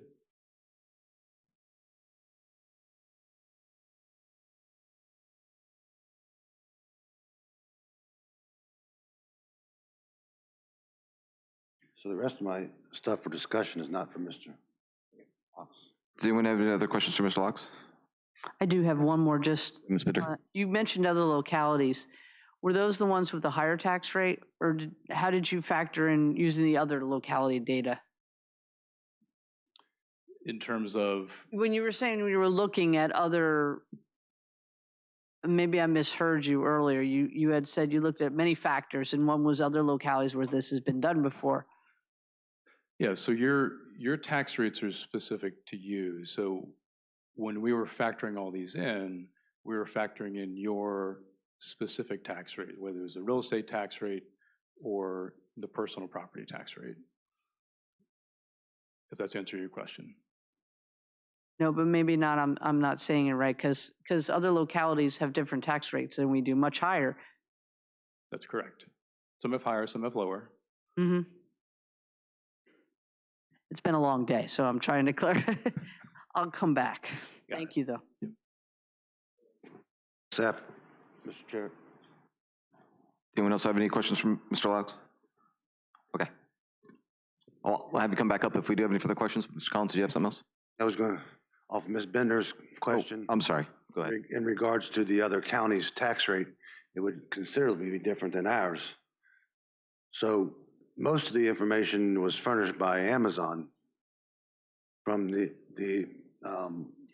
from Mr. Payne and FRA and the municipal, correct? Yeah, What was the independent? Who did what did you do independently? So, Mr. Collins, we took a look at estimates about what the value, the construction value between the real estate and the personal property would be for each one of these data centers. Again, the 250,000 square feet, which is, again, smaller than I think what's being proposed here. And so all we did with that is we looked at those numbers and we took into account some of the timing of when that might occur, and we applied the tax rates that you as a county have adopted and looked at what the revenue that would be generated over time would be, or would be estimated to be. So but your information of the value of this 250 square feet, 250,000 square feet, you didn't independently analyze that is the value that would produce this revenue. That's correct. Okay, thank you. That's all.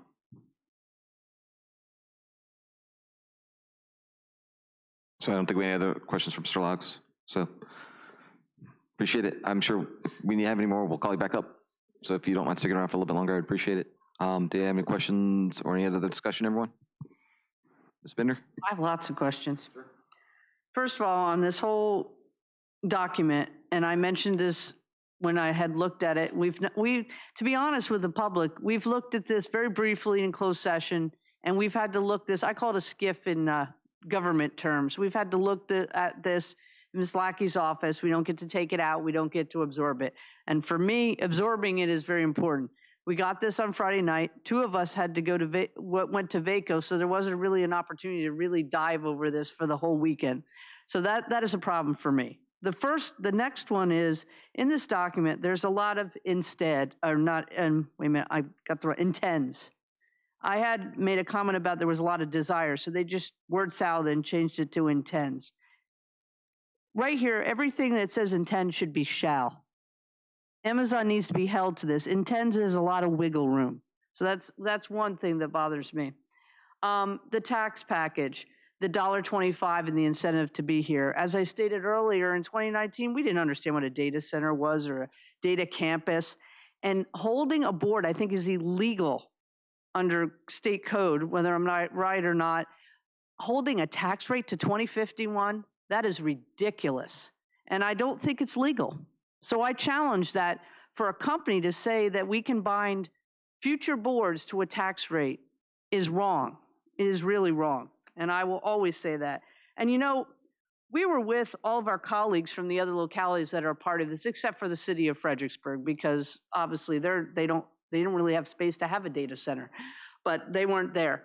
But a lot of them are like, you know, they have a lot of questions. And they said to me, Kathy, ask these questions because if you just agree to the first thing that comes along, you know, you're setting the standard. So I'm asking the questions because, you know, we need to be a leader in this one to make sure we do get the best deal. Those numbers look great, but I want to make sure we get those numbers.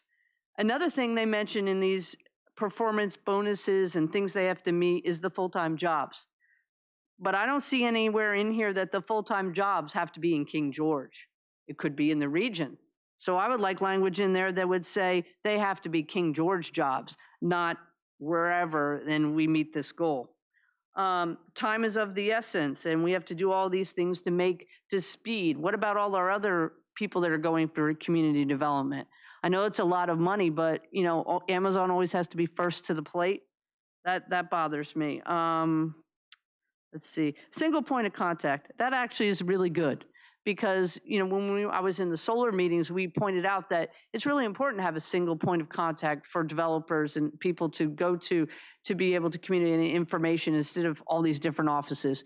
But one thing internally I hope we do is that single point of contact has to communicate with the board and just can't keep the information to themselves. And we mentioned these in the HB meetings, that is very important internally in a locality that you have that in place, that a single point of contact has to communicate with all the parties. It could be community development board of supervisor, but that's an internal issue. The utility package, there should be shall in there, and there is no real true lock-in to make sure that we as King George permanently get that 600,000. I know I hear they're going to give it to the free, but we still have to treat it. That's a problem because that's a cost. In the original MOU with the Service Authority, I asked this question earlier. It was mentioned that we possibly could get a site for the Service Authority water treatment plant. That's not included in here. That concerns me. I'm trying to go through because I've tried to read very much as I could in the short amount of time I had to read it.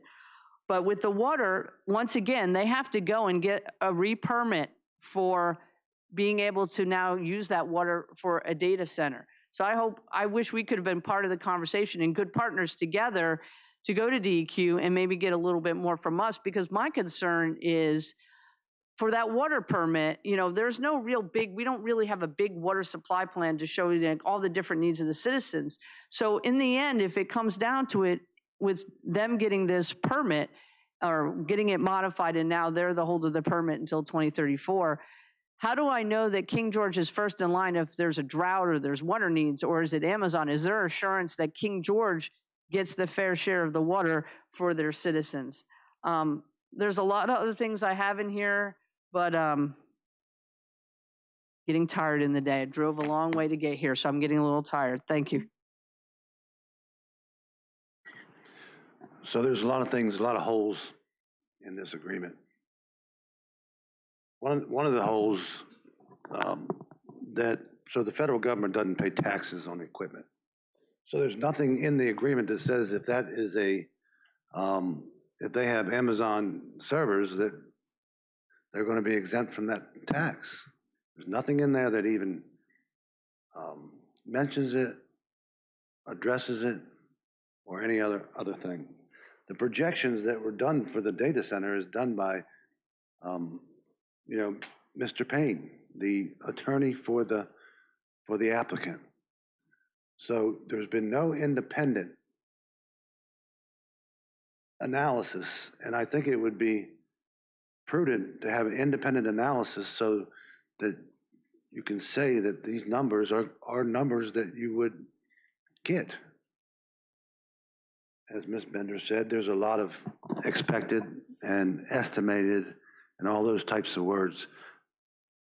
None of that really holds any water in any court in the land. The single point of contact, I do have a contention with that, Ms. Bender, against you, because I've found that in my time on the board, when we talk about single points of contact, that I never get the information. So I would be concerned that there'd be a single point of contact. The confidentiality, I'm not going to sign an NDA. Nobody's going to sign an NDA for me. That's one of the things that is the most important about this. The transparency, as we know, has been zero. Until tonight, or until the board packet got put out, the citizens did not even know what was in there. They've had some time to digest it, but, and we're going to tell Amazon that we're not going to disclose information to the public that we represent. That seems to be in direct conflict with our responsibilities. The 600,000 gallons of water. First off, it's not their water. It's the state of Virginia's water. As I said earlier in the meeting, Virginia Constitution says that the natural resources are provided for the welfare of its citizens. Doesn't say it's provided for the welfare of Amazon to make money. They own the pipe, but in essence, we own the water. So we can always put our own pipe in, and that's never been of consideration. So they're trying to get this thing done as fast as possible so they can get their permitting, so there's only going to be so many permits available for the river. So that's why this being expedient is so important to them, because they want to be first on the list. Talk to the folks down in Richmond, they'll tell you there's only going to be so many permits available for so many gallons, and it's first come, first serve. And so that's why they're quietly doing this shenanigans. So the deferral on the grant giving back money, the way it's worded is not consistent with good, prudent business practices from my experience. As far as a negotiation with Amazon, we know that's been zero. Or let's say Ms. Lackey has negotiated twice that I know of.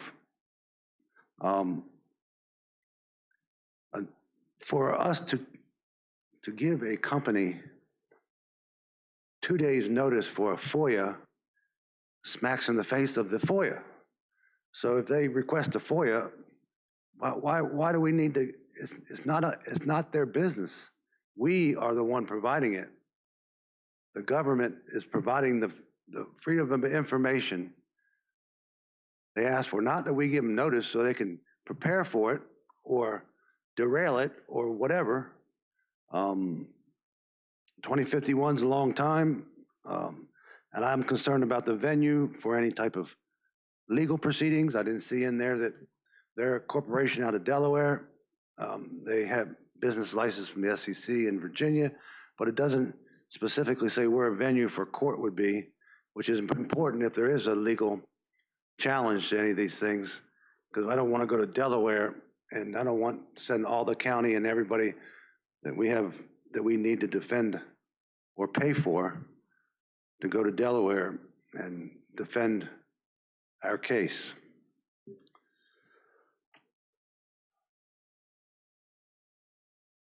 So I think that we need to renegotiate. Well, we need to negotiate. We need to have I understand that 3 more board members are here till December 31st of this year, but I think it would be prudent for them to allow the board that's going to be stuck with all the pros or cons to have an opportunity to, number one, digest it. Number two, be able to be a part of the negotiations.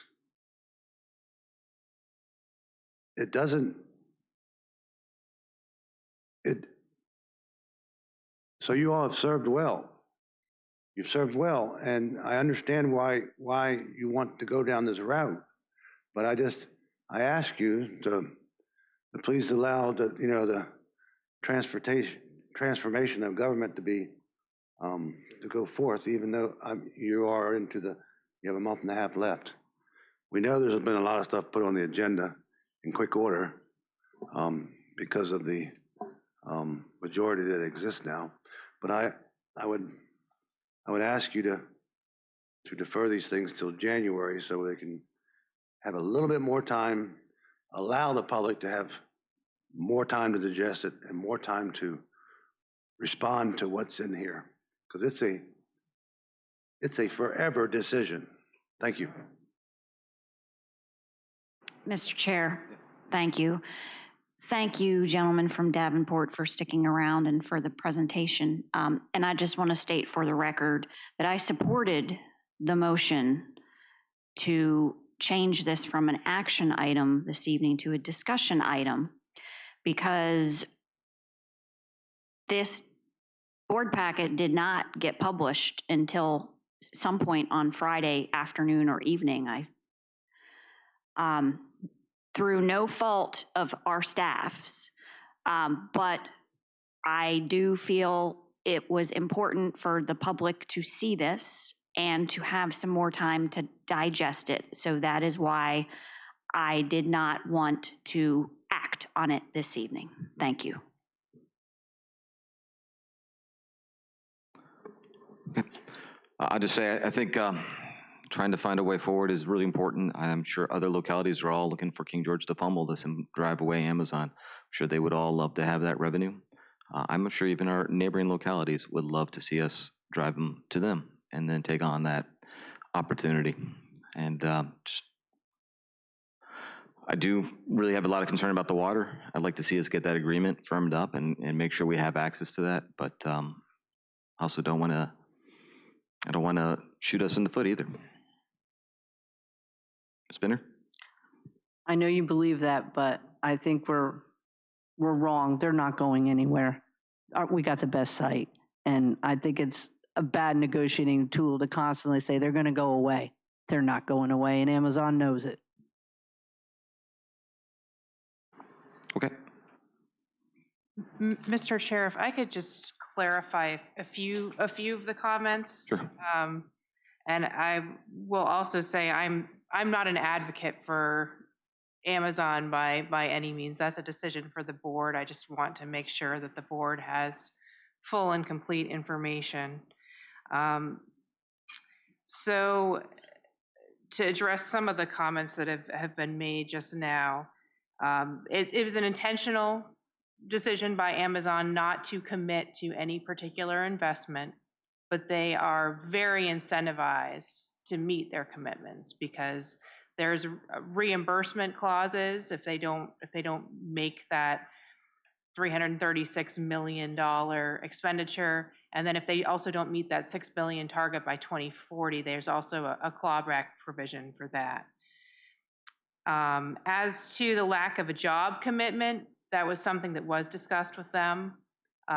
They feel that there will be good jobs outside of construction, which we heard from a lot in the public hearings, will be good jobs as well. But in terms of high-tech, high-paying jobs, there will be those associated with this project, but it's true they did not commit to a job number. They've committed to give reporting annually of job numbers, and they have to meet certain job targets for the state incentive. So that's perhaps why they're a little reluctant to provide that in the local agreement. As to the water agreement, there is still, the Birchwood MOU is still alive and well. There is still up to a year from the rezoning actions to complete the dedication of the property for the proposed water treatment site and accomplish the other things that were in that MOU. It was highly negotiated to have Amazon provide and ratify that 600,000 gallons per day because there's been discussion that that was perhaps not binding, that there were concerns about it. So that was a strategic decision and a concession on their part to go ahead and put that in this agreement. That does not conclude water discussions. In fact, this performance agreement proposes a water services agreement. They do need water and sewer for domestic uses. That's not for water cooling. That's just for the flushing toilets and kitchens and things in their facilities. So that is something that further discussion would arise at a later point in time. The agreement does provide that this is the sole local incentive for these sites and for these investments. And I do feel it would be helpful to clarify, and I don't know if a question needs to be directed to Davenport, but they did not rely, to my knowledge, on any analysis by FRA or any of the financial consultants that were involved with the Birchwood application or proposal. I think it might have been misunderstood that they did speak to Amazon representatives and get information about projected timeline, build out, typical course. So they did get information, but as they said, they did validate that information. So I would characterize their analysis as an independent analysis. But once again, I'm not advocating for this project. I'm just trying to make sure that the board has full and complete knowledge of the terms of the deal and the work that was done to get this agreement to this point. So let me ask this question. I've asked it before. I'll ask it again. Is a MOU a legal binding document? Ms. Lackey? So an MOU, if it is truly just an understanding and it's aspirational, it is non-binding. However, the Birchwood agreement has triggers, it has terms, but it does contemplate full negotiation of additional details within 1 year. But I can say, as I stated to the Service Authority Board, there's already been discussions with Amazon about a possible site for the water treatment facility or other utility facility. So the Birchwood agreement proposed 4 different tax parcels. It's kind of narrowing down to the ones that they're probably most inclined to apply, but I can say that I have seen no retreat on their part from the obligations of the MOU. So is a MOU legally binding? Same question. So the MOU contemplates completion of the deal through further negotiations, but the performance agreement does not conclude the water services agreement as contemplated by the performance agreement or the water agreement that is set out with some essential terms in the service authority document. Okay, so the answer is it's not legally binding document is what I'm hearing. Is that correct or not correct? The document speaks to itself to the extent it is binding on the parties to negotiate within 1 year to bring to fruition the essential terms that were negotiated between the service authority and Birchwood or Birchwood successors. So when you speak of a independent from Davenport, and I'm not their financial advisors, they're not, he said he's not a building expert, and he's not a computer equipment expert, and he's not an expert in most of the things that are in this agreement, other than the data he receives. So the 250 square feet number that gets thrown around, Mr. Payne is very consistent through his counties. He uses the same numbers for everybody. But those numbers have no validation from anyone that I've known so far. I've been asking for it since the beginning, and it's still the numbers that Mr. Payne projects, the numbers he says it's going to be. So how can we depend on, as what's the gentleman say, the fox hen house, sheep, chickens, whatever? What was it? Wolves and sheep. Wolves and sheep. So I don't have anything against Amazon. I want a data center. I just want it done right. I want it to be the best. They're not going anywhere. There's 3 more lined up right behind them. Mr. Mitchell was here, and he's already got his application in. These people aren't going anywhere. So I think that some of this stuff is, and when you say you don't, I can't remember exactly the word you used. You're not on Amazon's side. I mean, I'm telling you my personal opinion. It feels different to me. So thank you. Okay. In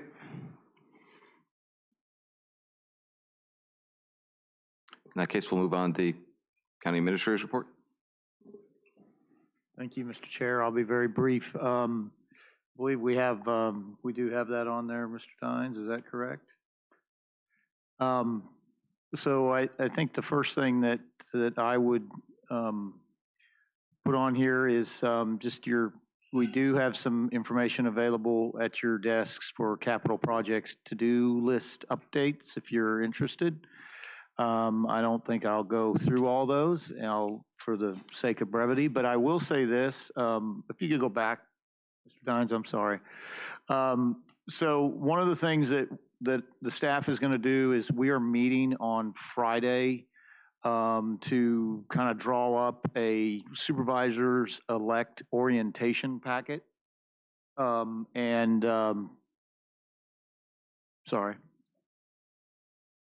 No, I'm sorry, I didn't mean to interrupt. They were leaving, and I think they were supposed to leave those with us. That's why I was asking.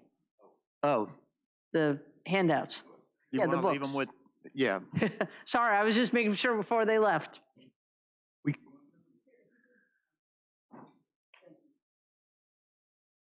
Sorry about the interruption. Put them on the chair.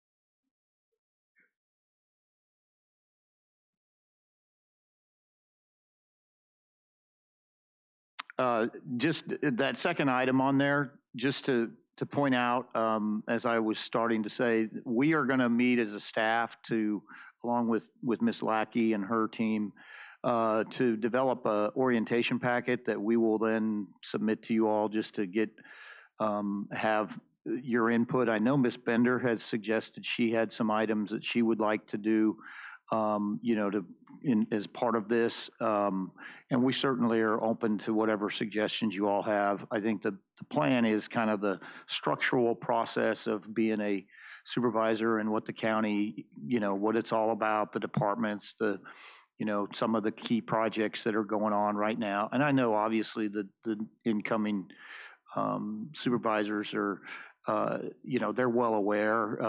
They've been following, they're very attentive to the meetings. So they do know obviously some of the things that are going on, but I do think that some of the things that, you know, from the standpoint of the ethics, the conflict of interest information that the state's going to require, those kind of things need to be provided to them. Ms. Lackey will have some things as well. And so we'll try to work with their schedule. It would be our plan to get this in before the end of the calendar year so that they're at least have had a chance to get some information together. But just to let you know that that's what we're going to be doing, and I'll be interested. Anybody have any comments or, you know, any information they want to share with our preparation of this? And then, like I said, we'll send something out so you all can kind of look over it and see what we're contemplating. Make a Difference Award selection due by this Friday. I believe that Mr. Messler has provided that information to you all. If you, I guess, have to do your rankings, and then that would be awarded at the Christmas party, which I believe is the 13th of December, and that'll be at the Citizen Center. So we look forward to having you all there. Hopefully the Supreme Court won't rain on your ability as a team to be there, but we'll work around that. Meeting schedule, as you can see, the 5th of December and the 19th, and obviously we have some items on the 5th that we will carry over and put on there. Upcoming holidays, just as you see, now November 22nd is a full holiday. We appreciate that, Mr. Collins and board, for moving that tonight, and we will convey that to the Service Authority employees as well. Thanksgiving holiday on the 23rd. We're off on the 24th.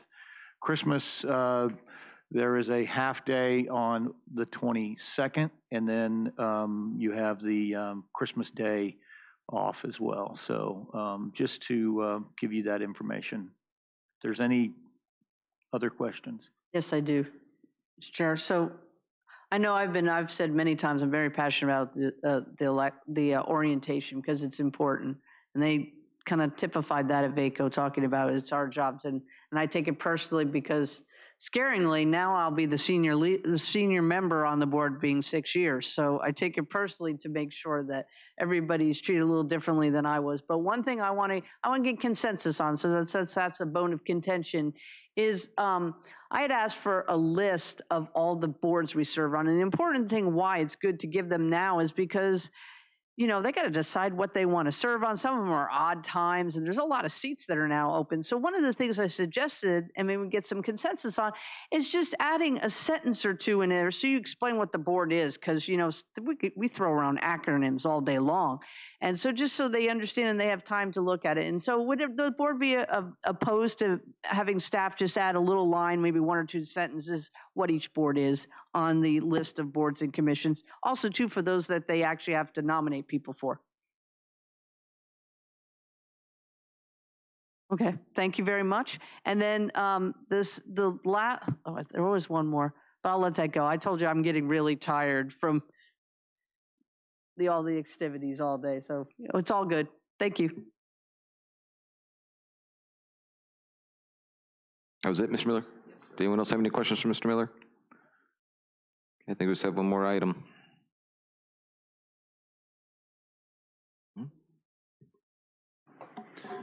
I move the King George County Board of Supervisors convenes to closed session for discussion of the Robert Gallahan litigation arising from Sedgwick Crossing pursuant to State Code Section 2.2-3711A7 for consultation or briefing with legal counsel regarding actual litigation and State Code 2.2-3711A8 for consultation with legal counsel regarding that specific matter.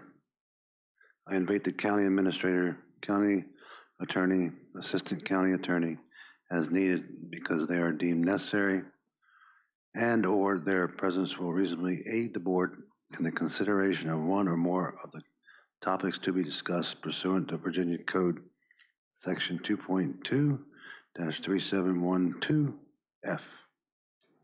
Second. We have a motion properly seconded. Do we have any discussion? All in favor say aye. Aye. Opposed, chair votes aye. Motion carries. We are in closed session.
Chairman,